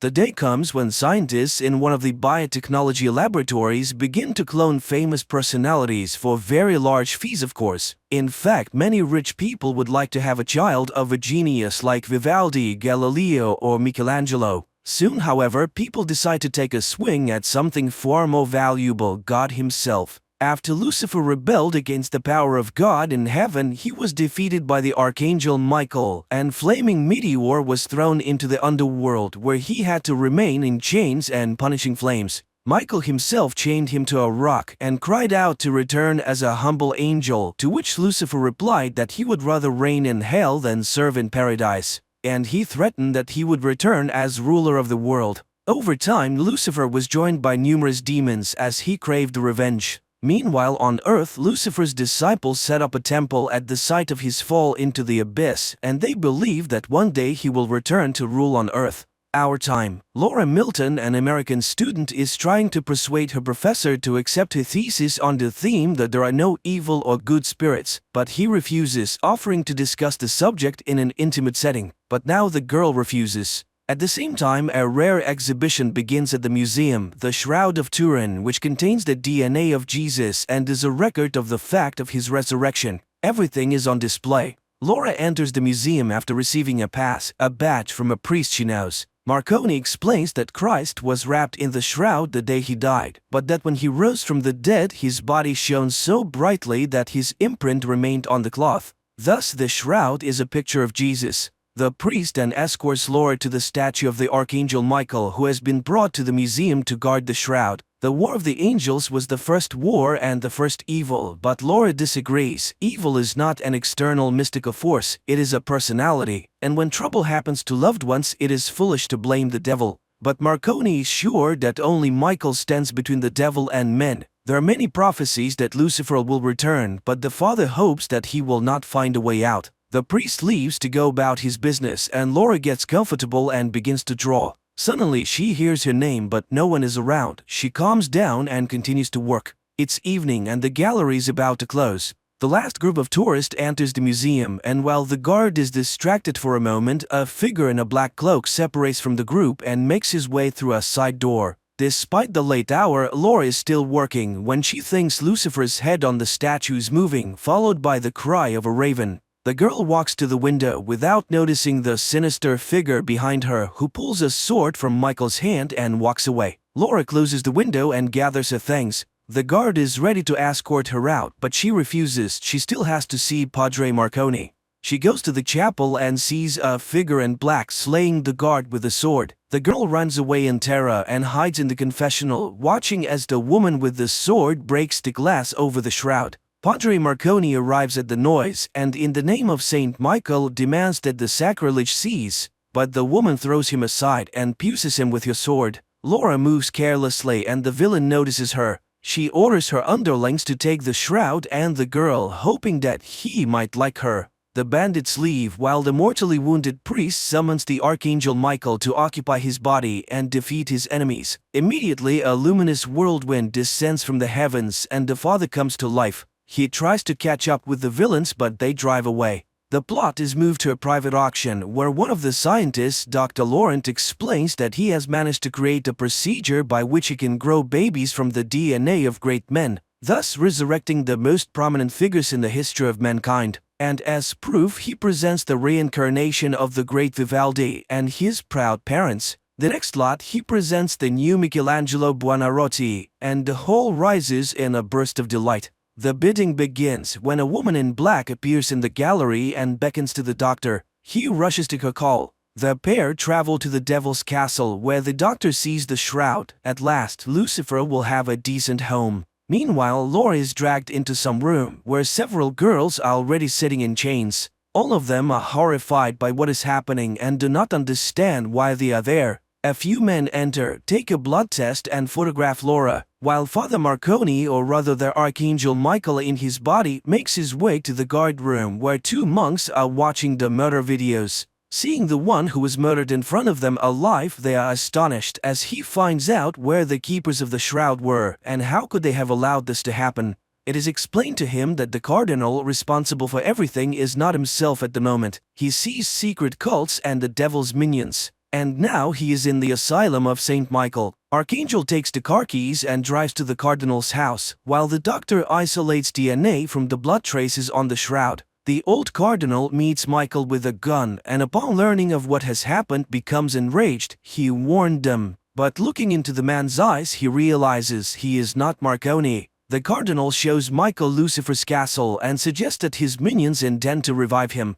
He reminds him the scriptures say that one day the devil will be freed from his chains and will rise from the underworld. Apparently the time has come. Two monsters are responsible for his release, a woman and an underground monster, but only Michael himself or God can set Lucifer free. The devil's minions have offered him the bodies of virgins for centuries to get a vessel for the devil, but human bodies are too weak. Although there was one woman in history who was able to bear and give birth to a son of God, and today science is ready to open the gates to the devil using Christ's DNA. Michael asks to be taken to the castle. Meanwhile, the girls try to devise an escape plan and share their experiences. It turns out that Laura's husband and son are dead. Instruments inform the doctor of a successful DNA extraction, and the walls in the underworld begin to crumble, heralding the devil's release, while the doctor informs Liz of a complete match of all the right parameters with Laura's body, and the women wait for the attendants to arrive and pounce on them.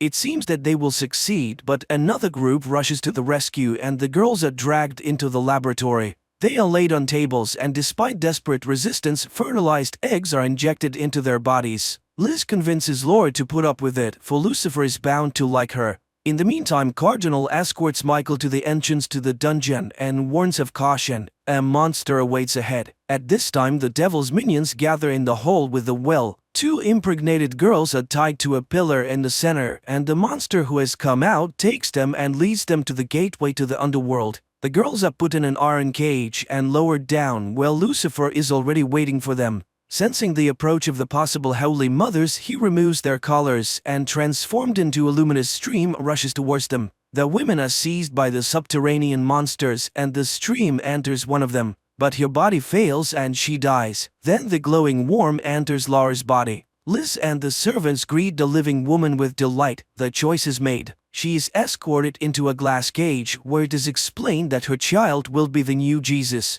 Meanwhile, Michael sneaks inside the castle and, having obtained a guard's uniform, finds the shroud and tries to find Laura. The doctor enters, but Michael rejects him and sets fire to the laboratory. He finds Laura, but the woman realizes it is not her longtime friend. She runs away. The Archangel has to run after her. He manages to drag her into a storage room where he explains who he is and finds out exactly what was being done to the woman. The couple escapes when Liz is informed that the shroud is missing. She gives an order to detain Laura at all costs, and the guards rush in after her. Laura and Michael in the meantime try to hide from the underground monster in narrow passages, but it catches up with them and attacks the Archangel. And while he wages a hard fight, Laura is grabbed by the guards. The enraged woman threatens Liz to kill herself and the child, and she orders her to be taken to a cell. Meanwhile, Michael is captured and put on a chain in the dungeon while Laura is tied to a bed. Liz is willing to do anything to keep the baby. After gathering all his strength, Michael breaks the chains and frees himself, while the castle guards search for the shroud hidden in the dungeon. The monster manages to see the Archangel descend into the underworld. After reaching the bottom, he's attacked by the imprisoned souls and discovers that Lucifer has been freed and his sword is missing. Then the demon of greed, Mammon, flies to him and announces that they will soon close the gate and Michael will remain here instead of Lucifer, and he scoffs at his foolishness to come down in a mortal body. The archangel is chained to the rock with Lucifer's sword. Laura meanwhile sees her child in an ultrasound, and he suddenly calls out her name. The woman wakes up terrified and sees Liz nearby, who finds out what Lucifer told her, and then tells the story of a brave warrior and a tyrant who were equals.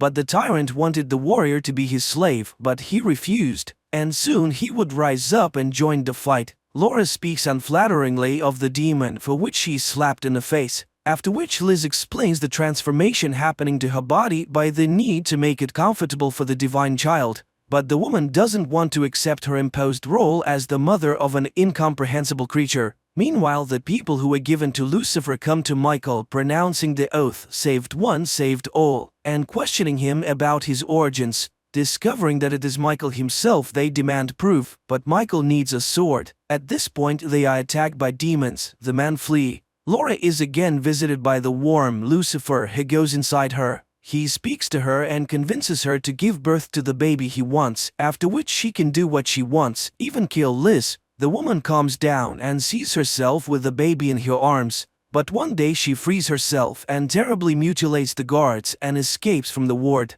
When she sees the consequences of her actions, she is horrified. What has been done to her? She manages to make her way to a warehouse, and after locking herself inside, she drinks a canister of chlorine. Liz finds it and promises that soon Lucifer will consume her completely, and then she will find peace. But then Laura suddenly gains unprecedented strength, grabs the hated Liz, and spews the contents of her stomach on her. From Laura's womb, Lucifer himself begins to speak to Liz and demands that the woman be killed as soon as he is born, and to destroy all who knows of what is happening. Laura is imprisoned in a glass sarcophagus to prevent any further attempts to kill the child, and Lucifer returns to the underworld where he sees Michael and taunts him. He offers an alliance that no one will be able to defeat, but the archangel refuses to support the rebel. He thanks Michael for his new home, the body of Jesus himself, which will be his own. Lucifer flies away, and the archangel suddenly realizes this is not at all what he thought. It is not the devil but God who has chosen Laura. She will give birth to Christ, not the devil's vessel. He asks the people to bring his sword, but the demons are close and the sword is heavy. But two men risk their lives to bring the weapon, and Michael is set free. He dispels the demons and promises to return for his saviors. Michael returns to Earth and finds the shroud. Then he goes to Laura's sarcophagus. He is horrified to see her change and tries to tell her that this child is not evil at all. It is he who will defeat the devil. But Laura gets out and throws Michael away. Then she stands over him and tells him that the waters are already breaking. Searing jets pour out on the archangel and he screams in pain. Losing his strength, Laura places Michael in her lap and demands that he kneel. He refuses, and the woman sinks her fingers into his neck. With the last of his strength, Michael promises that the devil will not be able to control the child. He is the one who will defeat Lucifer because the blood of Christ does not flow, and good is always stronger than evil. Enraged, Laura throws Michael aside and begins to destroy everything around her. But then the birth begins. The devil's followers gather in the castle courtyard while Liz takes the born baby away. Laura is thrown down the well, and the monster takes a chain with a sharp tip and goes into the courtyard. Liz brings the baby out and shows it to the assembled people. The end of God's tyranny has come. She orders the people to kneel and calls upon Lucifer to receive the baptism of blood. At the same moment, the monster begins to spin his terrible weapon, crushing everyone in the courtyard. At this time, Michael comes to his senses and goes out into the yard as the doctor kisses the baby and dies under the blows. Liz carries the baby away, and Michael finds Laura, who has managed to hold onto the edge of the well, and pulls her out. The pair catch up with Liz's car, and while Laura picks up her baby, Michael calls him the God who chose his mother. He asks the woman to find the cardinal and goes to the well himself. He seals the entrance to the underworld where all the demons of hell have rushed, but the master rejects him and opens the gates again. And then Michael detonates the explosives he set earlier. The castle explodes to the great joy of the cardinal. A bit later, the cardinal and Laura, with the child in her arms, come to the temple and return the shroud. And Michael descends into the underworld and frees the people who believed in him. After a while, Liz observes Cardinal and Laura with a grown boy walking through the woods, and she calls the baby Lucifer. and he turns around and shows a dark jet showing out of his nose. Then he turns away.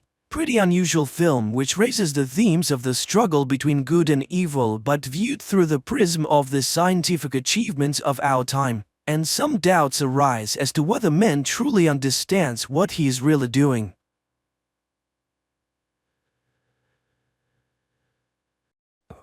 Aliens arriving on Earth first kill an entire small town and then bring half of its population back to life, although it's hard to call it life. We searched for a new home. We found one. This planet. Somewhere in Pennsylvania, in the small town of Berridge, a family sits down for dinner. Suddenly there is a loud bang outside, the lights go out and people briefly come to their senses before dying. Later on, exobiologist Lauren Stone hears news reports on TV about a powerful explosion in Berridge that killed the entire population of the town, 1,300 people. The air in the settlement is poisoned by some toxic substance, and the theory that the explosion occurred at the local chemical plant becomes increasingly popular. Lauren takes a bath and remembers herself, her father, and a field she used to run through. Her memories are interrupted by the arrival of the military, although Lauren does not quite understand how she can help with the investigation. Colonel Emmerich introduces her to astrobiologist Santiago. Geologists confirmed that the accident was the result of a meteorite impact which released a deadly gas. That's why they were invited to the crash site. The military will be grateful for any evidence they find that can shed light on the nature of the incident.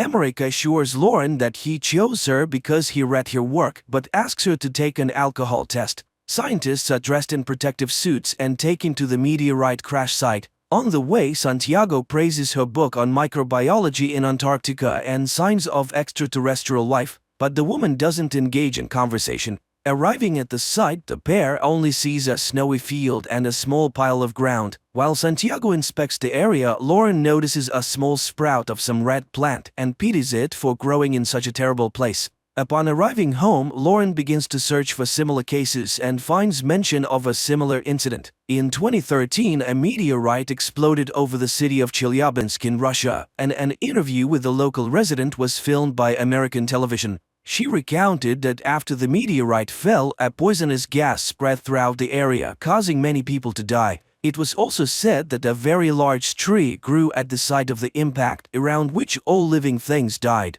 The tree was cut down and information about the incident was kept secret. In the postscript to the interview, journalists reported that the woman was killed almost immediately after it. The next day, doctors begin to perform an autopsy on the man who died in Berridge, and at first everything looks completely normal. But when the doctor makes an incision, a strange blue liquid begins to seep out, which then returns to the body after a short time and the wound heals. But even more surprising is the resurrection of the man who suddenly sits up on the table and silently looks down, not reacting to the voices of those around him. The man has no pulse or blood pressure and his body is cold. In other words, by all indications, the man is dead. Suddenly there are cries behind the door. It turns out that another 40 people suddenly opened their eyes and came back to life. The doctors tried to get some kind of reaction from the resurrected, but to no avail. They are all residents of the town center who not only inhaled the poisonous gas but also ingested some substance that led to DNA transformation. And the only thing the resurrected do is occasionally turn around. Meanwhile, Lauren tells Emmerich about the Chelyabinsk meteorite, but the people in Russia were also victims, which means that this is someone's terrible plan. But the colonel does not believe in conspiracy theories. Later, a government commission discusses the incident and proposes simply destroying the bodies before it's too late. But to get answers, all the data must be carefully studied, otherwise Manhattan could be next. Later, the woman buys alcohol and drinks it while sitting in the car, reminiscing about a trip she took with her father to a secret place. The next day, Lauren goes to a room where the revived people are sitting and, selecting a girl, tells her about a book her mother used to read to her when she was a child, who has long since passed away. At that moment, her phone rings and a photo of the red plant from the scene of the incident appears on the screen, and the girl suddenly grabs Lauren's hand. The woman tells her colleagues about this and suggests that the plant is to blame. Santiago notices that all the survivors are looking in one direction, to the north, where the crash site is located. And then the colonel confesses that they found a sapling, but they don't know what it is because the plant is huge and continues to grow. The thing is that the area is sealed off and the plant was only noticed when it became visible from a distance. It turns out that it wasn't a meteorite that fell on the ground, but a huge seed. A team of scientists is sent to the site, taking one of the revived with them. They bring him to an unimaginably huge tree on a cart and watch from a distance, but he remains motionless. And when people have lost all hope, the man in the wheelchair suddenly moves, raises his head, looks in surprise at his hands and the snow under his feet, and then he admits that he can't survive in the Earth's environment, so he will stay here. Upon returning, Lauren reports that the tree is generating the necessary environment for its survival, including the air that is toxic to humans. The aliens arrived on Earth through special portals that scientists call wormholes. She is bombarded with questions, revealing that she has had problems with alcohol and prohibited substances. Later, a psychotherapist calls her answering machine, who was waiting for her at the session as part of his sentence. They were supposed to discuss her childhood memories that are haunting her, but she didn't show up. At that moment, her father shows up at the door, but Lauren is not pleased to see him. He tries to start the conversation and recalls how on her 8th birthday she asked for a scientific laboratory and they gave her an old barn. However, her obsession with space spiraled out of control and her mother became worried. Sometime later, the colonel summons Lauren again. The alien wants to speak, but only with her, as he sees her as a friend. They have prepared a list of questions and ask her to find out where they came from and why they came. The alien explains that their home is no longer suitable for their species. They were searching for a new home and found it using coordinates received from a human with the call sign Supernova 94. From that same human, the aliens learned all the strengths and weaknesses of humans. The alien asks the military to leave, and Lauren admits that the tree will soon destroy everything as it is harming the planet. The alien then says that humans will not be able to stop them because they are used to fighting and they have abilities. And here Santiago starts acting strangely. He drops his suitcase and begins to unzip his protective suit.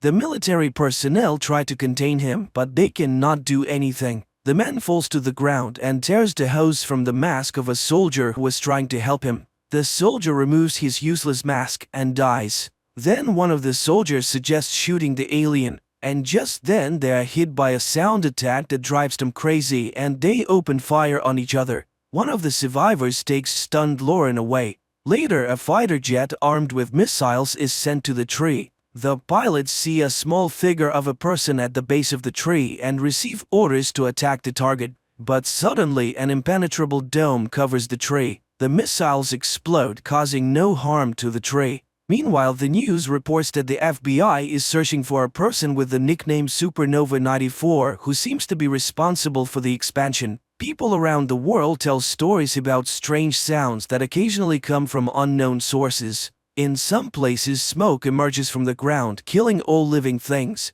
People pray day and night, and martial law has been imposed in many countries. The earth trembles, crops die, and vegetables rot in the ground. One day, Lauren goes to her father's house. But first she approaches the locked barn, which has a sign that reads Lauren's Laboratory. But after looking at the house, she walks away and heads towards the tree. For many years she has been tormented by the question of who or what she is. The end of the world is approaching, but she feels relief, as if she will finally live freely. And she plans to find the truth right here. She meets the alien who tells her that the tree is undergoing transformation. Feeling the tremble under her feet, Lauren lies down on the ground and listens to the hum of the planet. The time has come, new life is growing, and all of this has happened because of her. And finally, Lauren remembers the day when her father brought her to a secret base where an unidentified flying object had been brought down.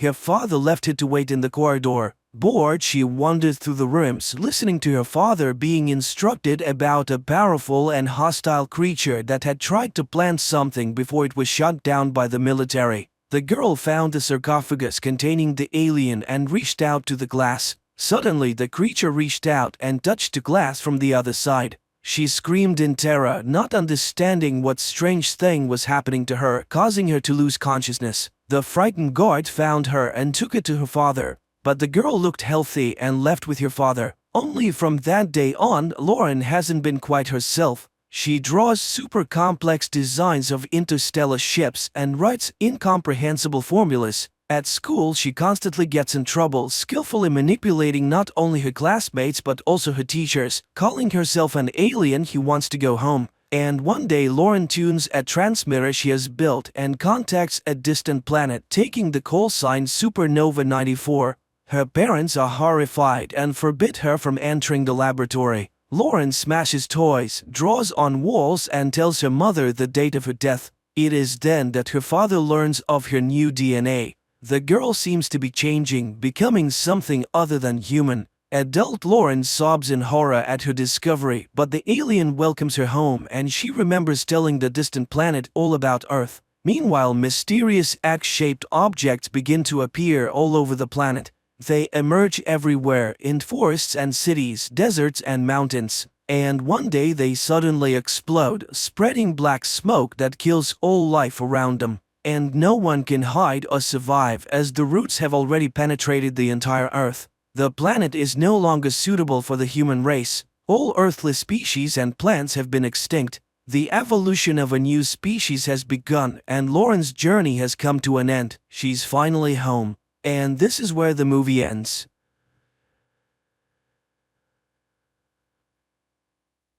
A welcome to the show.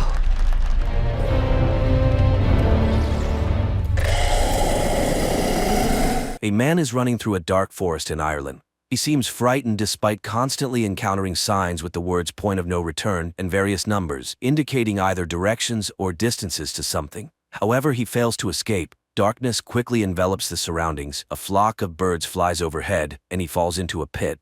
In the next moment, an invisible force grabs him and drags him away. Elsewhere in the country lives an artist named Minna, who works in a pet store.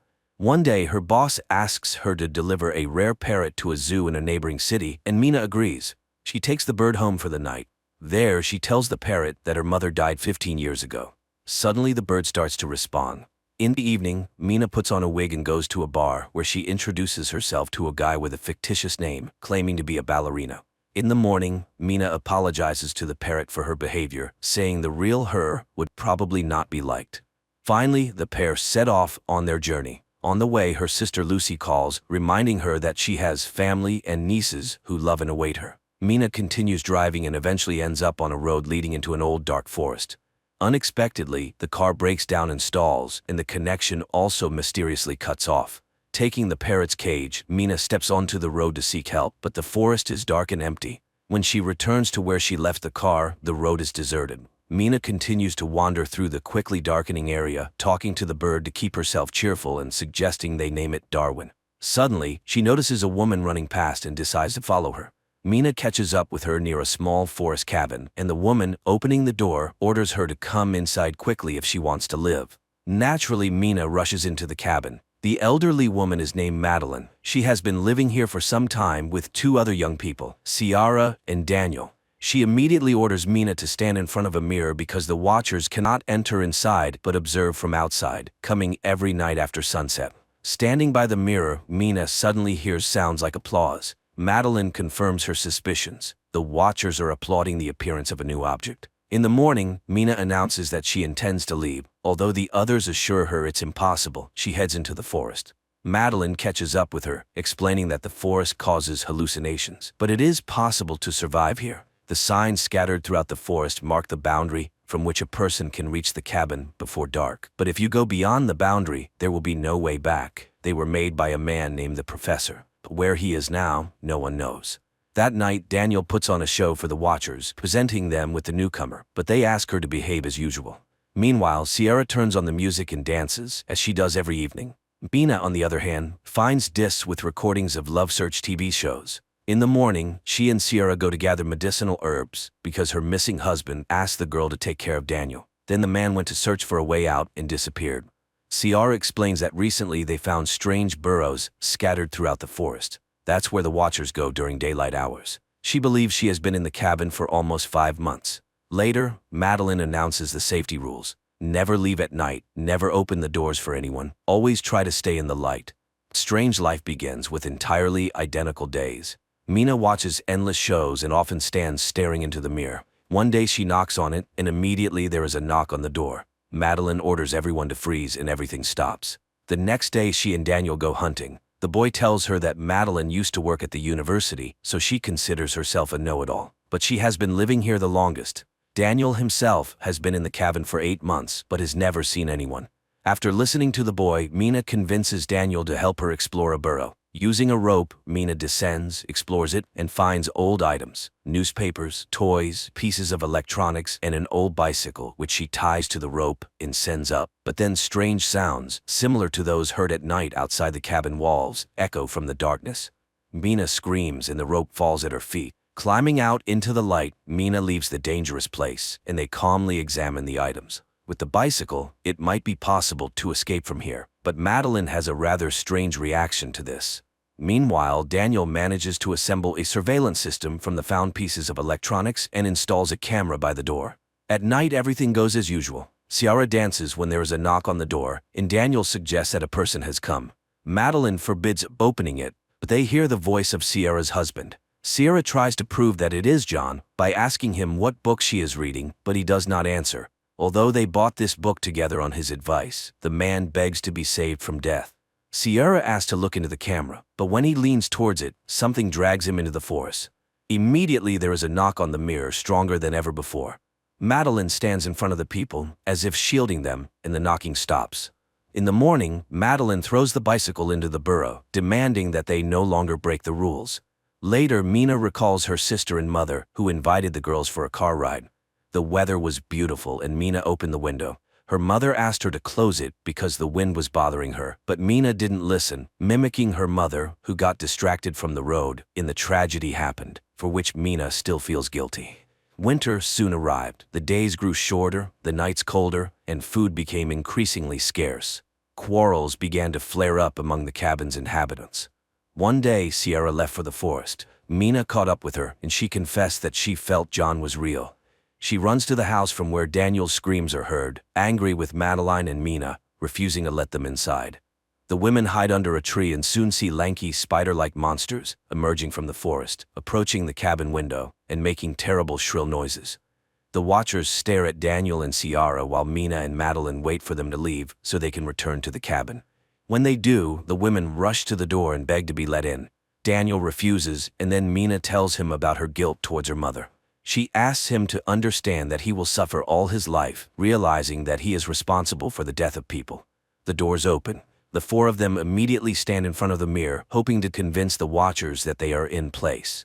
Madeline admits that she tried to protect them from certain things. She used to teach history and mythology, and unlike them, came here voluntarily. Only here did she realize how dangerous this place was.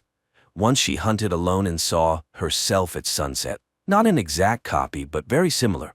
The Watchers are an ancient species with many names: changelings, winged ones, fairies. They study people to impersonate them, and they will never let them leave. Knocks and the voices of the cabin's inhabitants are heard outside. Then Daniel finds a hatch in the floor, which they didn't even know existed. Descending, they discover a well-fortified and equipped living space filled with food and equipment. Mina turns on an old computer, and a video recording shows the face of the professor, whose real name was Rory Kilmartin. He was the first to study the Watchers and tried to learn about their origins. In 1979, the scientist found this place, which he called Wonderland. Every evening, the Watchers came to his window and studied him. For many years before this, the professor's colleagues laughed at him, not believing his tales. Then he built this bunker, using the labor of men from nearby remote villages. He chose the lonely or those with bad habits so that their disappearance would not attract much attention, as every evening he convinced them to have dinner outdoors. Hiding inside, he watched the Watchers deal with them. Thus this bunker was built on blood. One day, a Watcher appeared before him in the form of a girl with red hair. She was very different from the others, as if she were unique and looked curious and harmless. That's when he realized that if he unlocked the secrets of the fairies, he might even conquer death. He did the impossible, lured this girl into a cage and began experiments on communication, trying to befriend her. She changed form, sometimes turning into a frightening creature with long arms, but seemed to listen to him. Gradually, she became close and understandable to him, but now the professor realized he had achieved nothing significant and was ready to end his life. He hid a boat by the river, and this is the only way out. Just follow the birds. He asked the survivor to go to his university office and destroy all the documents found there, and now he will go to her and stay here forever. In the last recording, they see Kilmartin climbing up. Gunshots are heard, and then all is quiet. Realizing that this is their last night in the forest, Sierra turns on the music and invites Daniel to dance, but he seems upset about leaving. He says his family is dysfunctional and he has nowhere to return to. Then the girl offers to let him stay with her for a while until they find him a good occupation and place to live, as they have become good friends. In the morning, the group sets out to escape, guided by the signs and Mina's parrot, whom she asked to lead them. Soon they reach a massive stone disc in the ground, covering the entrance to a huge tunnel. Madeline explains that this is where the last representatives of the ancient fairy race were locked up, who were once very friendly with humans. After many centuries, they managed to surface, but now the friendship has turned into hatred. They stay here because they are held by magic, so they need to run far away. They walk all day. Dusk falls, but there is no river or boat in sight. It starts raining and they fall into despair when they see huge flocks of birds flying in one direction. They run after them and reach the river. The women rush to the boat when Daniel hears screams behind him and sees John. He returns for him, rejoicing that the man survived, but it turns out to be a changeling. The women scream, begging Daniel to run, but he doesn't hear and dies at the hands of the Watcher, who then takes on his form while Madeline, Mina, and Ciara sail down the river. The women wake up in the boat and see that they have returned to civilization. They stop a bus and ride to the city, listening to music and only now realizing that it's over. Later, Mina goes to the university where Kilmartin worked, posing as his niece to enter his office and fulfill his last request. There, she finds more documents, photos, and a recording in which he discusses the fairies and the fact that there are still half-blood children in the world. Mina finds a stack of photos and, looking at them, seems very surprised. In the evening, Mina goes to Ciara's house, showing a photo of Madeline from the professor's belongings, explaining that it is his wife who died several years ago. So the Madeline they lived with in the cabin was a special fairy capable of moving during the day. It was she whom Kilmartin caught. He couldn't kill her, and she took on Madeline's form to return to civilization. Then a car pulls up to the house, and the real Ciara gets out, while the one she's talking to is actually a fairy. Realizing she has been exposed, the fairy knocks Mina out and changes shape again, turning into Daniel. They just want to live like other species, but due to human hatred, they are forced to stay underground. The fairy turns into Kilmartin and goes to Mina. In the house, the fairy transforms into her and prepares to kill the girl. But Mina says that there are others like her somewhere because she is half human and acknowledges that it was unfair of humans to banish the fairies from their world. The fairy softens and spreads her wings, admitting that Mina might be right, and she flies away. Mina revives Ciara. Later, she reunites with her twin sister Lucy, finally forgiving herself for their mother's death. She tells her about her experience, admitting that she still sees Madeline appearing in the forms of other people. Her nieces arrive to show Mina a drawing of her and Darwin, whom she still keeps as a pet. Meanwhile, outside, a girl with red hair appears, looking at their apartment windows and taking on the form of a girl with a strange face. This is probably not a horror movie, but rather a scary bedtime story when a child doesn't want to sleep and asks for something frightening. Everything builds up slowly and tastefully, but the ending unfolds somewhat mundanely, although mysteriously.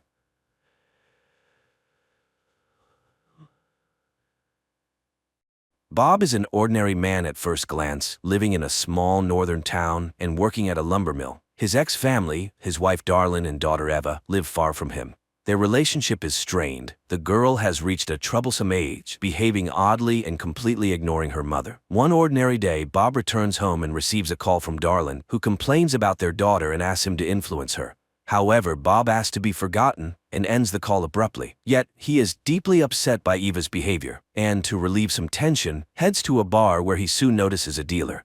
Later, they meet on the street. The young man tells him that his boss, Nelson, is in need of couriers. He remembers Bob from his NHL days, especially a famous fight Bob would rather forget. The man cuts off the young man's enthusiasms and buys some goods, dismayed by the rising prices. At work, Bob goes to inspect one of the malfunctioning blocks of the crusher. He climbs up to the machine and stares inside as if he wants to step into the blades. His grim thoughts are interrupted by a coworker's voice, and Bob abandons the frightening idea. Later, Bob tells his boss he needs a few days off, packs his things, and goes on a trip. However, on the night road, he suddenly feels very ill. Racked with pain, he loses control, and his pickup veers off the road. Barely recovering, Bob calls Nelson and then reaches a roadside cafe where he immediately heads to the bathroom, startling patrons with his bloodied face. Overcoming pain, Bob washes the blood off his hands, which are already bandaged, and then examines his side. It becomes clear that a piece of his skin has become invisible, making his internal organs clearly visible. Bob bandages himself with towels and returns to the dining area, where Nelson soon arrives. The dealer agrees to tow and fix his pickup, in exchange for which Bob will have to serve as his courier, especially since he is heading in the needed direction. Nelson admires his hockey talent and confesses he still watches his old games. He tries to offer support, but Bob cuts off his attempts to befriend him and reluctantly agrees to become a courier. Nelson brings Bob home, then heads to a dump frequented by bears. This time, he shoots one of the animals and guts it on the spot. In the morning, Nelson delivers to Bob a container with the animal's organs, which are to be sold on the black market. The pickup is already repaired, and Bob sets off. He reaches his ex-wife's house late in the evening. Darlin lets Bob inside and informs him that Eva is staying over at a friend's. In the morning, Bob prepares to meet Nelson's contact, who runs a repair shop in town. At that moment, Eva appears. She is happy to see her father, but feels hurt when he refuses to take her with him.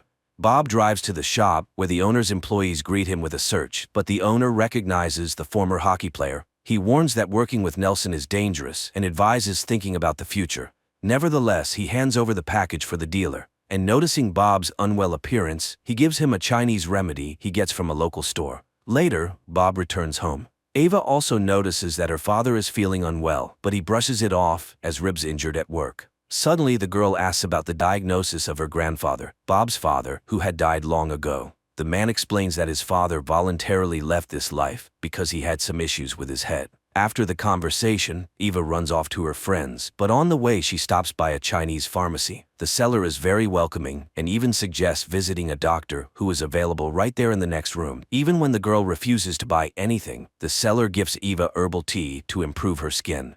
Later, Eva meets up with her friends, who suggest going on a tour of an abandoned psychiatric hospital. Although Eva's friend doesn't want to go, Eva insists on visiting more than anyone else. They wander around the creepy rooms, scaring each other with possible ghost encounters. Eva confesses that her grandfather was once a patient there, whom she never knew as he died before she was born. She hopes to find old documents and learn his diagnosis. The group descends into the basement, where they are frightened by a figure in a white sheet, but on a closer look it turns out to be just a pile of rags. However, Eva's friend in terror grabs her hand, tugs at her sleeve, and sees a transparent hand. The girl gets even more frightened and runs away from Eva. Meanwhile, her parents recall their years together and Eva's childhood pranks, like when she went to school on her own at the age of 6. In the morning, Darlin discovers that Eva didn't spend the night at home. She, her friend, and Bob begin to search for the girl, but she's neither at the hospital nor the police station. Darlin goes to the station to file a report, and Bob starts investigating his daughter's belongings. He finds her phone and reads a chat with friends about the planned excursion. The couple goes to Eva's friend's house, but her father says their daughter isn't there. Later, Bob calls Nelson and reports that the delivery will be delayed.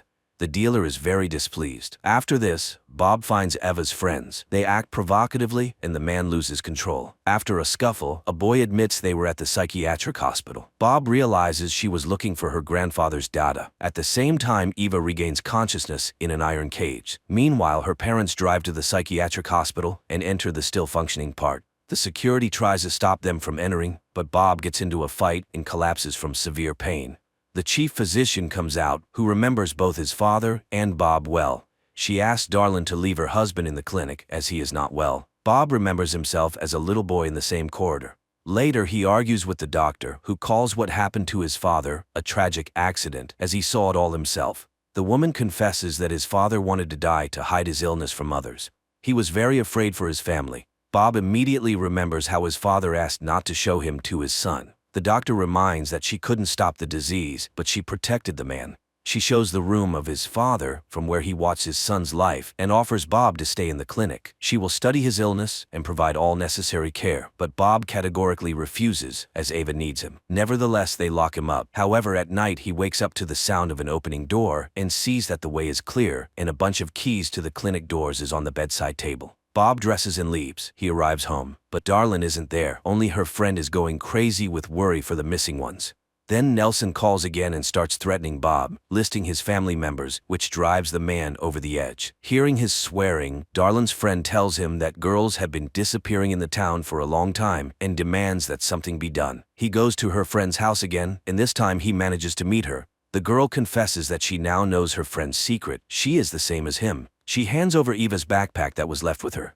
Bob examines it and finds a package with Chinese tea in the same packaging that he himself received from the owner of the workshop for Nelson. He goes to the man and asks questions about the missing girls.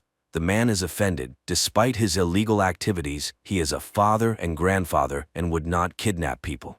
He tells about the Chinese pharmacy. Meanwhile, unknown people examine Ava, probing her wounds, causing the girl to cry. Bob finds the pharmacy and tells the seller about his missing daughter. The woman is scared, but afraid to tell the truth. Then Bob notices Eva's bicycle in the back of the shop. He removes his hood. The woman is horrified, seeing his disappearing flesh, and she realizes that the girl is just like him. She tries to protect the doctor, glancing towards his office. Realizing this, Bob rushes in that direction, stripping off his clothes along the way. He descends into the basement, finds the doctor and his assistant, and starts beating them, demanding his daughter back. Then he hears Eva's voice calling him from a cage. Seeing what her father looks like, Ava is scared, but Bob calms her down and opens the cage, but the doctor manages to wound him. Bob leaves with his daughter. As a parting gift, the seller gives him tea that will help Ava and advises them to run. Father and daughter arrive home. Darlin immediately begins to provide help. It turns out she knew the father's secret and knows what to do. She couldn't confess to her daughter because she was afraid for her. In the morning, Bob regains consciousness and tells his daughter that he had to leave because of the illness. Eva confesses that she quit sports when she started having the same issues. She thought she was alone in this, but it turns out that her father and grandfather also suffered from invisibility. Later, Bob prepares to leave, although Eva doesn't want him to go, but the man confesses that his strength is leaving him, and soon everyone might find out his secret. He says goodbye to Darlin as Eva appears at the doorway with bags, intending to drive her father home herself. Through tears, the mother agrees to let her go. Father and daughter set off. Along the way, Eva starts asking questions. Bob admits that after what he experienced in childhood, he couldn't burden his family, so he left. The daughter promises to make up for everything they missed in their relationship. Soon they arrive at the place where Nelson's new courier is waiting. Bob needs to meet him, but he notices that his face is also beginning to disappear. Eva covers the void with foundation, and the father goes to the meeting. He delivers the package passed by his boss and returns to the car. Soon they reach Bob's home, and the father hands over the tea he got from the Chinese lady to Ava. She brews it and cares for her weakened father. He assures her that she can live here peacefully. People in the north don't meddle in each other's affairs. Meanwhile, Nelson opens the package and finds that he has been deceived. Ava goes shopping, and the dealer notices her. Later, the girl tries to calm her father, who has become almost invisible, and after a while he suddenly says that it's time for him to go, because later he simply will not be able to accomplish what he planned. He is ready to disappear at the sawmill, which he had already tried to do. Despite her objections, Bob drives to the factory, but standing over the crusher, he suddenly stops. At this time, an armed Nelson bursts into his house. He threatens the girl with a shotgun, demanding to know where Bob is. Even though Eva says that he sold the house to her, the man realizes it's not true since Bob's belongings are still there.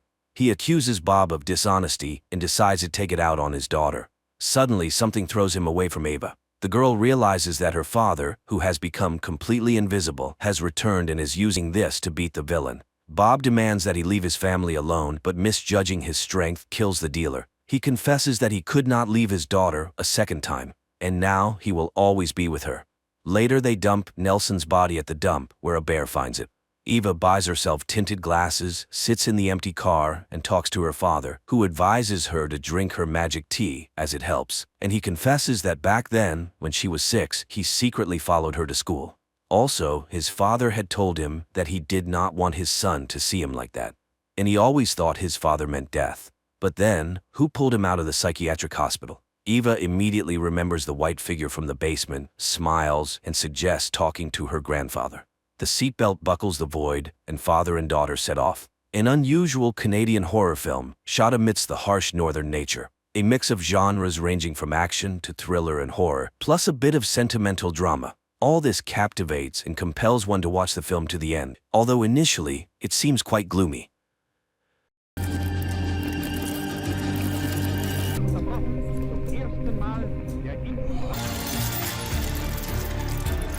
The movie begins in Leningrad in 1940.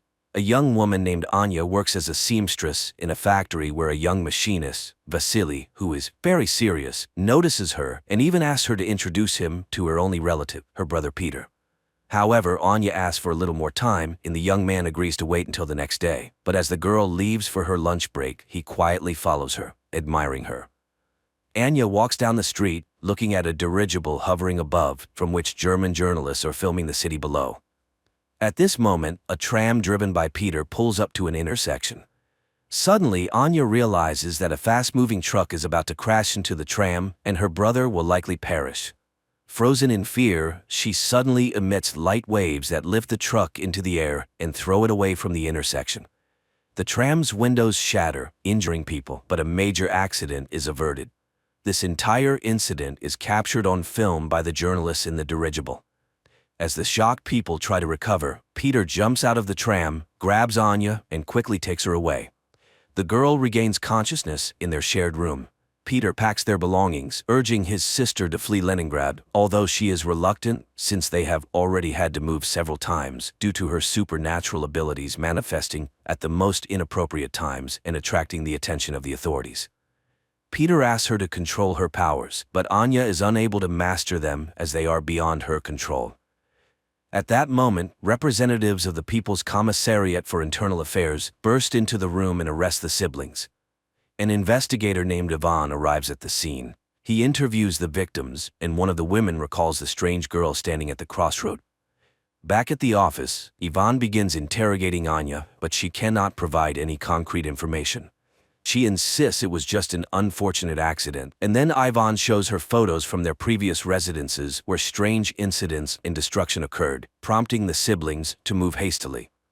The investigator is willing to believe she is not a criminal, especially since he has also witnessed something very strange in his life. However, Ivan is unable to elaborate as his superior, Petrov, who turns out to be his father-in-law, takes Anya and leads her to the secret facilities managed by Professor Ilinsky. The scientist welcomes the girl, explaining that she is special and now they will study her abilities. However, Anya refuses to cooperate until she sees her brother, and Ilinsky promises to arrange a meeting for them. Meanwhile, Ivan cannot calm down, although Petrov, who is also his father-in-law, demands he forget the incident and focus on other matters. He had already barely managed to suppress his absurd report about an incident in Madrid. Returning home, Ivan tries to tell everything to his wife Vera, but she asks him to take a vacation and forget everything that happened. The action shifts to 1936. A group of Soviet soldiers, including Ivan, engages in battle with Spanish fascists in Madrid. Suddenly, a man in a strict coat and hat, wearing a strange mask, appears before them. Looking at the soldiers, he utters something incomprehensible, after which Ivan's comrades start shooting themselves one by one. Only Ivan finds the strength to shoot at the man in the mask. The man quickly disappears, leaving Ivan amidst his fallen comrades. The year is 1940. A man in a mask named Neumann and his assistant Katerina arrive in Munich, where the woman meets a Jewish boy named Baruch on the street, who plays chess brilliantly. She offers him a ride with them, noting he can always leave if he does not like their school. An orphan agrees and gets into the car, where Neumann utters several hissing words, causing Baruch to fall asleep instantly. Neumann agrees that the boy is brilliant, but by no means possesses superpowers. However, Katerina is determined to help the boy. Meanwhile, in Moscow, Professor Ilinsky leads Anya to the laboratory where she will be studied, and fulfilling his promise, brings her to a cell to see her brother. Peter again asks her not to show her abilities, and she promises to write to him. Baruch is brought to an ancient castle owned by Neumann. The boy is laid in a hammock in a hall inhabited by many other teenagers, but when the adults leave, he wakes up and is frightened by the dark silhouettes surrounding him. Back in Moscow, Professor Ilinsky leads Anya to a separate room, more like a cell, and locks her in there. He then reports to Petrov that he has never seen anything like it. The girl is a scientific discovery, a unique case, to which the chief objects. She is a new weapon. Later, Anya is subjected to various tests, but she shows nothing special. Ivan cannot forget the incident, studying everything related to the strange explosion. The video footage of the accident also reaches Neumann, and he decides to fly to the USSR. There, the man is taken to meet with Professor Ilinsky. Neumann introduces himself as a worker from the Ahnenerbe organization and immediately determines that the professor is terminally ill. He offers to ease his pain if the professor allows him to speak with Anya. Ilinsky does not believe in his abilities, but Neumann utters something, and glowing waves emanate from him, enveloping the professor, causing him to lose consciousness. Taking advantage of this, Neumann searches his desk and takes some papers. Soon, Ilinsky regains consciousness, but strangely feels no pain. He agrees to arrange a meeting with Anya and leads the German to the laboratory. Neumann approaches the girl and secretly shows her an execution order for her brother. Then waves of unprecedented force begin to emanate from the girl, literally blowing up the entire laboratory. Neumann grabs her and escapes. Ivan sees from the window a man in a hat whom he immediately recognizes and runs to the laboratory where explosions are heard. But Neumann and the girl are nowhere to be found. The narrative shifts to 1924. In a remote Karelian village, a woman lives with 2 children, Peter and Anya. One day they go with the village boys into the forest. Suddenly a pack of wolves leaps out at the children. The children freeze in fear, but waves emanate from Anya, scattering the beasts. When the men arrive at the clearing, they find the girl dead. 1940. Petrov enters the devastated laboratory where people connected by tubes into a single organism and marked with the letter M lie in chairs. At first glance, this structure was not damaged by the explosion, as the injured Ilinsky lying nearby confirms. The professor reports that Anya caused all this and refuses to continue the experiments. Then, Petrov shoots him. Afterward, he goes to Ilinsky's colleague, who everyone simply calls Professor Lyubov. Petrov asks her to activate the M Squad. Learning about the professor's death, the woman refuses to help Petrov, but he reminds her of her family, and Lyubov reluctantly agrees. On the train, a customs officer searches Neumann's compartment and finds an iron sarcophagus with Anya inside. Unsure of what to do, he goes for help. Meanwhile, Anya envisions her own funeral following the incident with the wolves. Frightened, she comes to, and Neumann informs her that he is saving her. Anya tries to run, but the customs officers, who decided to detain the strange German, stop her.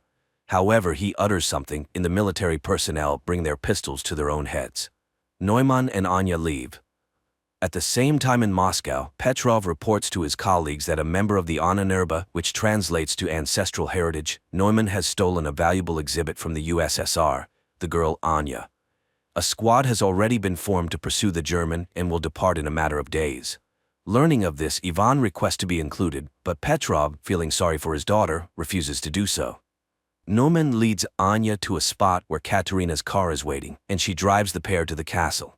It is apparent that the woman does not like Neumann's new toy, but he immediately says that Anya is just like him. At the castle, they are greeted by children whom Neumann calls his army. Anya is escorted to her room, and Neumann finds a guest in his office, Admiral Canaris, who is very interested in the scientist's research. But today he has come to express his displeasure with Neumann's sabotage in the USSR, as it could start a war. Neumann reassures him and invites him to a formal dinner. Meanwhile, Anya is startled by a sound and sees Baruch in her room, trying to open her window to escape the castle. But Katerina and Neumann appear and stop him. While Katerina takes the boy away, Neumann tries to convince Anya that the castle is a paradise, and no one wants to leave of their own volition. Katerina brings Baruch to a bedroom, reminding him that he must speak only German and not tell anyone his real name if he wants to live. But when she leaves, the other teenagers attack him. In Moscow, Ivan asks his wife to help him get enrolled in the squad, after which he goes to Professor Lyubov. He is interested in whether hypnosis can make a person do what another wants. The professor asks him not to travel to Germany, but he is determined to find the man in the mask. In the castle, Anya finds Baruch hanging. The boy tries to explain that the others hate him and beat him, therefore he wants to run away. But Anya admits that it was the same for her until she became strong, and he can too. Later they find Neumann in the park, who promises Anya he will teach her to control her power. He explains that he inherited the castle from the person who adopted him, and now it serves as a refuge. He has set up Anya's room according to her taste and hopes she will like it here. Grateful, Anya sits down at the sewing machine, unexpectedly remembering how the villagers burned their house, calling her a witch. Then her brother saved her, though their mother died in the fire. Back in Moscow, Petrov enrolls Ivan in the squad and asks the commander to ensure that he does not return. Leningrad, 1937. Returning from Madrid, Ivan writes in his report everything he witnessed, but Petrov does not believe him, noting that if the soldiers shot themselves, they could be declared deserters. Tired of trying to convince the young man, Petrov takes him to Professor Lyubov. 1940. A special forces unit travels to Germany in a grain car. Ivan warns his comrades about Neumann's peculiarities, but it seems they don't quite believe him. At the castle, the children undergo daily training, while Anya enjoys the long-forgotten peace. In the morning, Katerina brings her a box with a new dress sent by Neumann for her to wear at his birthday party. The girl goes out to the hall where the children are preparing decorations for the evening, and then they head to training. Baruch is afraid of heights and falls from a rope ladder, but no one pities him. After that, it's time for shooting practice, but the boy throws his pistol down and runs to the local cemetery where Neumann finds him. Baruch asks to be let go, but the scientist promises to teach him not to be afraid. Meanwhile, Squad M climbs out of the wagon, and Ivan remembers his training in 1936 before being sent to Madrid. Then his comrades met him coldly because he was the boss's son-in-law, but Ivan earned respect through hard work and cleverness. And now he is on a special mission. Suddenly, they are hailed by an old man who turns out to be their liaison and must take them to the castle. At the same time, Petrov is informed that the squad has successfully crossed the border. Guests start arriving at the castle. Neumann welcomes Canaris and escorts him to the hall where music plays, and ladies and gentlemen drink and talk about the beautiful evening. Neumann himself is enchanted by Anya's beauty, and she gives him a hand-embroidered handkerchief she made for him. Later, guests deliver laudatory speeches in honor of the birthday boy, and he invites Anya to dance to the envy of the present ladies. Canaris notices Katerina's displeasure, but the woman remains cold, rejecting his advances. She dislikes Canaris's interest in their wards, and he tells her that people are already coming for Anya from the USSR. Squad M reaches the forest house of their liaison, who supplies them with weapons and draws a path on a map, but then shots ring out. German soldiers have caught up with the saboteurs. A battle ensues and the Russians win. Later, the commander finishes off the wounded enemies and, unexpectedly for Ivan, shoots the liaison, indicating that they have no orders to return. At the castle, Canaris agrees to play chess with Baruch, and the boy wins. The admiral admires his genius, but upon learning that the boy is Jewish, he pulls out a pistol. Anya sees the man aiming at the child, and her powers activate. Guests watch in horror as everything in the hall begins to rise into the air. The admiral himself is lifted up, but at that moment Neumann grabs the girl by the shoulder. She faints, and Canaris falls to the floor. Everything stops immediately, but people scream and scatter.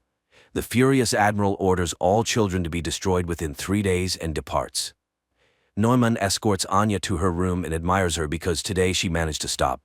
The girl does not understand why it is necessary to destroy the Jews, and Neumann reminds her that no one pitied them either, as they were not like everyone else. The man returns to his office where Katerina awaits him, but he does not accept her attentions because he is seriously captivated by Anya and hopes to succeed with her. However, Katerina is saddened by this turn in their relationship and reminds him of Canaris's order, but Neumann intends to make a profitable deal. The action shifts to Neumann's childhood when children laughed at him and drove him away. His parents were forced to put a mask with a digital lock on him so he couldn't harm anyone, and the boy suffered greatly from this. One day his father complained to the landlord that his son was hindering his ability to fulfill his duties as a tenant, and the man came to see the unusual child. They explained to him that Neumann scared all the guests and caused his father to lose a finger. The year is 1940. The morning after the dinner, Anya goes out to the hall, but the servants who witnessed yesterday's incident look at her warily. Then the girl goes to the park where she is met by an armed Katerina, but seeing the guards, she returns to the house. Later, Neumann conducts a meditation for the teenagers, asking Thor to give them strength. Anya sees this and asks for permission to start training. Neumann orders Katerina to stay at the castle and wait for guests, and he takes Anya away. Meanwhile, the squad continues to move through the forest. Soon they find a rubber boat at the prearranged place. Neumann puts Anya on his personal plane and takes her to his parents' house. Landing, they walk across a bridge and suddenly Neumann asks the girl to remember her brother. Her powers activate. Water rises up, carrying fish and creating a reverse waterfall. But then the man calls her. Anya comes to her senses and everything returns to normal. However, now she can use her powers when she needs to. Soon they enter an old house and Neumann recalls how he was taken from his father's home. Lastly, his mother writes down the password to his mask on a piece of paper, and little Neumann leaves their lives forever. In the present, he tells that his father was a harsh and cruel man, often beating him and his mother, so he promised himself that his child would never be unhappy. The man remembers how his patron removed his mask and wanted to throw it away, but Neumann did not allow it. The man informed him that he would now take care of him, but he must trust him. Soon they arrived at the castle, where the patron confessed that every person has the right to be happy, and the boy lived for the first time like a normal child. But a year later, war came. His patron went away on business, and their home turned into a hospital. Neumann helped as best he could. Once he had to assist in the amputation of a leg. The soldier was in great pain, and then Neumann activated his powers and relieved the poor man of his suffering during the operation. Later he confessed to one of the nurses that he loved her. The adult woman laughed at the boy but said she loved him too. But one day he caught his nurse with one of the recovering soldiers, and in a fit of rage he made the soldier kill himself with a hammer. They caught him, gagged him, tied him up, and took him away from the castle. In 1940 he tells Anya that his parents died, so he is so happy to have found her. The girl lights candles in the fireplace, using her new powers, which delights Neumann. They drink wine and then become close. At night, Anya dreams where Baruch dies and wakes up terrified. She asks Neumann to return to the castle. Meanwhile, the squad reaches the river. One of the soldiers is wounded and runs out of strength. Then he takes his own life so as not to be a burden to his comrades. Only 3 remain, but they still row towards the castle. And there Katerina, who can't sleep, reminisces about the past when she helped her mother, who worked in a psychiatric hospital, where one day they brought in a tied-up boy named Neumann. She then freed him, and he promised never to harm her. The year is 1936, Leningrad. Petrov attends a lecture by Professor Ilyinsky, where he discusses a significant discovery in the field of controlling human memory and emotions. Ilyinsky's colleague, Professor Lubov, is inspired by the future changes, as people with good mental health will be able to work better and create a brilliant future for themselves and their children. The Project M envisions a new society where happy people with immense productivity and willpower will live. Petrov asks about the use of these discoveries in the military sphere, arguing that if a new society is to be built, it must be able to defend itself. However, Lyubov categorically opposes totalitarianism. After the lecture, Petrov offers Ilyinsky full support for their program if he agrees to operate under military auspices. But Ilyinsky sends him to Lyubov as the ideational inspiration behind the project. However, the woman flatly refuses to cooperate with the military. That same day, she is hit by a car in the street. Later, Petrov returns to Ilyinsky, informing him of the unfortunate accident with his colleague, and Ilyinsky reluctantly agrees to cooperate. Again, 1940-year Germany. The 3 remaining members of the squad reach the castle's territory. Surprised by the lack of security, they enter the premises. Petrov receives a summary of incidents in a specific area of Germany and realizes that everything is going according to plan. His boss is horrified. His people have left a very noticeable trail, which could easily lead to the USSR being accused of provocation. But Petrov assures him that everything was planned this way and there will be no international conflict. At that moment, his daughter calls and he rushes home. The squad members reach the castle and, splitting up, begin to explore the premises. Meanwhile, Petrov finds Vera in a hysterical state. She is going mad with worry for her husband, and the father decides to take action. At the same time in the castle, Katerina reads a book to the children, and seeing her nervousness, they calm the woman. She orders lights out and leaves, just as Ivan enters the hall from the other side. Seeing the children in front of him, the man lowers his weapon and leaves. The children remain motionless. The soldiers continue to explore the castle, and now the squad leader enters the hall with the children. But he does not lower his weapon and prepares to shoot. Then the children attack first. The commander fires in all directions, but the teenagers throw their clothes at him and knock him down. The eldest orders the pistol handed to Baruch to kill the enemy, but the boy cannot shoot the man, and the man manages to wound him with a knife before being killed. The children carry the bleeding Baruch to the bedroom, leaving the soldier's body on the hall floor. The third squad member, a female warrior, finds Katerina's office and engages her in a shootout. Katerina flees, but the woman catches up to her, and they fight. The woman is defeated when Katerina pushes her away. Seeing her opponent unconscious, the German grabs a pistol but doesn't manage to shoot because Ivan appears. Threatening him with a pistol, the woman captures him.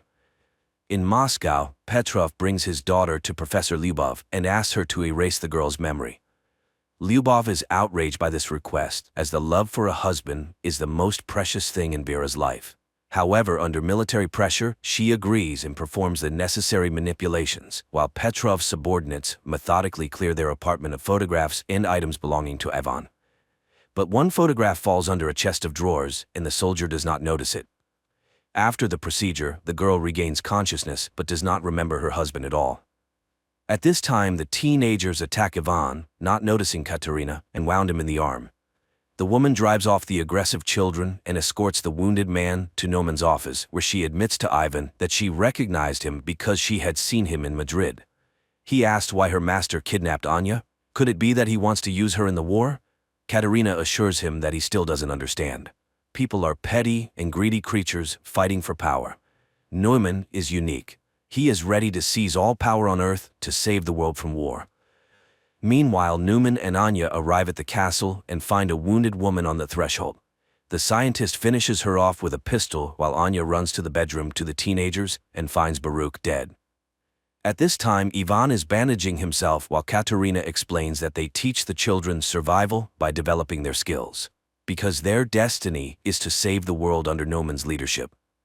The woman offers to help him escape if he will help her, but before Ivan can hear her out, Neumann enters the door. The Russian immediately picks up a pistol and takes the woman hostage. However, the German informs him that he does not care about her fate, which visibly upsets her. At that moment, Anya runs into the office and uses her power to knock Ivan off his feet, but when she recognizes the man, Neumann quickly takes her away, leaving the Russian with Katerina. In Moscow, Professor Lyubov mourns Ilyinsky when Petrov brings her folders with the names of the condemned, whom she can save by including them in Squad M. She remembers how after the accident, Ilyinsky came to her in the hospital. The man was shocked to learn that she had been mutilated by the military, but he was frightened and could not refuse to cooperate. Now the woman is alone and forced to make difficult decisions. She takes out a vial of M activator and recalls Ivan's story about the man in the mask. After his return from Madrid, she worked with his memory, suggesting removing the traumatic memories of his comrades' deaths, but Ivan refused to erase his life. And now the young man is chained in a cell in the castle of the man in the mask. Later, Anya visits him, accusing him of killing Baruch, but the boy denies it, and he is not particularly interested in her fate. He only wants to destroy Neumann because all evil comes from him. He hypnotizes children, turning them into killers. Their conversation is interrupted by Naumann's appearance. After sending Anya away, he thanks the young man for revealing his vulnerability, as he is the only one who could stand up to him. To prove it, the scientist shows the finger shot off by Ivan in Madrid. He too is special, and Neumann really wants the Russian to join his side. Yes, he killed his friends, but it was war. He came to Annanerba to find gifted people. Anya is like him, and they are the future. He asks Ivan to admit why he is immune to his hypnosis. Then Ivan reveals that there is a whole squad like him, Squad M. There are many of them, and they will all be here soon. So Neumann cannot hide. After talking with Ivan, Neumann finds Anya in the castle's backyard. The girl asks him to hand over all affairs to Katerina and to leave this place forever. But Neumann does not want to run because they are extraordinary people, and when they are together they are unbeatable. He asks for her help in defending their new home. Later, he thanks Katerina for managing the situation and confesses that he is glad she was not hurt during the Russian raid. Meanwhile, Anya remembers how in Moscow she wrote letters to her brother while locked up in the laboratory. She used to give them to the professor, but she could not have imagined that he read her letters to Peter, who was undergoing mental processing as a participant in Squad M. At this time, she burns them in the backyard of the castle, hoping that life will give her a chance to start over. Later, the castle's inhabitants conduct a funeral rite for Baruch. The teenagers carry the boy's body to the seashore, where the cemetery is located, and burn it on a ritual pyre. Anya is shocked by the number of children's graves and realizes that Ivan was telling the truth. Katerina urges her to leave and save herself. Anya runs to Ivan's cell and asks him to tell her what he saw in Madrid that was so special. The boy talks about the death of his comrades and Neumann's chilling whisper, but the German doesn't know that he just had a misfire. He is not special and survived only because of the pistol's malfunction, but if Neumann finds out, he will kill him immediately. And only Anya can stand up to him. Out of the darkness comes Katerina, who has heard everything. She will let them go if they leave forever. Neumann is planning to sell the children to Canaris, and Anya can do nothing about it. They are weapons, and it is high time the Russian understood this. But Anya runs away while Katerina frees Ivan from his chains and advises him to make sure the German never finds them. Meanwhile in Moscow, Petrov enjoys his daughter's good mood, hoping she will meet another man, marry, and give him grandchildren. The girl is lively and cheerful, unaware that the photo under the dresser awaits its moment. At this time, Neumann orders the Russian man to be killed, and he goes to look for Anya. Meanwhile, Katerina leads Ivan to her car, where Neumann's guard catches up with them. He engages in a fight with the Russian, and when he is about to kill him, Katerina attacks the guard. The guard is much stronger, and Katerina has to shoot. The teenagers hear the sound and run into the courtyard while Katerina puts Ivan in the car and drives him away from the estate. Neumann finds Anya at the cemetery. The girl asks him to let the children go, but he refuses. They are insignificant to him because he hopes to build a new world using their combined powers. Moreover, they will definitely have a son who will be the strongest and greatest on the planet. Hearing this, Anya wants to leave. Then Neumann sees Katerina's car and realizes what she is about to do. He puts on his quantum mask, which greatly amplifies the power of his voice, and begins to speak, while Ivan stands on the car step and aims an assault rifle at him. The mask works. Katerina's car loses control and crashes from a high cliff into the water, but Ivan manages to jump from the step and survives. Then, members of the 2nd Squad M, who were heading to the castle, covering for the distracting maneuvers of the 1st Squad, open fire on Neumann. But the soldiers are programmed for total destruction, and one of them engages in a fight with Ivan, not realizing he is an ally. The young man has to kill the soldier. Neumann asks Anya to activate her power, and the girl begins to do so when she recognizes one of the soldiers as her brother. Neumann is knocked down by her force, rocks crash from the sky, and the girl runs to Peter, realizing that this time he is indeed dead. Anya's powers activate again when Neumann falls from Ivan's shot. The girl mourns her brother as teenagers appear on the road. Ivan grabs Anya and drags her away while the children pick up Neumann's body and carry it into the castle. The Russians run to the airplane and manage to take off at the last moment. 9 months later, Neumann, who survived the injury, listens to Hitler's speeches and experiments with a new kind of influence on people, broadcasting his voice through radio equipment. Meanwhile, in Anya's native village, a bearded Ivan arrives from the woods as his woman is about to give birth. Pregnant Anya is dragged into the village where women come to help. As the birth proceeds, an announcement about the start of the war with Germany is broadcast from the speakers. Later, surrounded by streams of power, Anya gives birth to a healthy baby boy. Neumann is immediately informed by a fortune-telling girl.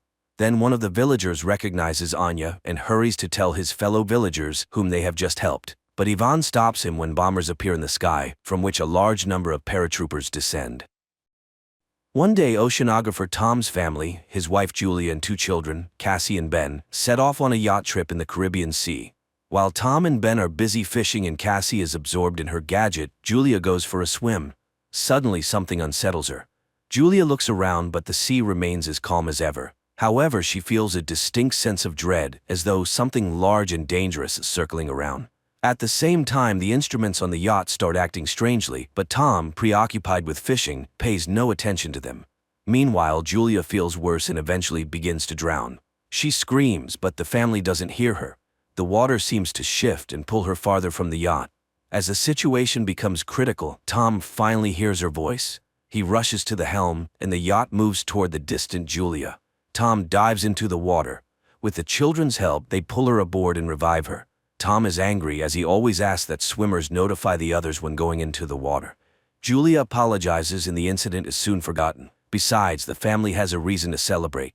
Today is their son Ben's 13th birthday. Tom lights the candles on the cake and everyone congratulates Ben, who receives gifts, while Cassie takes a group photo of the happy family.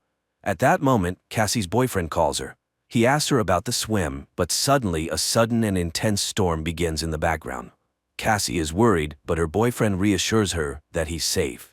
The connection cuts off. Cassie tells her parents about the storm on land, but then everyone feels some jolts, rushes to the deck, and sees massive whale carcasses surfacing around the yacht. Tom explains that sometimes whales get disoriented during storms, but these animals are pushing the yacht, threatening their safety. Tom dives into the water and soon returns aboard, injured. While trying to figure out what's going on, he cut himself on the propeller. Julia stitches up the cut on her husband's shoulder, and he explains that the yacht's shafts seem bent, likely from a tail strike. Now they're unlikely to be able to sail away. Later, Cassie tries to re-establish communication, but there's no signal. The radio isn't picking up any signals either. Tom begins calculating their supplies. There's enough water for about 4 days, no more, but they're on a shipping route, so someone is bound to find them. However, ominous sounds come from outside, and when the family steps out onto the deck, they see glowing objects falling from the sky. They fall closer and closer, and Tom, taking a risk, starts the engine. He manages to steer the yacht away from the next meteorite, but the engine is finally damaged. The next object falls so close that the family can see they are artificial satellites of Earth. A strong wind starts blowing, and the instruments go haywire.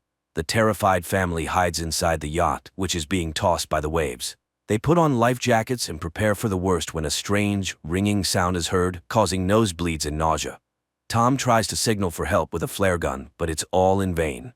The family barely survives the night. In the morning they were relieved to find themselves alive, but there's a gaping hole in the side of the yacht, and it's unclear why they're still afloat. The family goes outside and freezes in amazement. The water is gone, and their boat is standing on a rocky outcrop in the middle of a stony desert where the ocean once was. Sometime later, Tom tries to reassure his family, saying that not everyone could have perished. He takes measurements and realizes that the compass is lying. North isn't where it's supposed to be. This means the Earth's poles have shifted.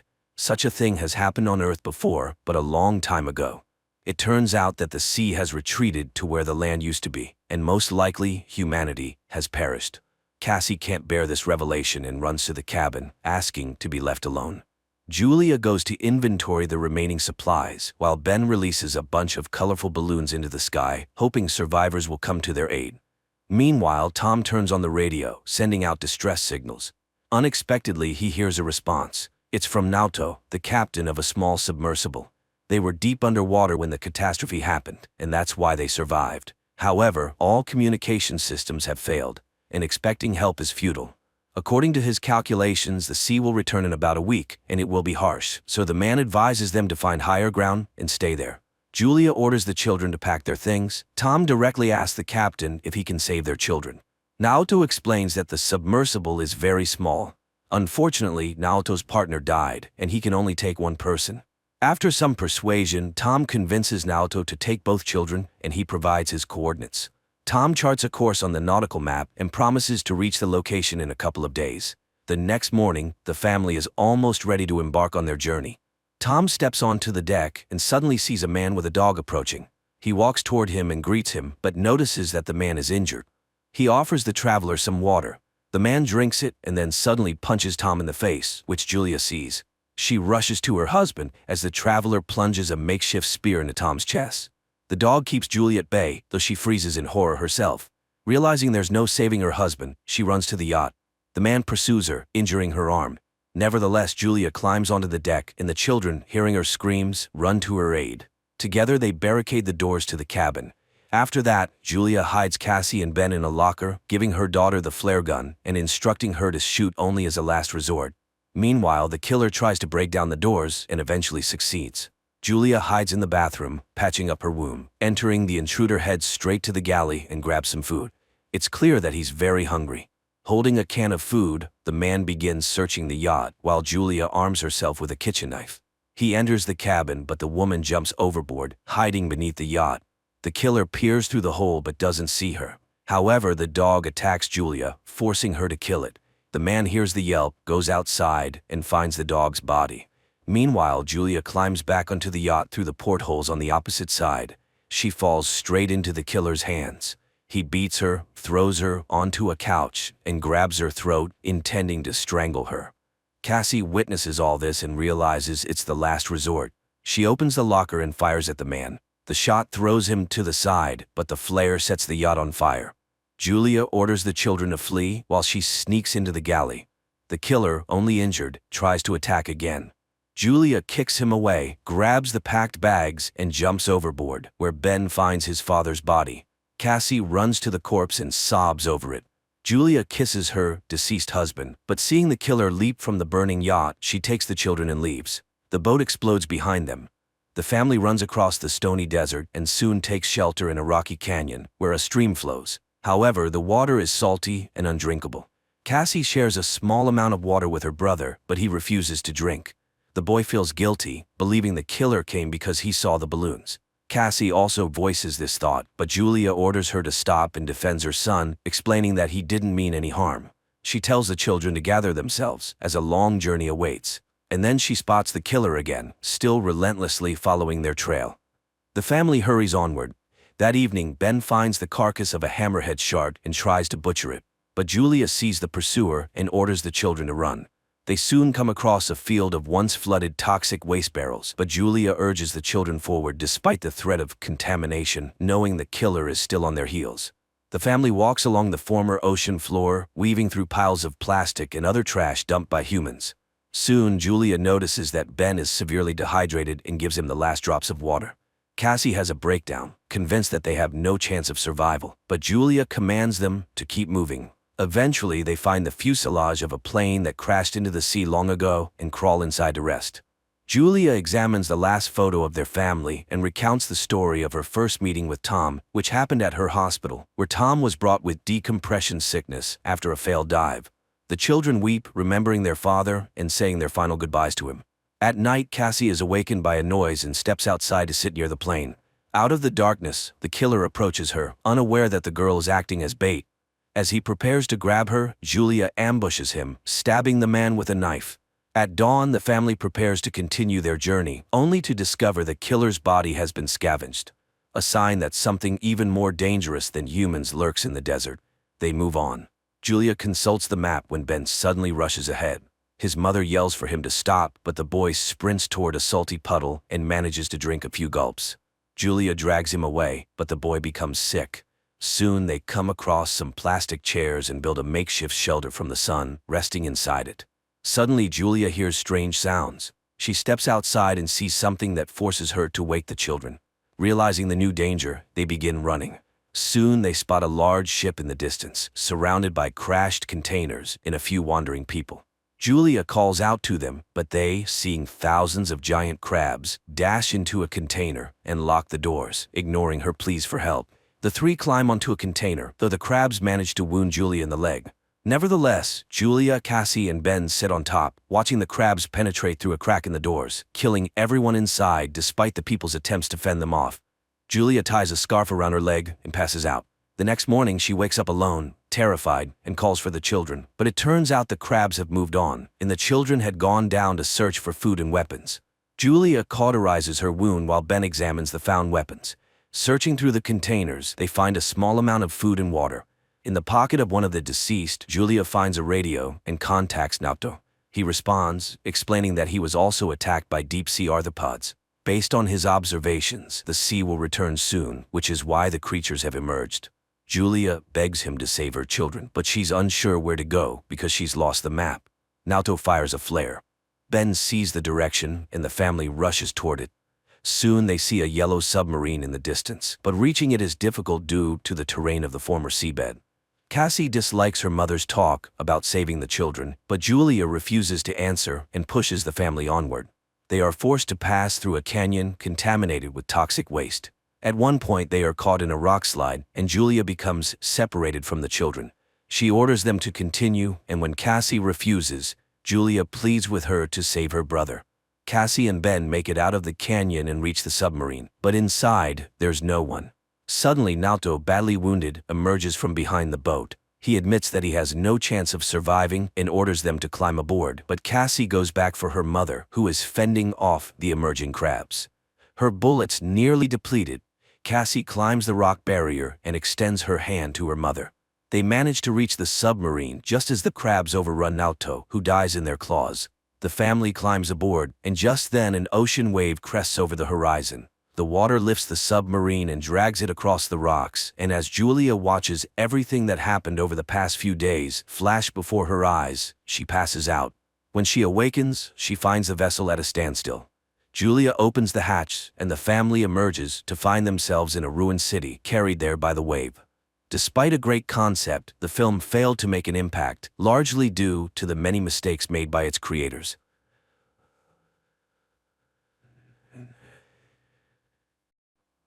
The film takes place in the small town of Vengenberg, where a young girl named Yennefer lives with a skewed face and a disgusting hump in the family of a cowman. Because of her ugly appearance, the girl is constantly mocked by the locals, and one day when Yennefer is once again mocked by a couple of local young men, the girl accidentally opens a portal to the magical Tor Lara in Aretuza, where she's met by the young wizard Istrid. The guy is concerned. All magic leaves traces, which wizards can use to find someone who has even an ounce of magic in them. He decides to save the budding sorceress and opens a safe portal that brings Yennefer home. Time later, a beautiful and wealthy lady arrives at the farm of the girl's father to buy a pig. But upon seeing the girl, she expresses a desire to buy her too. And the father, who does not hide his disgust for his daughter, sells her for half the price of the animal, despite the pleas of her mother, who recognizes the lady as a witch. So Yennefer finds herself in the magical school of the enchantress Tissaia of Rees, where several girls are already studying. At first, Yennefer takes the separation from home hard and how low her father judged her. She even tried to commit suicide, but when classes begin, she discovers that the young wizard was right. It was her inadvertent wizardry that caused the wave and caught the attention of the school's rector, the wizardess Tissaia. The girls who study at the school have also distinguished themselves with the same unique skills. Soon Tissaia holds the first test. The girls must lift a stone and a flower without touching them and using a spell. Everyone more or less manages to cope with the task, but Yennefer fails. The girl stubbornly tries again and again until Tissaia stops her. Frustrated, Yennefer runs away. Later, she finds Istrid in the cave and tells him her name. Sometime later, Tissaia trains her female pupils to recognize man's greatest fear. She sees the girls in pairs and orders them to look into each other's eyes until they get inside their rival schemes. Yennefer pairs up to encourage the girl, but she again fails. Tissaia is enraged. Yennefer is useless. And this is because she's lying to herself. Even if she were a beauty, no one would love her. Although she's not the only one to whom she has problems, Yennefer shares the problems with her only friend, Istrid, who talks about her schooling. He too was having a hard time with everything. The boy offers to read his mind, and the girl succeeds. One night, Tissaia wakes the girls in the middle of a storm and takes them to the Tor Lara, the most powerful magic place in the continent, entrance to which is only open to members of the Wizard Brotherhood. Today, there will be a test in the art of controlling the flows of chaos, which requires catching lightning in a bottle. The girls do not believe in such a possibility, and some get strong discharges even after catching the lightning. Yennefer's turn comes, and she reaches up with the bottle, but it is thrown back against the wall. Enraged, she directs her power at her more fortunate opponent, Tissaia, blocking her mental blow. Later, she reprimands her apprentice she almost killed today, which means that her emotions can ruin her own. Tissaia cannot be sure that Yennefer will not go along with her feelings and harm his school, for she's to become a court sorceress, and the weak have no place near a ruler. The enchantress already doubts that there's anything in her that the wizarding chapter needs. Frustrated, Yennefer tells Istrid everything. But most importantly, the enchantress knows all about them and they won't be able to see each other again. The guy is willing to show her other, more ancient and powerful magic, but it is very dangerous. He shows her the skulls of the dead elves who built Aretuza. They were the first wizards of the continent, and they were the ones who built all the magical places. But humans came to the continent and slaughtered them. Istrid gives her a flower that can only grow where the elder blood rests and reads a spell, which by repeating it the girl opens a portal. The astonished wizard does not understand how she managed to do it the first time, and Yennefer confesses that her real father was a half-elf who died in the purge. It was his blood that made her ugly. The boy kisses Yennefer and confesses his love. Later, she shows Tissaia the flower. It turns out that this was her assignment, to get the plant by applying the skills of false emotion. Yennefer hopes to be elevated. The enchantress promises that she will soon hear a knock and know when it is time. Meanwhile, Istrid is also reporting to his mentor Stregobor about what he has learned about the girl. One night, Yennefer hears a knock at her neighbor's door and, taking the flower, goes after them. She peeks out as Tissaia turns the four of them into eels. The enchantress knows the girl is here and orders her to come out and push her former fellow students into the water. They are now the conduits of magic for Aretusa. Yennefer performs this and then sees many silhouettes of former schoolmates in the water. Time passes. Yennefer enjoys a love affair with Istrid, applying what she has learned to enhance the effect of intimacy. Thus, one day she created a whole crowd that watched her intimacy and then rewarded the lovers with applause. The guy is amazed at her imagination. What will she come up with next time? So the day of the final rite is approaching, after which they will be masters of their own destiny. Yennefer dreams of graduating from Aretusa and returning to her native Aedirn as a powerful sorceress to show her longtime abusers and her father what she's been able to achieve. In addition, all Aretusa graduates are perfected before being sent to the different kingdoms. All physical defects are removed, which awaits Yennefer as well. The wizard in charge shows her his work, the flawless beauty of the graduates, and promises her an equally wonderful result. He suggests making her color a noble but strong gray. Tissaia, on the other hand, teaches her to look in the mirror and see what Yennefer herself wants. She orders the girl to close her eyes and imagine the most powerful woman in the world. Yennefer complies with the order but does not yet see the promised beauty. Meanwhile, the chapter of wizards gathers in Aretusa to decide where their graduates should go, for all kings need court wizards. Then it transpires that one of the leaders of the council, the wizard Stregobor, knows that Yennefer is a quarter elf, which means that she will not be accepted at Aretusa, where there is a prejudice against elves. The chapter vows to send Yennefer to Nilfgaard, which the aspiring enchanter does not like. She demands an audience with the chapter, but Tissaia declares herself in charge of the distribution. Yennefer is beside herself. She has no intention of wasting her life serving the king of a small southern kingdom and a lover of women. The tutor reminds her of the elven blood, and the girl understands how Stregobor knew about it. The initiation ceremony begins, which Yennefer does not attend. Worried, Istrid finds her behind a letter to her father asking him to confirm that she's his own daughter. The boy does not believe that this letter can convince the chapter. But the girl simply does not know what to do, for even if Istrid disproves his words about her origins, no one will believe him anymore. The enchanter is frustrated. He didn't know why Stregobor needed this information, and she has already missed all the initiation spells. Istrid suggests that she should go with him, for he has been offered to become an explorer. They can travel the continent and discover the unknowable. But unexpectedly, the girl cruelly ridicules his plan. She's not going to dig through the dust of the ages at all, and these are his dreams and intentions, and her opinion, as always, he does not even ask. Istrid is shocked. Yennefer is not at all what he thought she was, and he expresses his opinion that she's angry because she missed her chance to find beauty. But a girl needs power, and she didn't experience so much hardship studying at the magic school for nothing. Yennefer runs to the enchanter, who is in charge of perfection, and demands to show her art. Not even the lack of a potion to dull the terrible pain that accompanies the transformation process stops her. As the magician begins the process, Yennefer asks for her eyes and the cut marks on her hands as a reminder of her former weakness. And the wizard informs her that every magic has a price. Having been reborn, she will not be able to walk. But the girl agrees to everything, even to the removal of her womb necessary for a complete transformation. The magician reads spells, and the girl screams in terrible pain and rips the chains with which she was tied to the table. Her spine straightens, her entire body seems to melt and shift from one form to another. Finally, writhing in pain, Yennefer loses consciousness. Meanwhile, in the main hall of Aretusa, the initiation ball continues. Suddenly, Tissaia sees a door opening in which stands an unusually beautiful girl with violet eyes. She realizes that Yennefer has disobeyed her orders and hurries to take her away. But it is too late. The Aedirn ruler has already noticed the beauty. He invites her to a dance where he expresses his desire to see her as court wizard in his kingdom. Tissaia has to retreat and only watch the dance of the king and the enchantress from afar. Directed based on a series of books by Sapkowski, The Witcher is quite curious, fascinating and vivid. The atmosphere of magic, the world of monsters and steel swords transferred quite well. So the adventures of the female protagonist will be even more exciting in the next episodes.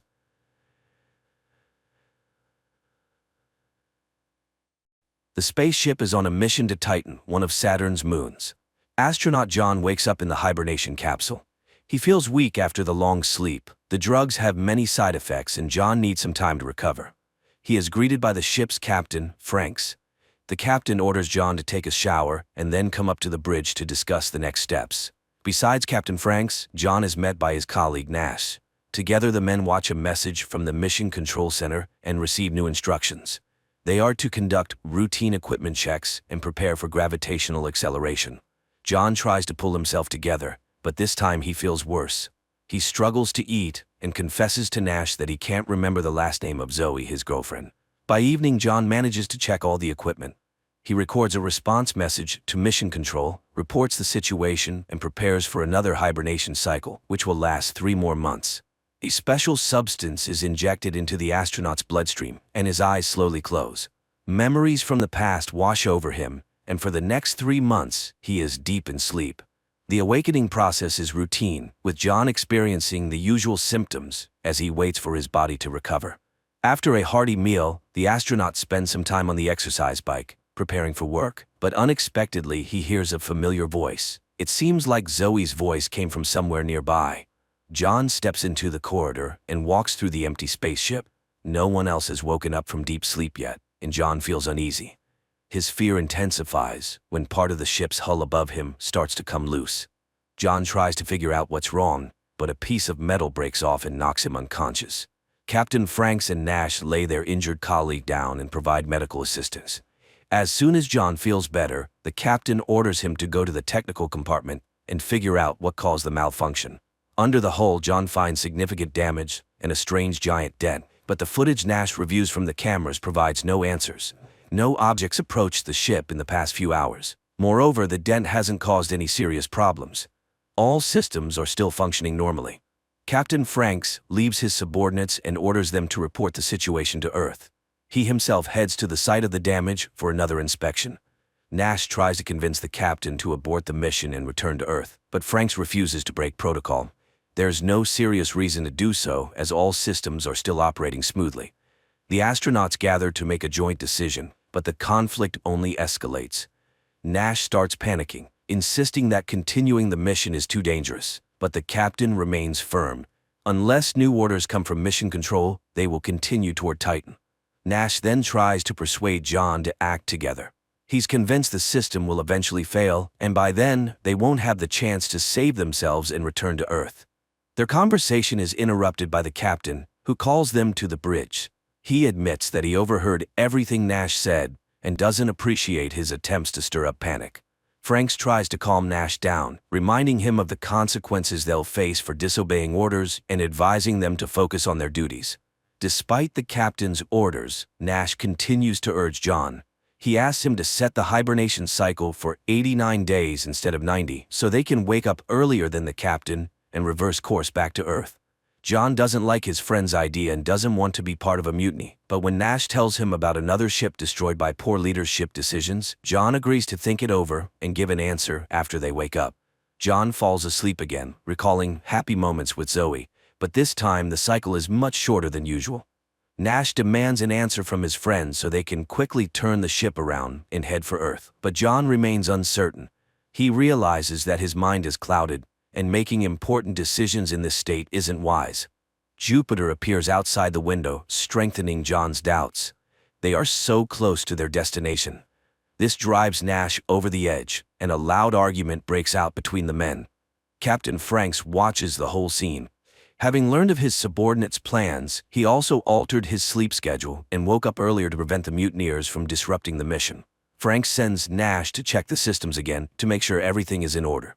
While the saboteur is gone, the captain invites John for a drink to gauge the astronaut's mood. The commander assures John that he'll cancel the mission if it's necessary, but for now they must stick together and follow orders. Nash's derailed plans push him to the brink of insanity. He causes a scene and Franks decides to relieve him of his duties and proceed with acceleration without him. John tries to stay out of the conflict and pretends that everything is fine, But the breach in the hull continues to trouble him, and he often has nightmares where it pulls him into the vacuum of space. Despite his concerns, John ignores Nash's pleas and heads to the bridge to prepare for the acceleration. The team gets ready to approach Jupiter. John sets the coordinates and sequentially activates the powerful engines that will take them to Titan.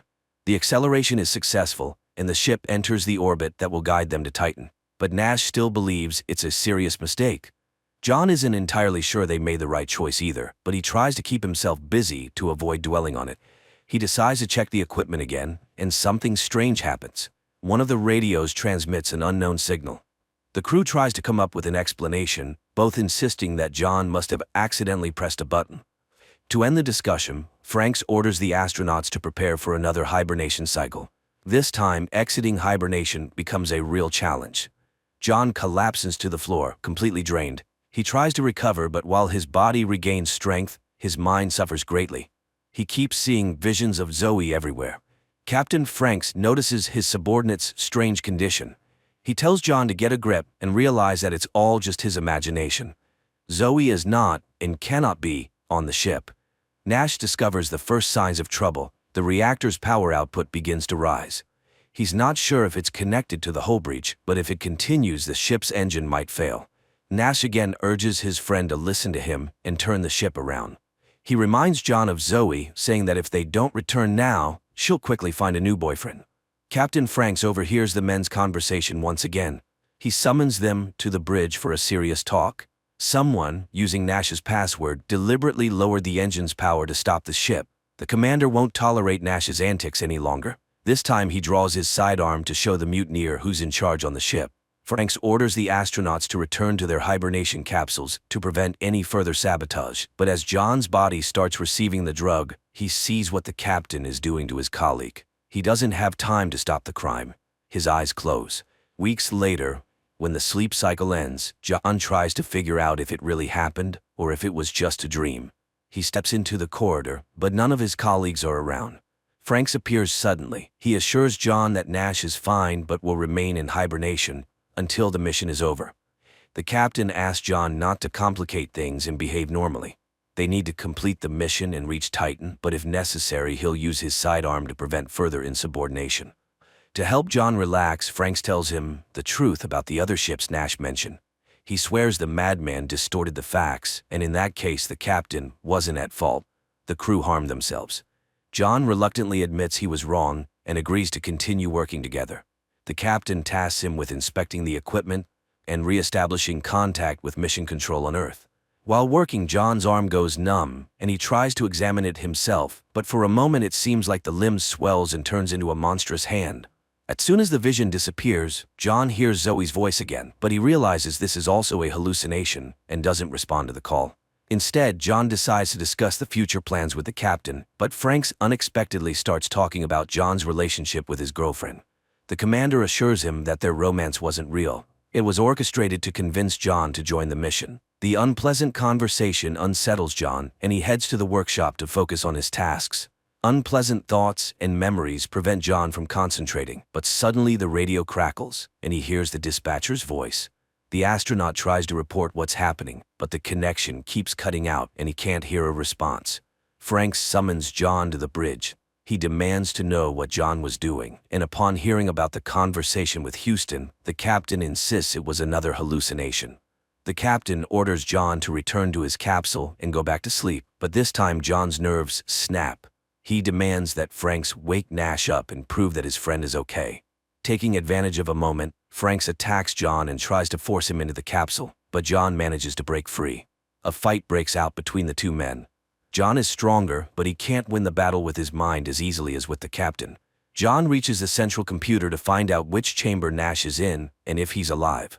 While entering the request, he has to fend off Franks, but finally, the computer starts searching for the astronaut. The answer John receives leaves him in shock. The program confirms that Nash is alive and on the bridge, just like John and Franks, because all three names belong to the same person, Captain John Franks Nash. John realizes that he's been alone on the ship the entire time. His companions were figments of his imagination caused by the repeated use of hibernation drugs. John loses his last bit of strength and doesn't know what to do next. He returns to the workshop holding the service pistol. The astronaut tries to contact mission control again, but for a long time the radios remain silent. Finally, one of the radios turns on, and John hears Zoe's voice. She says she's at the ground control center and was invited to speak to him. Zoe confirms John's version. The hibernation drugs were too strong, causing his mind to become confused. But that's not the worst part. The girl tells the astronaut that there's no spaceship. All this time he's been part of a different experiment in deep underground. The planets and stars he saw through the window were just a simulation, as was the sensation of flying. But the impact was real. An earthquake hit the surface, partially collapsing the tunnel. Zoe asks her fiancé to gather his strength and help them rescue him. To do that, John needs to depressurize the cargo bay and leave the ship. She assures him that outside, there's an underground corridor leading to the surface. Captain Franks reappears behind John, trying to stop him. He claims that Zoe's voice is just another hallucination, and the story about underground tunnels and earthquakes is a fantasy his mind made up to explain the situation.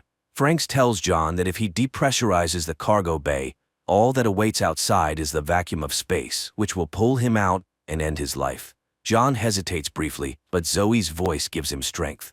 He doesn't listen to the captain and opens the airlock. At first it seems like Zoe was right. John finds himself in a shaft and hears her voice nearby. He walks toward the light, hoping to soon reach the surface. But space engulfs the astronaut's body and carries him into the infinite void.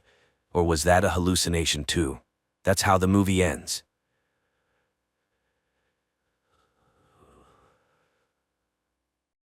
Japan 2023. People board a train and head to work.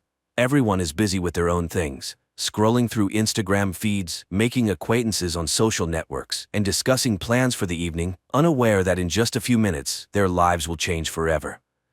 Suddenly, the train's speed increases, and strange things start happening. A bottle cap rolling on the floor of the carriage suddenly disappears. Passengers begin receiving alerts about powerful earthquakes on their phones. Then the train enters a gloomy tunnel and comes to a sudden halt. People regain consciousness, bewildered by what has happened.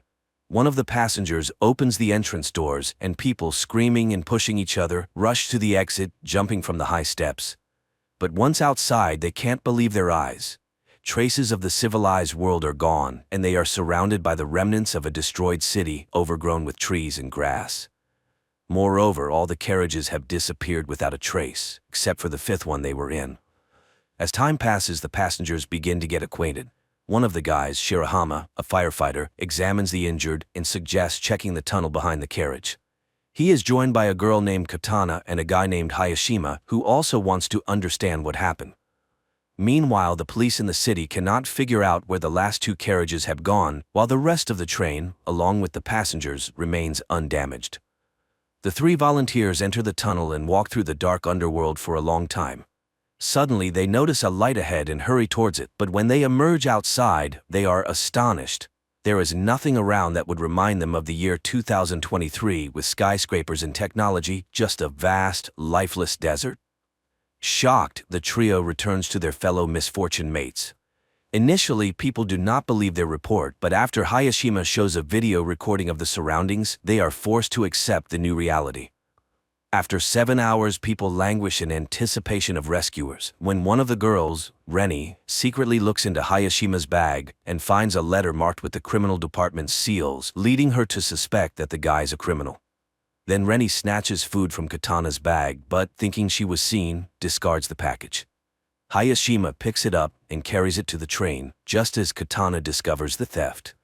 Seeing it in the guy's hands, the passengers accuse him of theft. Moreover, Reni reports about the letter from the colony. Offended, Hayashima denies the accusations and announces his departure. At this time, Shirahama pulls out a box of fruits and offers to share them. While Katana is distributing the food, one of the guys reviews the video he made earlier, clearly showing Reni stealing the food. Realizing that Hayashima is innocent, Shirahama and Katana run after him, managing to save the guy who nearly falls into a deep ditch. In gratitude, he confesses that he works as a hairdresser and is already 30 years old. But he refuses to explain the origin of the letter from the colony. Night falls. Passengers somehow settle down to sleep, but many cannot sleep, worrying about their future. In the morning, people begin to realize that they may never return home. Shirahama tries to gather the scattering people, but a friend asks the guide not to take responsibility for others' lives. Then the firefighter confesses that because of him, his colleague was injured, losing the ability to walk. Now he believes he must help everyone he can. Together, they catch up with those who left and persuade them to return to the carriage to solve problems collectively. Seeing this, Hayashima remembers his brother who was in prison, and the letter in his bag was from him. Fate had it that he had to take on the upbringing of his younger brother, and he still feels guilty for his older brother becoming a criminal. Meanwhile, a couple of passengers explore the surrounding area and find the ruins of a high tower. This is particularly strange because the news reported its construction, which was supposed to be completed in 2026. And one of the passengers found a can in the forest dated that year. A biologist among them encountered a plant whose genetic modification takes 30 years. It turns out that they are in the distant future of Earth, and it's far from a joyful discovery. At the same time in 2023, all channels are broadcasting messages about the disappearance of 2 carriages, which had at least 100 passengers. Night approaches and many fall into despair, while Katana and Shirahama place plastic containers on the roof of the carriage, hoping for rain. In the morning, the biologist draws the others' attention to the dense greenery, which means there must be a body of water nearby. A group of youth sets out to explore the forest. Along the way, Hayashima confesses that his parents are criminals, and then the guy spots a frog. This means water is very close, but ahead are impassable cliffs, which can only be climbed with the help of ropes. The group returns to the train and cutting wires heads back to the cliffs.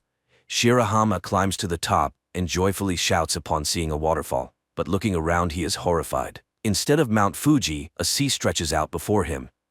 Returning, he tells the others about this, and people start to speculate what happened to their planet. At night, everyone goes to sleep, but the eldest passenger, Tanaka, goes outside and sees an unfamiliar person. But when he tells about it, no one believes him. Then it starts to rain, helping people to collect water and even bathe. Meanwhile, the biologist continues to study the surrounding fauna, finds several edible plants, and shows them to the others. And still, Katana manages to eat a poisonous berry, but fortunately, her poisoning is not fatal. The news that the girl has recovered has a sobering effect on the passengers. They finally realize that sitting still, they won't survive. People get to work and even make utensils from bamboo. Bank cards turn out to be decent knives. The group of youths brings water from the waterfall, and they prepare a soup from plants. But after dinner, some feel sick and the biologist discovers a couple of poisonous berries in the common pot. Someone remembers seeing Tanaka near the pot, who is not among them. Shirahama sets out to look for him, but stumbles, falls, and loses his torch. After a while, Shirahama returns without Tanaka, but with Hayashima's previously lost barber tools, which he had sorely missed. In the morning, the biologist announces to the people that he is going to look for a river, which should be nearby. His friends go with him. But in the forest, they encounter a stranger who injures the biologist and runs away. The guys carry him back to the train, where fortunately there is a medical student who provides the injured with first aid. The others help as much as they can and pray for the guy. Later, Tanaka unexpectedly returns from the forest. It turns out he worked for a security company and can show how to make traps around the camp.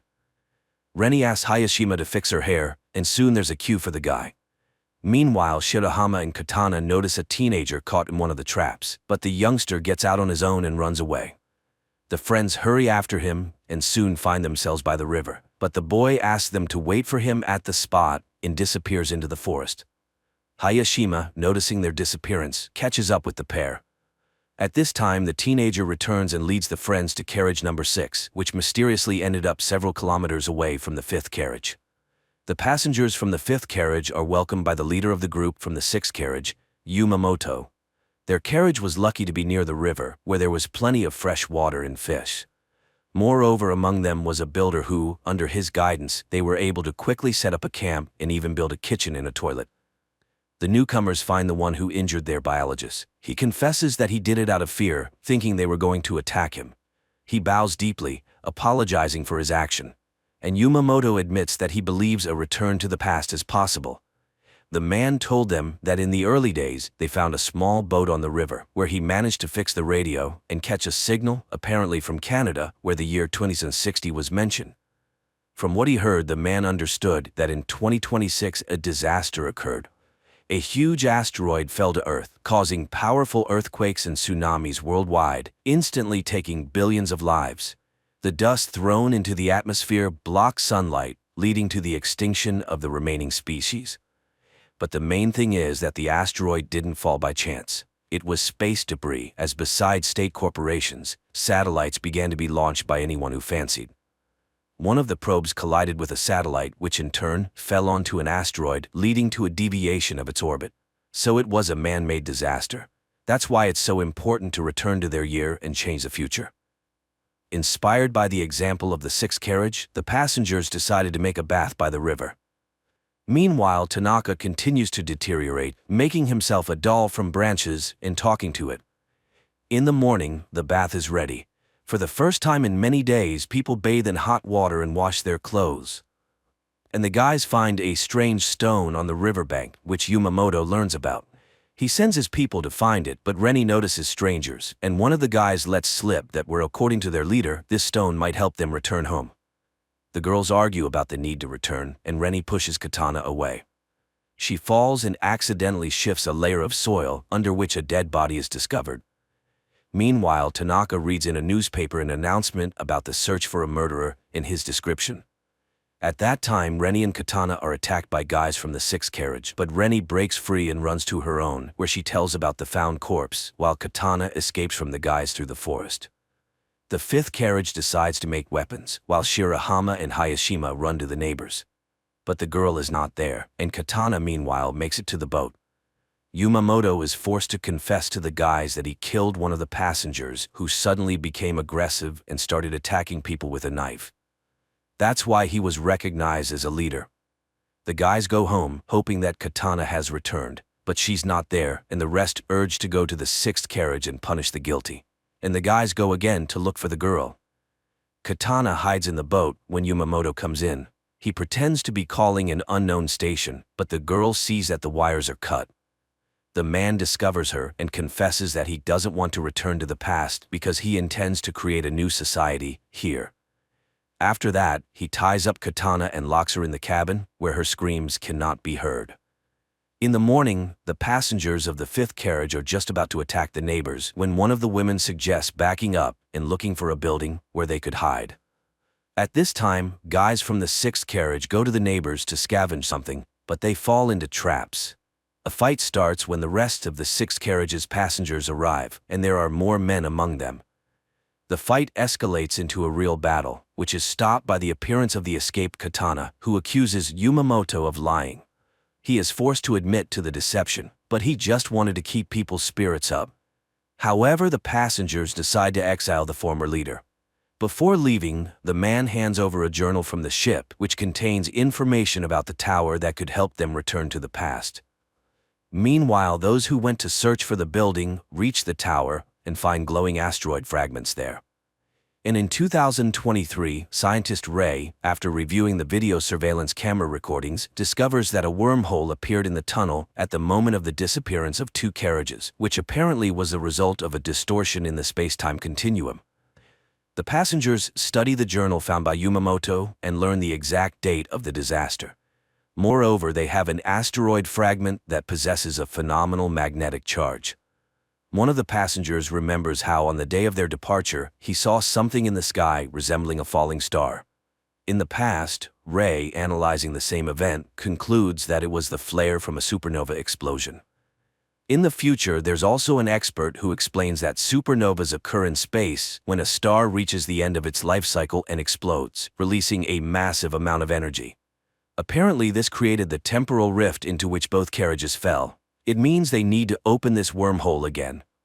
In the evening, a strong storm begins, forcing people to seek more reliable shelter than the carriage. Tanaka opens the rear doors leading into the tunnel. Unexpectedly, a strong gust snatches his doll and sucks it into the wormhole caused by the hurricane. But as soon as the storm subsides, the wormhole disappears. And in 2023, scientists find Tanaka's doll. Passengers in the future conclude that to summon the wormhole, they need a powerful energy source, for which they start looking for remnants of power lines. Digging up each post, the passengers find an electrical substation where, somehow, working equipment is preserved.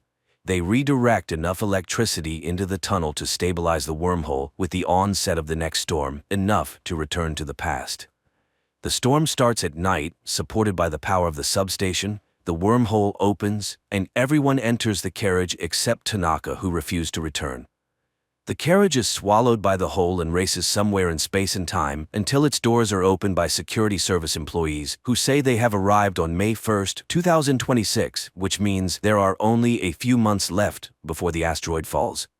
After going through quarantine procedures, the passengers tell the officials, presenting as evidence fragments of the meteorite and unusual plants from the future. Only the officials don't believe the stories about the upcoming apocalypse. Later, the internet buzzes about the incident. The time travelers find fans, which helps maintain interest in the traveler's story about the upcoming end of the world. Meanwhile, scientist Ray becomes convinced that the travelers are telling the truth, as he has also tracked the asteroid. One of the passengers posts an appeal on the internet telling ordinary people about the impending danger, and a passenger who held a high position in the government before the trip makes her way to the Minister of Defense. She listens to her former colleague and reports that the government believed them and is already preparing to launch a missile capable of altering the asteroid's trajectory to pass by Earth. Time passes, and the day of the catastrophe is about to dawn. The travelers decide to gather together on the platform to find out whether it was possible to avert the disaster, and if not, to perish together. But the military successfully completes their task and changes the meteorite's trajectory, saving humanity from total extinction. Quite an unusual series where various theories about the impending doom of humanity are mixed. And the finale of the story is very relevant, emphasizing that life on Earth is the result of the actions of each living being, and the future of the planet is a collective human responsibility.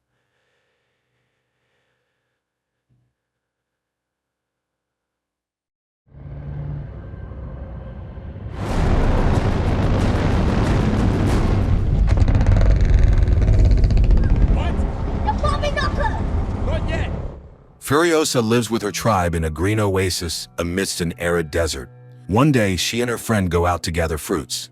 Suddenly, the girl notices strangers in the forest. She sneaks up to their motorcycles and disables one of them. However, when she moves to the next bike, the girl is spotted.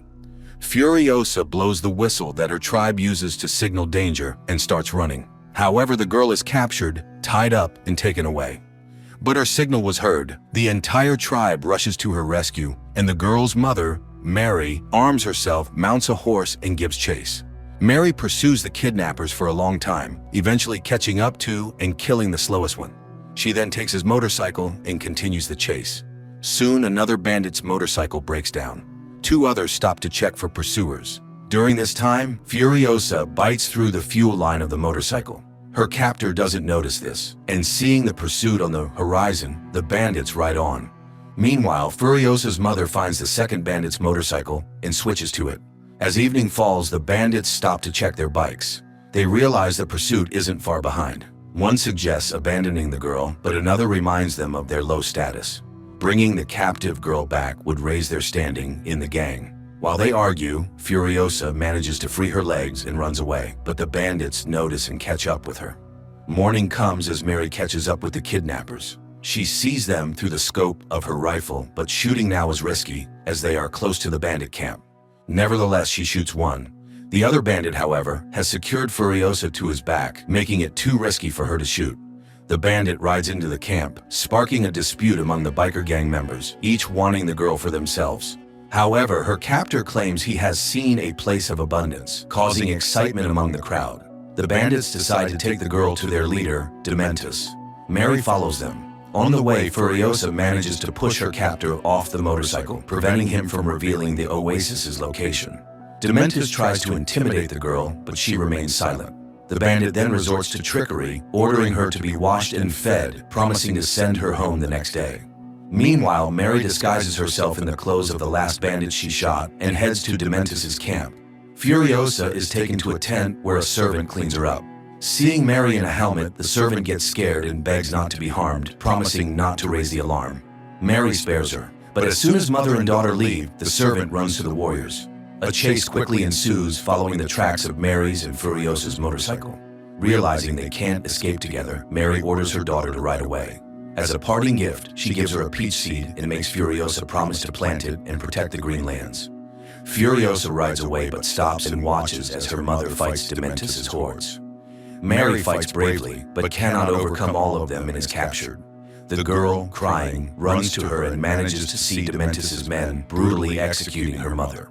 Dementus promises to release both if the girl shows the way to the oasis, but Furiosa only cries in grief. Dementus takes the girl and locks her in a cage. She is forced to watch the bloody competitions Dementus loves to hold. He tries to appease the girl and even gives her his favorite teddy bear. Dementus's history specialist offers to teach her to read and write, suggesting she could become a historian, but she plans to escape back to the Greenlands, tattooing the path onto her arm. One day, Dementus and his horde, searching for the place of abundance, encounter a strange warrior who claims to have come from the Citadel, where there is everything. Dementus decides this must be the land they seek and heads in that direction. Soon they reach the impregnable fortress guarded by the army of Immortan Joe. Dementus delivers a fiery speech, trying to rally the common people to his side. However, the Citadel's leader offers to choose one of his warriors to begin the battle. Dementus's servant points to one of Immortan Joe's soldiers. The soldier takes up his weapon, says goodbye, and jumps into the midst of the biker warriors, where he detonates himself, taking many enemies with him. But Dementus cannot retreat. The battle begins. Immortan Joe's men skillfully capture Dementus's motorcycles and cars with hook chains, lifting them into the air. They do this with Furiosa's cage as well, but the history specialist manages to latch onto the cage, and Dementus himself comes to help. They free the girl from the cage and flee. Sometime later, Dementus rebuilds his horde and plans to capture one of Immortan Joe's military bases, Gastown. First, he stops a fuel tanker headed for the town and forces his people to disguise themselves as Citadel warriors. Disguised as Joe's men, they head to the town, whose guards, at the last moment, open the gates for the suspicious convoy. Dementus's men capture Gastown and now can dictate terms to Immortan Joe.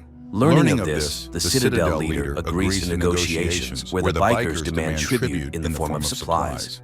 Dementus's people display the head of Gastown's leader, threatening to impale it with an iron spike if Immortan Joe does not meet the bikers' demands.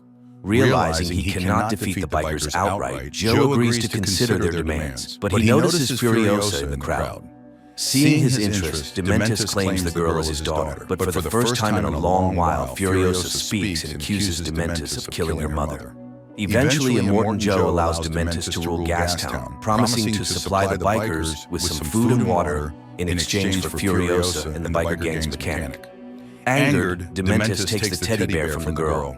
Furiosa is taken to a room where Immortan Joe's women rest. On this day, one of his wives gives birth, but the child is again born a mutant. While the girl watches, one of Joe's warriors, Rictus, notices the bells in her hair. Realizing she has caught his interest, Furiosa cuts off her hair and makes a wig with the bells that night. Later, Rictus takes her to his quarters, where he examines her and finds the star tattoo on her arm leading to her home. But, fascinated by the jingling hair, he starts to stroke it. The girl twists away, leaves the wig in his hands, and escapes.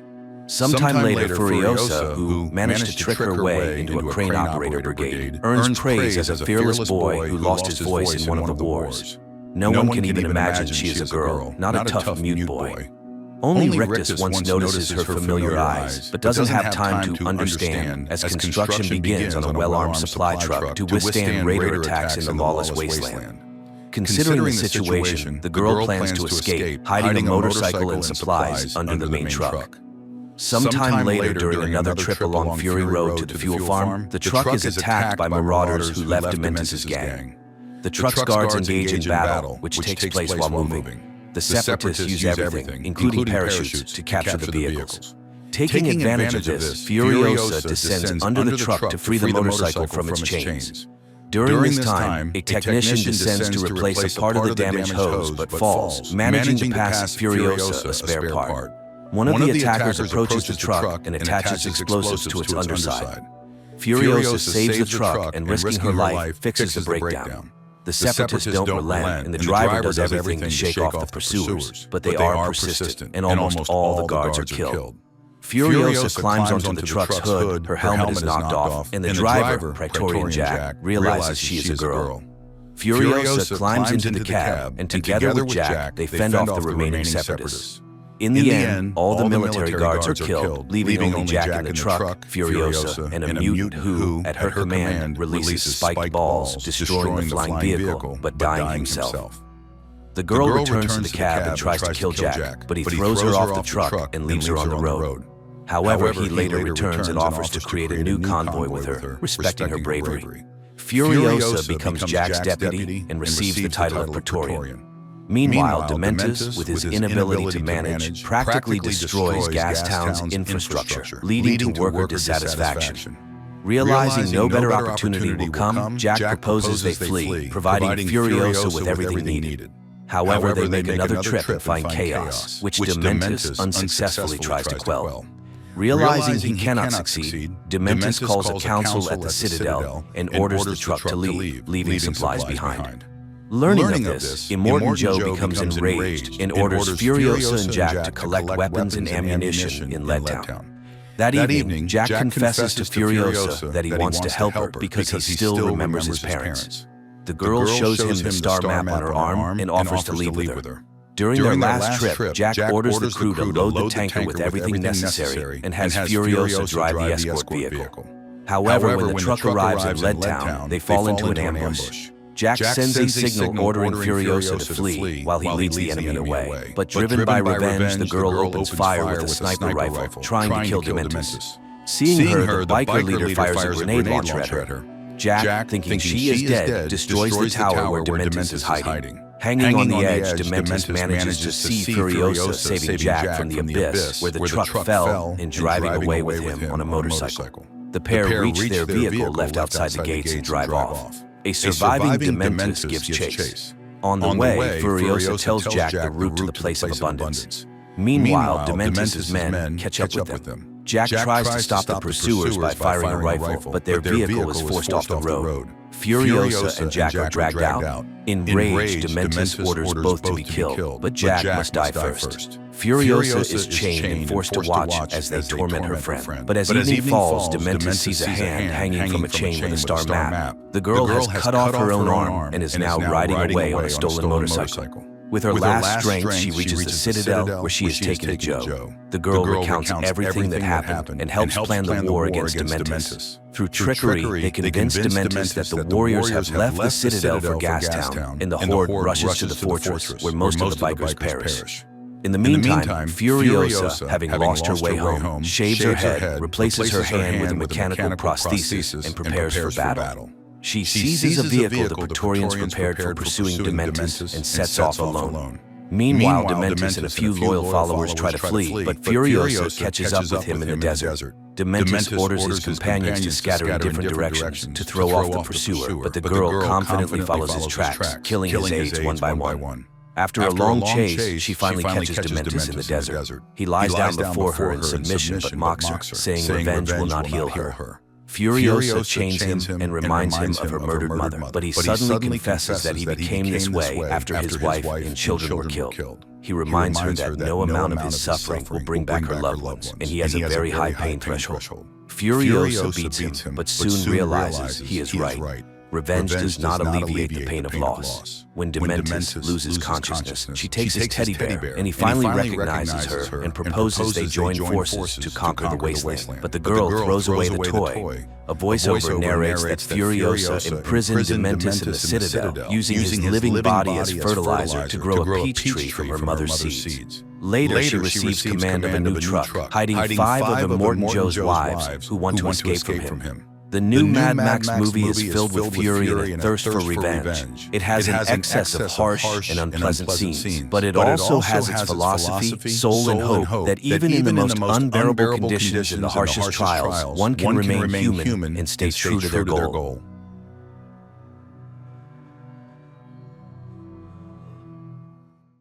Los Angeles, October 6th. For Mark Benford, the day begins as usual. After kissing his wife and young daughter Charlie goodbye, the FBI agent prepares for work and meets Nicole, the young nanny who looks after the girl. Olivia is also getting ready for her shift at the nearby clinic, but before leaving, she dials the number of her assistant, Bryce. However, at that moment, he arrives at the pier, intending to take his own life. At work, Mark and his partner Dmitri begin surveillance of a suspect. When the woman is joined by accomplices, the agents start a pursuit. The suspects notice the surveillance, leading to a high-speed chase. At the pier, Bryce prepares to pull the trigger while the entire city remains unaware of what is about to happen. Mark takes a sharp turn and something strange happens. His entire life flashes before his eyes. In this vision, the agent sees a board with clues and connections, and then he hides from bandits who have come after him. Coming to his senses, Mark realizes that he wasn't the only one who blacked out. Chaos ensues around him. Hundreds of cars have collided, and people are frantically trying to find help. The agents spot the suspect's car and head towards it. Only the woman remains alive, but she babbles something nonsensical about frightened horses. Mark leaves Dmitri by the car and rushes to his wife to check on her. As he runs through the streets, he realizes the situation is much more serious. The blackout affected the entire city and caused widespread destruction. Olivia informs her husband that hundreds of injured people are being brought to the hospital. She ends the call and attends to a patient, a boy involved in an accident. Amazingly, the teenager recognizes Olivia and calls her by name. At the bureau, the staff is urgently gathered, and Stan Wadek reports the first piece of information. People around the world lost consciousness. It is evident that millions of people died because of the blackout. But Mark is concerned about something else. He admits that he didn't just lose consciousness. During that time, it felt as though he was transported 6 months into the future, to April 29th, and he clearly saw what would happen to him on that day. His colleagues support him, and everyone shares their visions. Only Dmitri remains silent. During the blackout, he saw nothing. Mark and Dmitri organize a board to collect clues, and Benford recognizes it as the one from his vision. He mentions a name that stuck with him, D. Gibbons. According to him, this name is where the investigation should begin. Olivia hesitates, but eventually decides to tell her husband about her vision. She saw herself happy, but with another man. Mark convinces himself that it might just be an illusion, but his vision starts to come true that same evening. Charlie gives her father a bracelet that he saw on his wrist. Olivia has to take Charlie to the clinic so she won't be left alone. While she revives her daughter's favorite toy, Lloyd, the father of the injured boy. Dylan enters the room. The doctor is horrified to recognize Lloyd as the man from her vision, but he doesn't recognize her. In his memory, he didn't see his companion's face because he was always turned away. Meanwhile, the agents return to work, and unexpectedly, Dee Gibbons herself comes to the bureau. It turns out she is a religious woman who brings the agents cupcakes and doesn't understand what role she is supposed to play in the global blackout. The agents check Dee Gibbons and find out that on the day of the catastrophe, someone else with the same name used her credit card. Without delay, the agents fly to Utah, where they are met by Sheriff Keeban. During the conversation, the young woman mentions that she, like Dmitri, saw nothing during the blackout, and the guy hopes that it was just a peculiarity of some people. While the agents try to find Dee Gibbons, the Bureau studies a strange video. A man who remained conscious was spotted at a baseball stadium. Mark notices an abandoned doll factory, and recalling an image from his vision, suggests checking the building. The agents immediately realize that someone is inside the factory, but they fail to remain unnoticed. An alarm goes off, and hundreds of dolls begin to sing. Mark and Dmitri find the suspect, but they don't see his face. The psychopath utters a strange phrase and throws a lit lighter. Sheriff Keeban dies from shrapnel injuries. Dmitri understands that his fear is not unfounded. He didn't see his future because that day will not come for him. Checking Dee Gibbons' phone yields results. The unknown person called an unidentified guy from the stadium. Hawk tells Dmitri about her vision. The girl saw herself pregnant in an ultrasound room. Following her colleague's advice, she decides to post her vision on the website that the FBI created to collect memories. Noah decides to follow suit. He also posts his information on the Mosaic website, stating that he saw nothing. The guy's inquiry is answered that same evening. An unknown woman calls from a hidden number and says she saw an intelligence report. According to it, the agent will die on March 15th. A maximum security prison in Germany. One of the inmates, Rudolf Geyer, strolls through the yard chatting with a guard about the blackout. That same day, Mark receives a message from the old man. He knows what caused the blackout, but will only tell Agent Benford in person. Dmitri meets Zoe, his fiancée. The girl happily tells him that in her vision she saw their wedding in Hawaii, and the agent begins to hope that he can change his fate. Mark gets permission for a trip to Munich. He meets with the old man, but Geyer promises to reveal the truth only if he is deported to the US and all charges against him are dropped. Dimitri meets the customs officer from Geyer's vision, and he confirms the old man's memories. The old prisoner gets his way. He receives a pardon, but when it comes to his testimony, it turns out that he only knows about the dead crows and that it is somehow connected to the scriptures. Benford hopes that the old man's words will be of some use. He asks Hawk to check all cases of mass bird deaths. The agents manage to find out that a similar incident was recorded in Somalia many years ago. Mark asks to be sent to Somalia, but after the failure in Germany, the agent's request is denied. Then Benford asks Al to contact a former suspect in a hacking case to help him obtain the necessary information. Meanwhile, Dimitri returns to interrogate the girl they were tailing on the day of the blackout. The guy is sure she knows what happened, but she insists that the agents are looking in the wrong place and that Dimitri should hurry, as he has little time left. Despite Olivia's request to transfer Dylan, he is kept in the ward, but she doesn't even suspect that the boy's father, Lloyd, poses a threat not only to her family. Answering a phone call, Lloyd talks to his accomplice, the one who, together with him, caused the worldwide blackout. The agents are attacked. This prompts the CIA to get involved, and all agents are sent for a polygraph test to determine why someone is now trying to eliminate them.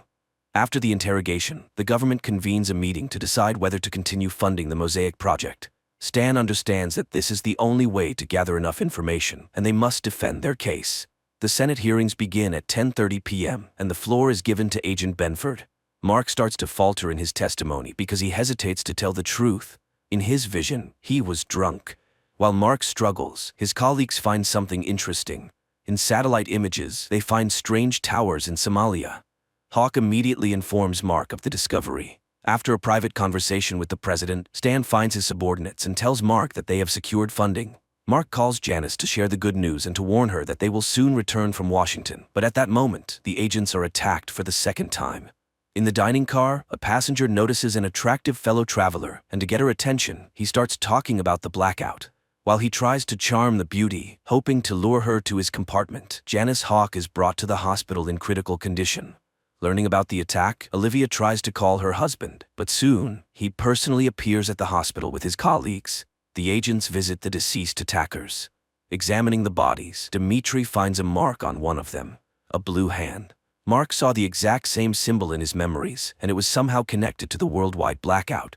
Dr. Simon Campos, the charming guy from the train, gets what he wants, and the girl ends up in his bed, but soon she begins to regret it. The stranger tells her that in his vision, he takes someone's life and enjoys it. Lloyd arranges a party for his son and brings him a Halloween costume. But as soon as the man gets distracted, Dylan leaves. The boy gets on the first bus he finds and makes his way to the right address. Dylan enters the Benford house, uninvited, calling it his home. Dimitri finds another blue hand, but this time on a road sign. Following the direction indicated, he sees another marker and continues on. The nanny calls Mark and tells him about the little guest. The man is shocked to learn that Charlie knows the boy well, even though she has never met him before. Lloyd arrives at the house and immediately recognizes it as the one from his vision. Mark also instantly understands who this man is, and when Olivia enters the room, everyone feels awkward. The agents arrive at an abandoned house, which is also marked with the blue hand. Breaking in, they find several bodies with their hands smeared in blue paint. Returning his son to the hospital, Lloyd decides to head home for some rest, but in the backseat of his car, an old acquaintance is waiting. Dr. Simon Campos, the pathologist, informs the agents that all the deceased found in the abandoned house had taken their own lives. Agent Fiona Banks arrives from London at the bureau. Her American colleagues brief her on the Blue Hand ghost community. It consists of those who did not see their future, including all the deceased discovered in the abandoned house. Dressed as ordinary guys, the agents head to the ghost club. But to enter, the guests must play Russian roulette. The agents watch in horror, but when the leader of the movement takes the stage, they reveal themselves and arrest him. During interrogation, Dimitri tries to find out who hired the Blue Hand members that attacked Hawk, but Sunderland refuses to answer any questions, fully aware of what lies ahead. In his vision, Agent Goff heard himself talking to a lawyer. Al confessed to the attorney that he was guilty of the death of a woman named Celia. Tormented by these memories, Goff leaves Dimitri a letter and heads to the roof. To change his fate and avoid being responsible for someone's death, he makes a fateful decision. In his final letter, Al gives hope to everyone who saw something terrible in their visions. He assures people that the future can be changed. Simon finds Lloyd at the hospital, and Lloyd tells his accomplice that he wants to make an official statement and reveal the truth to the world, that they were responsible for the global blackout. Meanwhile, Mark takes his wife to the coast for a romantic weekend, but their relaxation is interrupted by a phone call. Benford is informed that a criminal with star tattoos on his hand has been found, the one Mark saw in his vision. Simon proposes a poker game to his accomplice.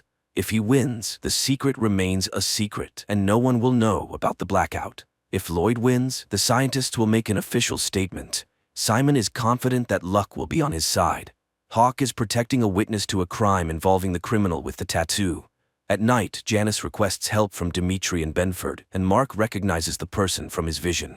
Not wanting to take any chances, Mark shoots, once again altering fate and killing the suspect. Lloyd bluffs and wins the game. He refuses the money and asks his accomplice to prepare for the announcement. Janice receives an enhanced image of the first suspect and now manages to see the ring on his hand. This could be the first significant lead. Benford tells his wife that he was able to change everything and eliminate the man with the star tattoos on his hand. But at the same time, somewhere, a new plan is being put into motion, involving another individual with the same tattoo. He delivers a suitcase with rings to an unknown old man. Experts manage to identify the alpha symbol on the ring that belonged to the original suspect. However, no one can yet determine its exact meaning. New information emerges. The NSA discovered that several months ago, a suspicious call was made to Dimitri's phone.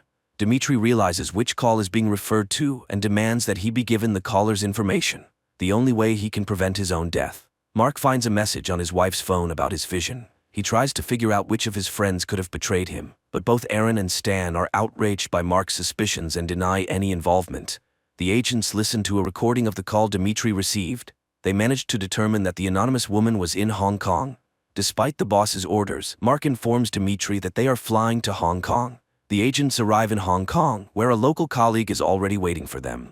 Stan is furious that his subordinates disobeyed his orders, but Mark risks his job to save his friend. Lloyd addresses the nation with an official statement. He admits that on the day of the catastrophe, they were conducting secret experiments and takes full responsibility. But listening to the scientist's speech, Mark suspects that the real cause may be hidden elsewhere. Stan demands that the scientist be brought to him for questioning. Hawk remembers that Lloyd's son is still in the hospital, and the boss sends her to speak with him. An unexpected event occurs. Simon Campos himself walks into Stan's office. The scientist insists that he disagrees with his colleague and believes that someone else caused the blackout. He agrees to help with the investigation if the agents grant him access to classified information. Hawk meets Lloyd at the hospital and offers him protection in exchange for information, but Lloyd refuses to cooperate and asks to be left alone. The agents try to locate the woman who called Dimitri. To do so, Mark has to break another rule. He threatens the cafe owner who attempted to withhold the necessary information. Stan shows Simon satellite images that revealed strange towers. The scientist admits that the towers are his invention, a laser designed to accelerate plasma formation. Simon can't understand how this is possible. The technology to create them is still in development. But even more surprising is this: he invented the laser in 1992, but the images were taken in 1991. The agents inform Simon about D. Gibbons, who probably created these lasers. The scientist promises to help find the person who stole his idea. Lloyd asks the chief physician to transfer Dylan to a safer clinic, but after the announcement, the scientist loses his credibility and the doctor refuses to help him. Then Olivia intervenes. She promises to do everything she can to ensure the boy's safety. Mark and Dimitri find the cafe where the woman who called is having lunch. She allows the agents to sit down, but admits that she regrets making the call, and that their visit might only make things worse. The woman claims that the shooter who will take Dimitri's life will be Benford. As proof, the stranger provides Mark's gun's serial number. Shocked by what he hears, Mark loses his temper and creates a scene. He takes the woman hostage and exits the restaurant. A local FBI agent arrives, and Mark is forced to back down. While Mark is in serious trouble in Hong Kong, Olivia is bonding with Lloyd. The scientist tells her about parallel universes in which they might have been together once. The agents are sent back to the States, and Mark is stripped of his badge. Meanwhile, D. Gibbons visits the Sears home. Dylan is being prepared for transfer. Lloyd and Olivia bid a warm farewell, but the doctor notices something amiss. The paramedics turn out to be imposters. They open fire on the security detail and, abandoning Dylan, take Lloyd away. Lloyd regains consciousness in a basement, handcuffed. Hawk is tasked with hiding Simon in a safe place where he can continue his work, but those who need him find the agents as soon as they settle into the safe apartment. Dimitri finds Janice unconscious. Meanwhile, Simon is taken to the basement to meet an old friend. The scientists try to understand who and why they were kidnapped, but the answer comes unexpectedly. The same old man who recently received the suitcase with rings arrives in the basement. The kidnapper introduces himself as Flosso. He makes it clear that he won't be gentle, and the hostages should answer his questions precisely. Mark is assigned sessions with a psychotherapist, who helps him recall details from his memories that were previously hidden. Benford remembers that on that night he was talking to Lloyd on the phone. Later, Mark reveals another memory to Aaron. In his conversation with Lloyd, he mentioned a second blackout. Lloyd remains silent, realizing that his revelations could lead to a catastrophe, but Flosso finds a way to make the scientist talk. He has Simon's finger cut off right before Lloyd's eyes. The agents discover where the captive scientists are being held. On the way to the basement, Dimitri calls Janice and asks her to join the operation. Unable to resist any longer, Lloyd tells everything that happened during the experiment, giving Flosso specific details. At that moment, the agents storm the location, but it turns out to be empty. The only thing awaiting the agents is a booby trap. Driving around the city, Mark recalls the map from his visions and realizes where to search for the captives. By this time, Lloyd and Simon are being prepared for execution. The agent crashes into an abandoned store and rescues the scientists. Simon is loaded into an ambulance, but inside, he is met by Flosso. The old man apologizes for the finger and explains that it was to divert suspicion from the boy and to ensure Simon has no desire to rebel. He reminds him that Simon was the initial suspect. Several months earlier, after his father's funeral, unknown individuals took the scientist to a baseball game and ordered him to wear the ring. Thanks to it, he remained conscious while everyone else blacked out. The operation was led by D. Gibbons. Janice informs Simon that he will be held in custody for some time. The young man stages a spectacle and manages to escape, but not for long. When he arrives in Canada, Hawk is already waiting for him with armed soldiers. Hawk agrees to stay in Canada so that Simon can visit his family. But once again, Simon outsmarts the agent and escapes, despite wearing a special bracelet. Simon heads to a boat owned by an old friend, confident that no one will find him there. However, Hawk beats him to the boat, arriving even before he does. The pair returns to Simon's house, pretending that nothing has happened. The family prepares for dinner, and their Uncle Teddy arrives. Simon opens the door for his relative and is greeted by Flosso. During dinner, a call comes in, and Simon's mother says it's Annabelle, his sister, who left home after the blackout. Flosso prevents Simon from answering the phone and shows him a video. His sister is being held hostage to ensure that Simon doesn't try to escape again. To further demonstrate the seriousness of his intentions, Flosso shows Simon a body in his trunk, the old man from the boat. Fed up with the blackmail, Simon decides to break free. He attacks Flosso and stops his heart. Mark brings Lloyd to his house and asks him to recall everything from his vision. Both men feel uneasy, but the agent knows that this is crucial for his investigation. Dimitri is confident that the Hong Kong woman's prophecy won't come true because he turned in Mark's gun for destruction, but attempts to change the future fail. The gun goes missing. The agents fly to Somalia to inspect the strange structures in person. Simon is part of the expedition, but he is denied a weapon. Meanwhile, in Los Angeles, Mark informs his boss that he has discovered D. Gibbons' real name, Dyson Frost, and that somehow he will be connected to Charlie. The team of agents comes under fire. Their guide tries to explain that they are on a humanitarian mission, but this doesn't stop the Somalis who kill the translator. The Somali leader realizes that he's being lied to. He has already seen foreigners arrive and set up the towers many years ago. He locks the visitors up and promises to kill them, one by one.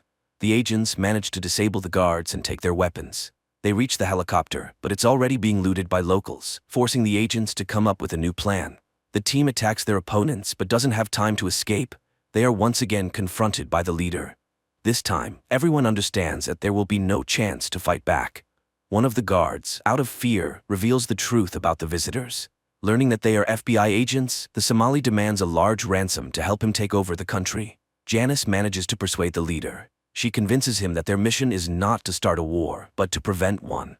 The Somali helps the group reach one of the towers. Simon examines the structure with surprise, noting that it was built exactly according to his design, but long before he developed it.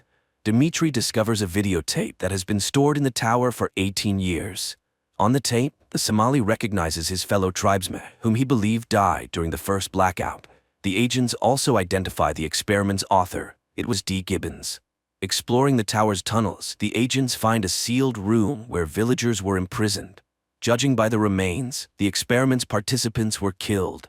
The Somali leader is enraged by what he sees and plans to take revenge on the Americans, but Vogel acts faster, leaving the Somali leader lying with his tribesmen. Dimitri reviews the tape again, and the next few seconds shock him. D. Gibbons from 1991 addresses him by name.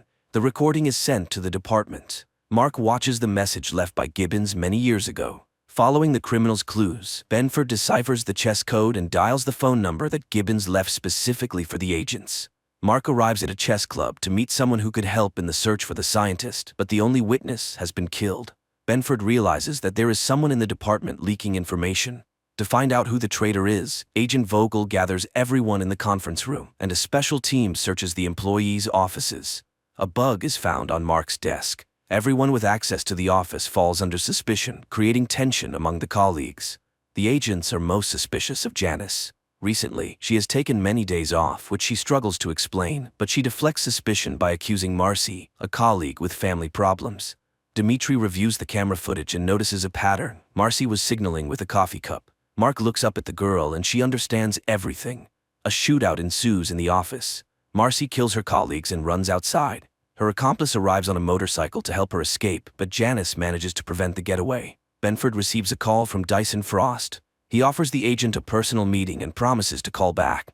Janice and Simon head to the underground parking garage where the girl suddenly stops. She tells the scientist that his signal has been received. Her boss is ready to talk to him. Simon realizes that Marcy was just a distraction. The real traitor has always been Hawk. The police inform the feds that a crime was committed the previous night using the stolen gun. Dimitri catches up with Marcy to find out to whom she passed the gun, but she only says that preventing Dimitri's death is impossible. The agents receive a signal that a criminal with Mark's gun is committing a crime in the city center. Dimitri steps forward, trying to distract the guy and persuade him to release the hostage. As soon as the assailant lowers his guard, Dimitri shoots. Despite the successful outcome, there is no relief. The gun in the attacker's possession has a different serial number. Agent Dimitri prepares for his wedding, trying not to think about the future. But while the bride and guests wait for him at the church, D. Gibbons attacks him at his home. Mark decides to inform his wife about his missing friend, and while she is on the phone, D. Gibbons sits down next to Charlie. The agents carefully interrogate Charlie, and the girl describes her conversation with the stranger. She also hands over a picture the old man left her. Mark and his colleagues prepare to visit the address that D. Gibbons provided with the picture.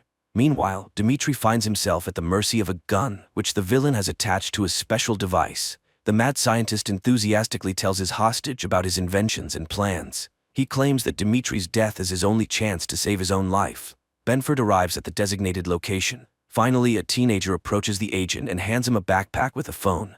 The agent follows all of the criminal's instructions without question to save his friend. He leaves his colleagues behind and, getting into the prepared car, successfully evades pursuit. D. Gibbons directs Mark along a highway through the countryside. Constantly checking his watch, the agent continues his journey through the mountains. Finally, he spots D. Gibbons. The old man raises his gun and orders the agent to handcuff himself. Mark distracts the old man and attacks him. He demands that Gibbons take him to Dimitri, but someone no longer wishes to keep the witness alive. The scientist is eliminated.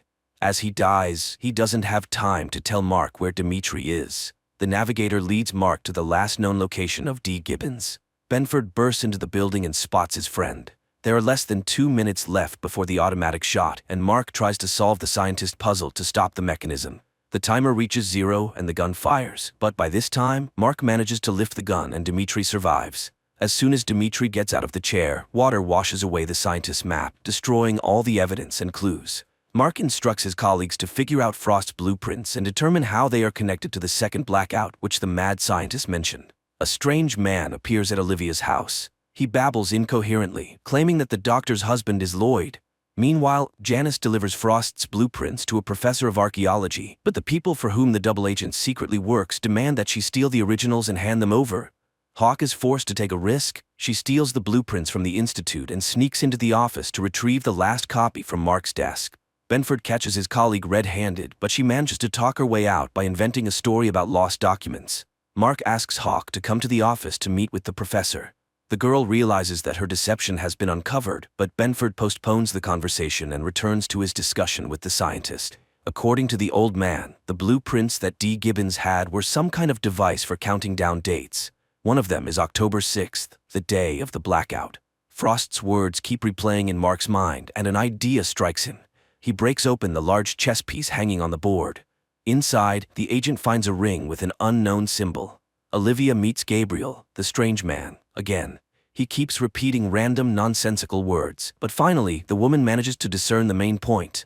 The guy has been subjected to multiple blackouts, becoming a victim of Frost's experiments.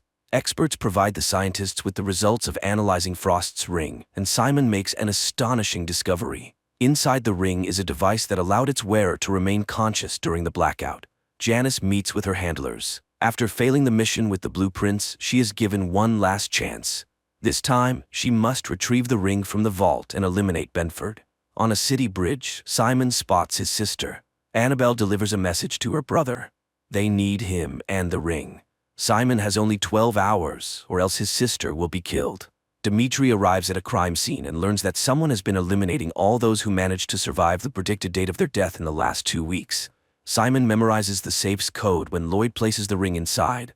As soon as the scientist is left alone, he decides to use this opportunity to save his sister. The agents identify the executioner who has been getting rid of all the survivors. It turns out to be Mr. Slingerland. The agents catch the psycho just as he tries to dispose of another victim, but despite all efforts to save her, an agent accidentally hits the girl. Mark discovers a minivan and Annabelle inside. He informs Simon, but it's already too late. The scientist escapes with the ring. The agents investigate Simon and his alibi for the day of the blackout. Using special software, they establish that he was indeed the prime suspect at the baseball stadium. Olivia brings Gabriel to Mark's office to help find clues. According to the madman, Benford's wall is full of errors, and he forces the agent to redo everything according to his notebook. During interrogation, Gabriel says that Frost wasn't the only leader. There was someone much more important, and he will repeat the blackout very soon. The deranged stranger shows a portrait of this person. It turns out to be the man Simon is currently talking to. Gabriel is set to be transferred to a safe house, and Janice informs her handlers about it. The minivan falls into an ambush, but instead of the strange madman, it's Mark disguised inside. But the agent's operation doesn't end there. He manages to infiltrate the villain's lair and capture the leader. Mark realizes who the traitor in their department is, but Janice still doesn't tell the truth. She claims she was only working for the CIA. Benford begins interrogating the main suspect. He wants to know how the villain caused the global blackout, but the scientist is confident that it doesn't matter. Regardless of how the day unfolds, the outcome will be the same.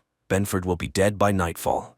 Dimitri heads to Janice's house and finds Simon there. Hawk sees no other way out. She helps her partner arrest Simon, despite their previous arrangement. Despite warnings, Mark loses control and uses force to find out when the global blackout is planned. Stan realizes that Benford is not in control of himself and orders him to be removed from the office. At 6 in the evening, thousands of people gather in the streets to celebrate April the 29th, the day from the visions.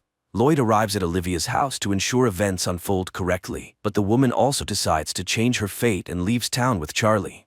Mark's chain of events also changes. He starts a brawl in a bar and ends up in a jail cell. With just over an hour left until the moment of truth, all the characters find themselves in different places, but Stan posts bail for Mark, and everything starts to fall into place. The agents return to the bureau due to a report of planted explosives. At the same time, Lloyd finds Olivia and asks her to return home so they can recreate the evening from their shared memories. The scientist's plan begins to unfold. Dylan writes the formula he saw Lloyd use on the mirror. The FBI building is attacked by masked assailants, but this doesn't stop Mark, and he finds himself in his place at the map with the clues. Simon infiltrates the corporation's server room to hack the computer and prevent another blackout. At the appointed time, Lloyd calls Mark and gives the date of the next blackout, the next 48 hours. Thanks to Gabriel's notebook, Benford learns the exact time. The blackout will happen in 12 minutes. The masked criminals destroy Mark's office and all his work, but the agent survives and tries to fight back. Simon notices that someone has remotely taken control of the program and he cannot stop it. Dimitri suspects the scientist did it on purpose, but Simon swears he is trying to prevent the catastrophe. Mark manages to warn his boss about the next blackout, but he can't get out of the building and is once again surrounded by armed mercenaries. With 30 seconds left before the explosion, Mark runs for the exit, but at that moment the mechanism activates and the world freezes again, glimpsing into its future. This is where the series ends. And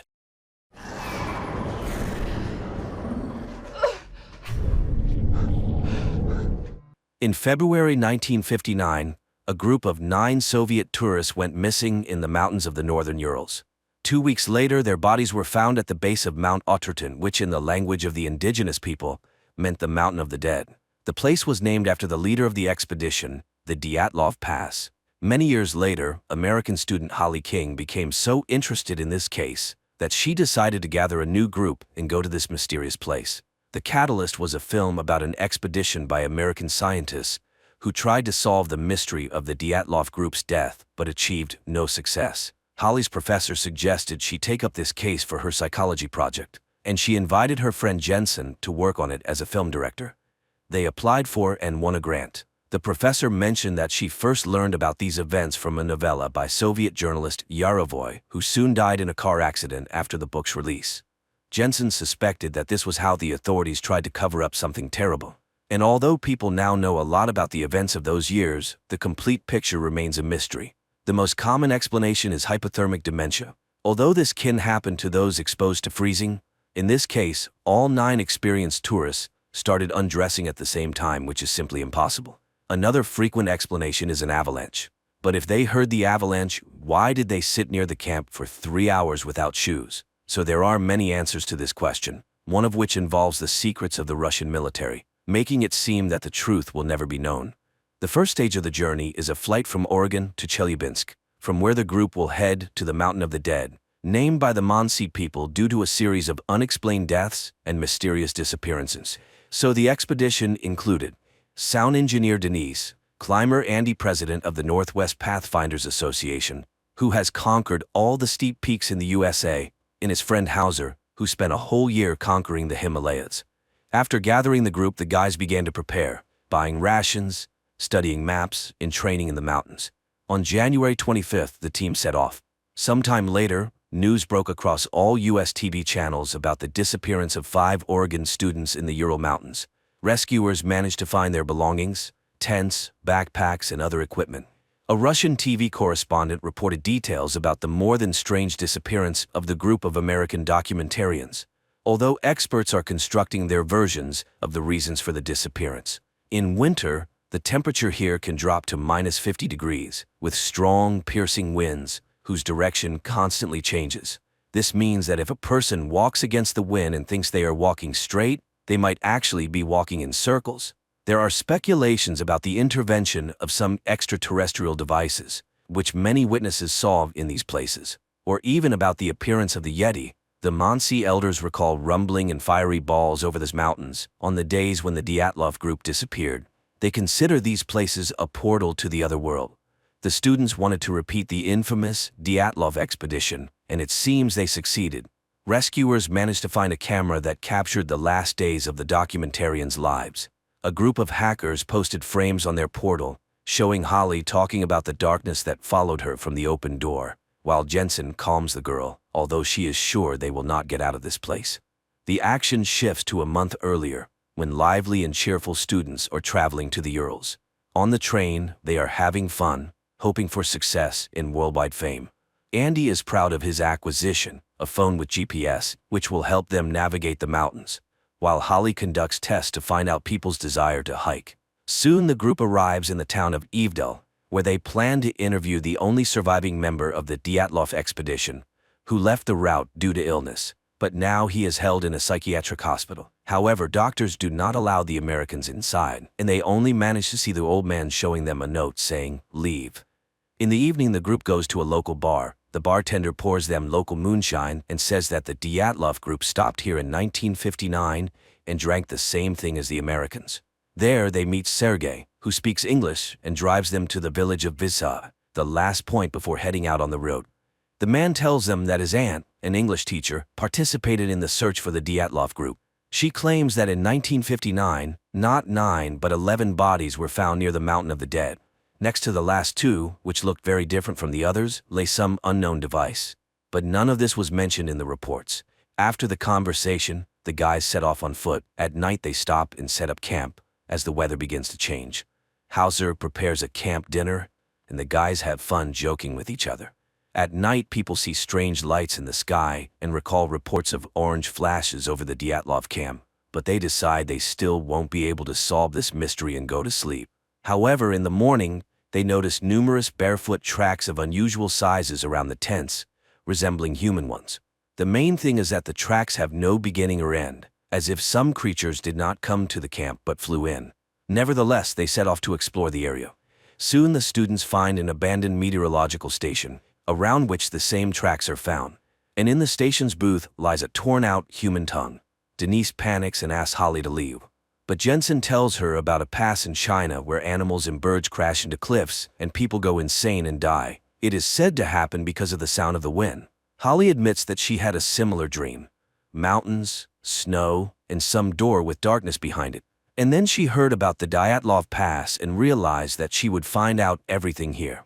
During their conversation, the camera captures two human figures running far in the background. Later they go further and unexpectedly come to the Dyatlov Pass. Once, 9 people set up camp in this very place, had dinner, and went to sleep. But somewhere between 9 and 11 at night, something that the authorities called an unknown irresistible force forced them to leave the tent in such horror that they cut it from the inside and ran into the night, where it was minus 28 degrees. Holly marks the places where their bodies were found. The first deceased, Rustem Slobodin, Igor Dyatlov, the group's leader and the most experienced tourist. It was probably his idea to leave the tent. Zinaida Kolmogorova was closest to the camp, the only victim who resisted, as her tongue and most of her oral cavity were torn out. Lyudmila Dubinina, Nikolai Thibault Brignol, Alexander Zolotaryov, Alexander Kolevatov. The cause of death for all was called hypothermia, but Rustem and Nikolai had serious skull injuries, and Lyudmila and Alexander had broken ribs, which was not observed in others. There were no signs of an attack on any of the bodies, no external injuries. Something broke the skulls of 2 men and the ribs of 2 people without leaving even bruises. Moreover, Alexander's body had a high level of radiation. But from where, and why only on him? Georgy Krivonashenko and Yuri Doroshenko, when others ran away, sat by the extinguished fire and froze to death. While Holly is conducting research, Andy is surprised that their group somehow covered 22 kilometers in one day. Everyone's watches, GPS, and even the compass stopped working. Some guys suggest leaving the mountains before it's too late, but Holly persuades them to stay and finish the film. At night, Holly notices that the Geiger counter starts signaling, and together with Jensen, they go up the slope, where they find a high but not deadly level of radiation. Unexpectedly, the students discover the entrance to a bunker, closed with an iron door. Holly wants to open it, although Jensen is categorically against it, as Russian authorities did not build it here for nothing, closing something dangerous in the mountain. However, it turns out that the door is open and just a bit frozen. Holly asks Jensen not to tell the others about the discovery to avoid causing panic among the already scared team. They return to the camp and settle for the night. Around 6 a.m., a huge avalanche roars down the mountains, killing Denise, injuring Andy, and sweeping away the tents and almost all supplies. At first, everyone quarrels, trying to find the culprit of the tragedy, but gradually they realize it was an attempt on their expedition. They help Andy and try to contact the outside world somehow. Holly tells them about the bunker, which enrages Hauser since they are freezing here in the snow, while it might be warm there. The students launch a signal flare and wait for help. After some time, 2 people arrive, claiming they saw the flare, but Andy does not believe them since they have no backpacks and could not have reached here so quickly. He stays to hold them back while the others are ordered to run. The strangers shoot Andy and wound Hauser. Holly, Jensen, and the wounded Hauser barely manage to get into the bunker. The strangers pursue them, but the students close the door. The Americans turn on the lighting, although it is dim and flickering.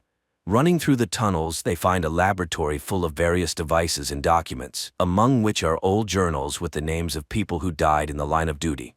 There are also details about the famous American experiment with the teleportation of the USS Eldridge. Hauser feels unwell and stays put, as Holly promises to find an exit in return for him. The students continue on alone. Soon, Holly and Jensen find the bodies of soldiers who recently died. One of them is missing a tongue, presumably the one they found earlier at the station. But the other bodies are very old and even skeletonized. The 2 open another door, behind which they sense movement. Suddenly, under the flashlight, they see exactly the same camera they have. Moreover, it has their recordings on it. Jensen recalls the teleportation of the Eldridge, which likely happened to them too. At that time, many soldiers mutated, turning into something incomprehensible. At that moment they hear Hauser's screams and rush to him, finding their friend being torn apart by two humanoid mutants. Noticing the newcomers, the mutants attack them. Resembling skeletons covered in skin, the mutants seem to possess the ability to teleport as they appear out of nowhere in any place. Jensen and Holly leave their friend's body, run out of the bunker, and close the door. To their surprise, the mutants do not chase after them. The survivors turn around, and instead of a snowy field, they see a fossil forming a huge round tunnel. The students realize that this is the path for the mutants' teleportation. Holly throws debris inside and sees that the passage is activated. Looking around, the couple finds drawings on the walls made by the local inhabitants and understands that they discovered this place, built by an ancient civilization once living under these mountains. Such portals can be anything, even weapons scattered around the world, which explains many great mysteries. They do not know where it might take them, to which space or time, but Jensen suggests they need to mentally focus on the place they intend to go. And it will work. The only place that they both clearly imagine is the surroundings of their camp near the bunker entrance. They have no choice but to head into the tunnel. The plot shifts back to 1959, when a Soviet girl from the search team finds their bodies and is very surprised because the rescuers have already found all 9 participants of the expedition. Approaching Soviet soldiers take the bodies to the bunker, while one major picks up the Americans' camera, not understanding what it is. The soldier wants to place the Americans with the other bodies, but the major orders them to be placed in a separate room for examination by a doctor. Undressing the deceased, the soldiers are astonished by the unusual clothing for the 1950s.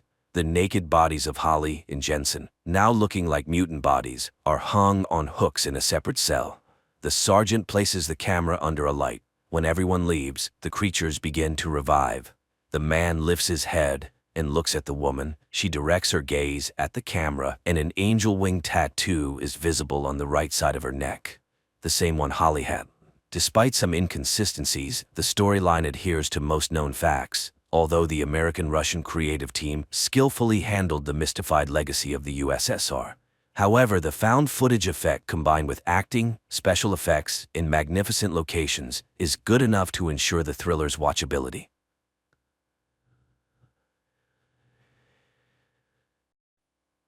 The crew of the spaceship is in cryogenic sleep. Astronaut George Taylor is dictating his final report. Exactly half a year ago by the ship's time, they left Cape Canaveral. Over 7 centuries have passed on Earth during this period. The people who sent them on this journey have long since died, but Taylor has no regrets about what they've done. Everything seems different from here. The flow of time is distorted and space is limitless. The only thing he would like to know is whether humanity, the miracle of the universe that sent him into the sky, continues to wage war. A last glance at the clock. It's March 27, 2673 on Earth. He looks at his comrades and lies down in his place. After a while, the ship makes an emergency landing on an unknown planet and finds itself in the middle of a body of water. The crew wakes up and realizes that they have slept much longer than the calculated time. But the most horrifying shock is the death of the only woman, Stewart. At that moment, water begins to enter the ship. They need to evacuate, especially since the samples showed that the atmosphere is suitable for breathing.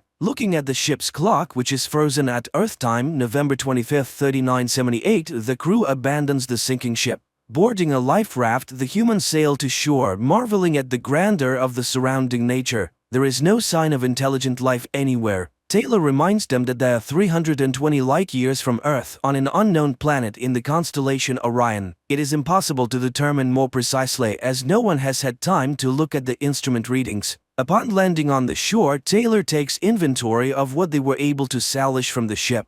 A pistol, 20 rounds of ammunition, a first aid kit, and a 3-day supply of food and water. The only question now is how long is a day here? They are discussing the strange death of Stewart, apparently caused by depressurization. It seems they were flying for 18 months, while on Earth it has been about 2,000 years. There is no hope of returning, and time has erased everything they knew. Therefore, they need to start studying this planet. Analysis show that nothing can grow here as there is very little carbon dioxide. But there is nothing dangerous to human health either. They have 72 hours left until they run out of food. Landon sets up a small flag of the United States of America on the shore and the astronauts set off on their journey. The surroundings are strange and wild, bizarre rocks and lifeless canyons. The people almost get trapped under landslides several times. Thunderbolts light up the sky without bringing rain, and the sky itself is covered with clouds with no satellites or landmarks. One thing they know for sure, there's a time gap between them and Earth.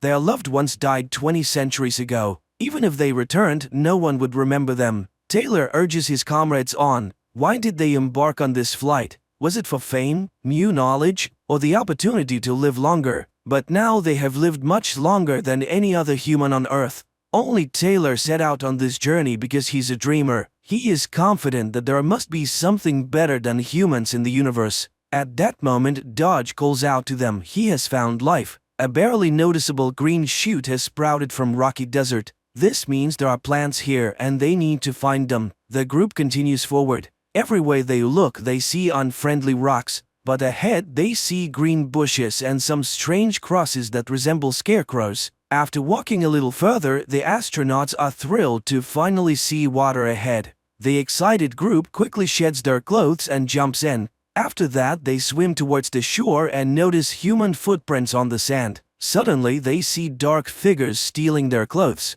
The men chase after the thieves, who leave behind obvious traces of their path, such as broken clothing and scraps. Soon they come across their torn clothes and put on whatever remains. Finally, they reach a plain and see many people behaving quite strangely. They are silent and pay no attention to the astronauts, instead calmly gathering and eating different fruits. The Earthlings are puzzled as their fellow humans seem almost feral. Luckily, they are not cannibals. Suddenly, an ominous sound comes from the forest and the people start running. The astronauts try to understand what is happening and suddenly see armed riders. Shots are fired and then monkeys appear on the clearing, apparently hunting the humans. The Earthlings attempt to flee and in the heat of the chase they split up. Shots are heard from all directions and Dodge is killed. Taylor, along with others, runs towards the river, and just when it seems like he's about to make it, one of the monkeys shoots him in the neck, rendering him unconscious. The tied-up astronaut is thrown into a cell with other prisoners. He's surprised to see the monkeys taking pictures as if it's a souvenir. George is brought to a hospital where he's examined by scientist monkeys. They examine Taylor, who's wearing strange clothing. But two chimpanzees argue about the need to study the animal's brains, ignoring Taylor, who's still recovering from his throat wound and unable to speak. In the morning, Dr. Zyra does her rounds. She's intrigued by a strange animal she calls Bright Eyes because he pretends to talk in a hilariously convincing way. Taylor tries to demonstrate that he's intelligent and attempts to snatch the pencil from Zyra's hand. At that moment, Dr. Zaius enters. Zyra shows him the exceptional human, but Zaius is skeptical and sees him merely imitating. Zyra tries to draw attention to the human's uniqueness by highlighting his unconventional use of a blanket as clothing and his unusual hand movements. Perhaps he's intelligent, but Zaius is irritated, dismissing it all as cheap tricks. Humans are dangerous and must be destroyed. Later, they bring a female human as a gift and lock her in Taylor's cell. The next day, George and his companion are walking in the yard in a large cage. Zyra brings her fiancé, an archaeologist named Cornelius, to show him Taylor, but Cornelius sees nothing special about him.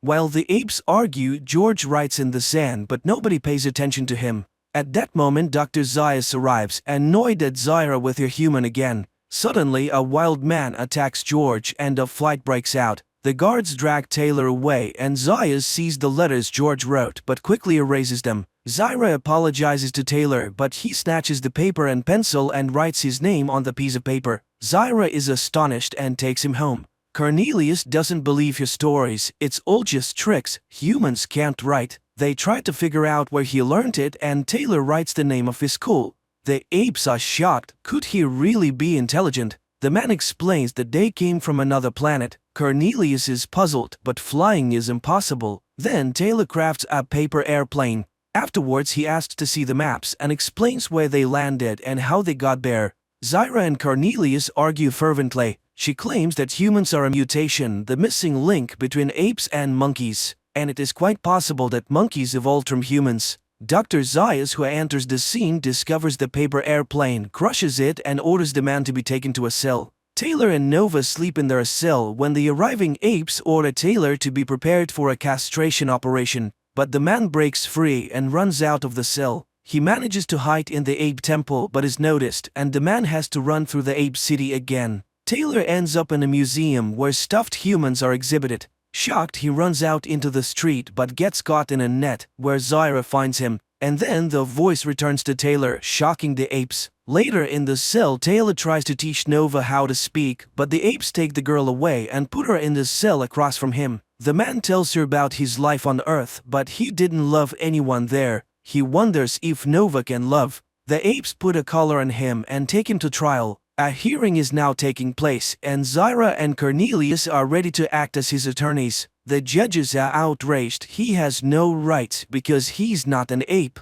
But then what is he being tried for? The court gives a continuance to his lawyers, but Taylor intends to defend himself. A theologian scientist is called to testify, trying to prove the man's irrationality, as he does not know the answers to the simplest questions. But Taylor cannot know them as he has not studied their culture. A person is prohibited from speaking, so he writes his statement and submits it to the court. Cornelius reads that Taylor is a space explorer and arrived from another planet, but the apes do not believe him. They demand to bring the people captured with him. And Taylor sees Landon, but he does not recognize his friend, and the scar is found on his head. George realizes that Dr. Zaius destroyed the man's brain. George is dragged back to the court. And then Cornelius defends Taylor. He did not lie when he said he came from the Forbidden Zone. He described it very accurately, and Cornelius himself was there, and he found traces of ancient ape culture. Zyra continues the defense. If he did not come from another planet, he was born on this one. She found no reason why people cannot speak. The problem is not in anatomy but in the brain, and that is the truth, but nobody wants to listen. Zyra and Cornelius are accused of scientific heresy and the tribunal is closed. The fate of the man is predetermined. He is handed over to Zaius, who intends to perform operations on him. George is outraged. How could such an upside-down civilization arise? And most importantly, why is Zaius so afraid of him? Zyra cannot accept this and organizes the escape of Taylor and Nova. Outside the city, Cornelius meets them with horses and supplies. He suggests returning to the spacecraft landing site. A small caravan sets off and reaches the river. If they follow it, they will reach the sea. Soon they reach the place where Cornelius was excavating. He's ready to take the man to the cave. And then Zyra sees the pursuit. Dr. Zaius, who caught up with the fugitives, is in for an unpleasant surprise. Taylor is armed. The Earthling offers a compromise to the doctor. If Cornelius can prove that their culture is not the oldest and originated from humans, he will leave them alone. Everyone goes into the cave. While Cornelius shows off his findings, Taylor discovers spare parts of a human, a dental plate, glasses, and a heart valve. But the main discovery is a human doll that says the word mama. Zaius tries to find a reasonable explanation when gunshots are heard outside. Everyone rushes to the exit. It's the makeshift doctors who, unable to keep their words, have attacked the fugitives' escorts. Taylor takes Dr. Zaius hostage and orders everyone to leave. Taylor will release him in exchange for a horse, food, and water for him and his woman. But before leaving, he asks the doctor why he always feared him, and he answers because he's a man, and that his ancestors are to blame for the lifeless forbidden lands, for he is the lowest and most treacherous beast. The people leave, and the doctor orders the cave to be blown up and Zyra and Cornelius to be arrested. He saves the future of his people. Taylor and Nova ride along the beach. Suddenly, the man jumps off the horse in horror. He has returned, and they did it after all. They blew them all up and destroyed civilization, let them burn in hell. Nova looks at Taylor in fear. She doesn't understand what is before her, the upper part of the Statue of Liberty rising on the ocean shore. The film is based on the book by French writer Pierre Boulle, who considered his novel one of his least successful works and therefore had serious doubts about its success on the big screen. But in the end, the film ranked 350th on Empire's magazine's list of the 500 greatest films.